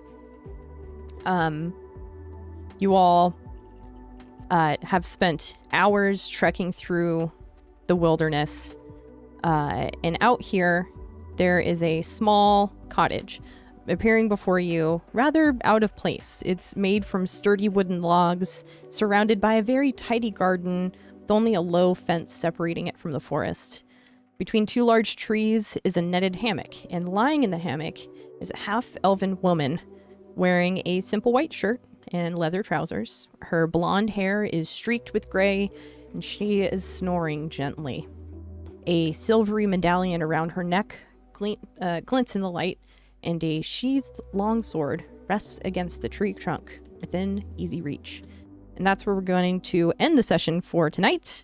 It's already God. gone on fairly long, so thank you for sticking in there. We will wrap up the end of our adaptation of Giant Slayer and continue on with the rest of our campaign next month. We'll figure out when that is when the time comes. Turley wanted to just walk up and slap this sleeping person so bad. You will have a chance in weeks. I can't I promise. wait. I can't wait. Oh, goodness. Well, Guys, I just really like this group of humans. I This is always really do too. This is the same shit that happened the first time we tried to do this, where it's like, it's just like a one shot or whatever. And we're like, is it? Privately DMing during the intermission. Can we keep going like We just indefinitely? play forever. Yeah. Hey, guess what? We kind of can if you really want to. I'm down for such a thing. Hey guys, that's gonna do it for us here at Nat 20. We're gonna go around the table here and reintroduce the players, who they were playing, talk about what they have coming up in the near future, and head out because sleepy buys. Anyway, we're gonna start with Sarah. Hi, I'm Osarix Franco, and I played Kelby Spark Spinner, the gnome druid. Yes, you heard that, druid. If you like my face and the words I say sometimes, find me on Twitch and Twitter at Osarix Franco. Some TTRPG funness that I have coming up. Catch me over at TPK Roleplay literally all day on Saturday. You are not going to get enough of my face. Because first we've got Dark Echoes in the morning, followed by Murder and Coffee, followed by The Bard's Refrain, GM'd by yours truly. It's going to be buck wild and a lot of fun. You can then find me there on Monday for Altered Carbon, Tuesday for Harper's, and then back here on Thursday for Roundhouse or Alpha. Friday, back over at TPK for There's Something Wrong with the Rats, a one-shot GM'd by the Incredible Fazul, which will be a lot of fun. And then I'm gonna go see Fast and Furious 9, y'all. Fuck off! It's gonna be dope. Hell yeah. Anyways, thanks everybody for a wonderful evening, and I'm gonna pass it on over to Chum. Yes, that is me. I go by Chum Nation on the internet areas, and I've been playing Anders Oberyn. Right now it's just a monk, but we'll see what happens. Stay tuned, come back. It's pretty I think I have a pretty cool plan for his progression, so you're gonna want to come and check it out because it's pretty neat. I'm basically just here on Nat 20 doing this and Morningstar. Unfortunately, both of those things for the next episodes are contingent on my work schedule, so we promise to get those dates out as soon as possible. Just keep checking back and follow us on Twitter and stuff, and we'll keep you in the know. And I apologize for being difficult, but life is life. So over to Tyrant. Hey everyone, I am Tyrant. You can find me on Twitch and Twitter at Dr. Tyrant. I played Mistwind Iron Fist, who is just my favorite. It's going to be a lot of fun. I can't wait to continue playing in this campaign because it's just, it's so good. As for what I have coming up, this Saturday morning at 7 a.m. PST, Dark Echoes. It is the Feast of St. Andrews, and vampires swarming throughout the streets of Vallaki, nice. And I'm not okay.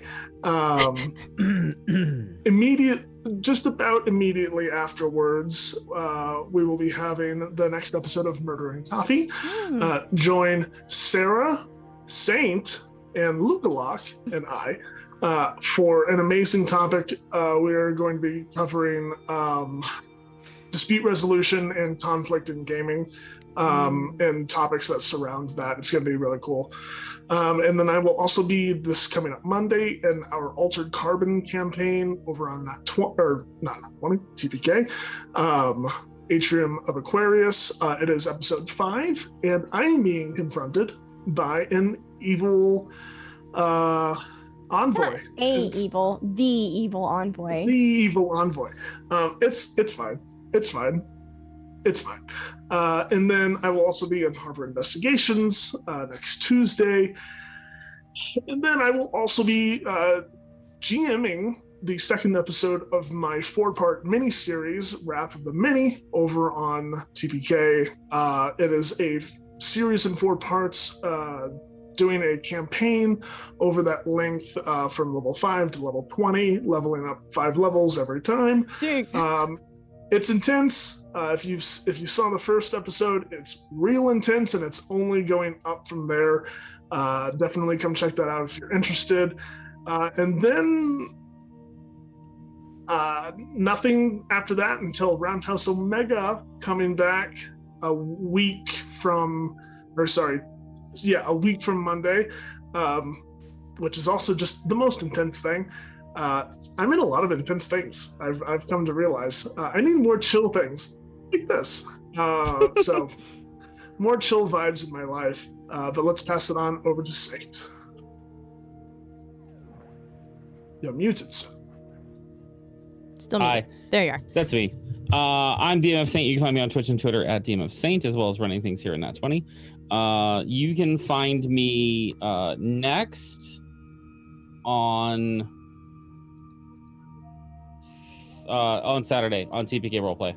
So I'll be on the two things on the TPK Roleplays, the Murder and Coffee, followed by the Bards of Rain.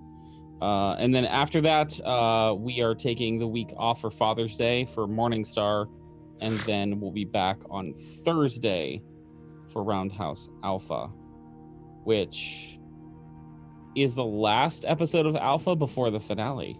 Really? Oh yeah, baby. It's Wow. been nuts. And if I'm wrong about this, please correct me. But things have only gotten crazier every episode for both casts.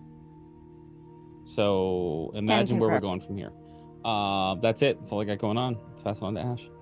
Hey, that's me. I'm Ash, or Ashen Rabbit, here on Twitch and over on Twitter. I always forget that in my username there's a freaking underscore in the middle, because whoever has just the regular Ashen Rabbit never fucking streams, but he still has the... It's annoying. It's a whole thing. Anyway, I was the DM for this. As a reminder, I have been adapting it's basically like a one-shot. It's an adventure written by MT Black. It is called Giant Slayer. Didn't really know how to start a campaign, but I figured, take the Griffin McElroy route and take something that exists and then start morphing it into an actual campaign. And I have so many little jumping off points that we can go with, and I'm excited. Hey, Pascal, you sweet bean.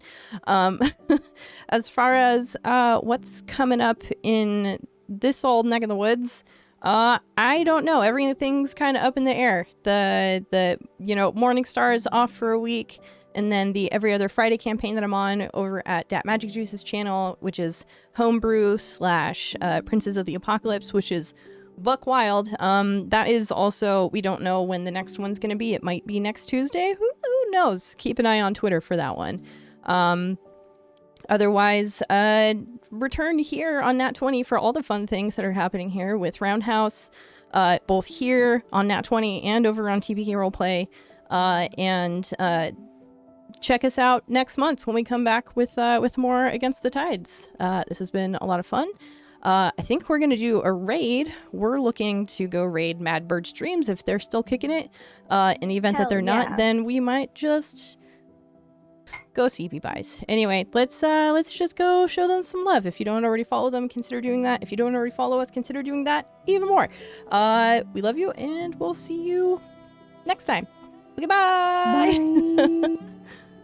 Boop boop boop. Ciao. Do ending. Do do do. Oh, Pascal.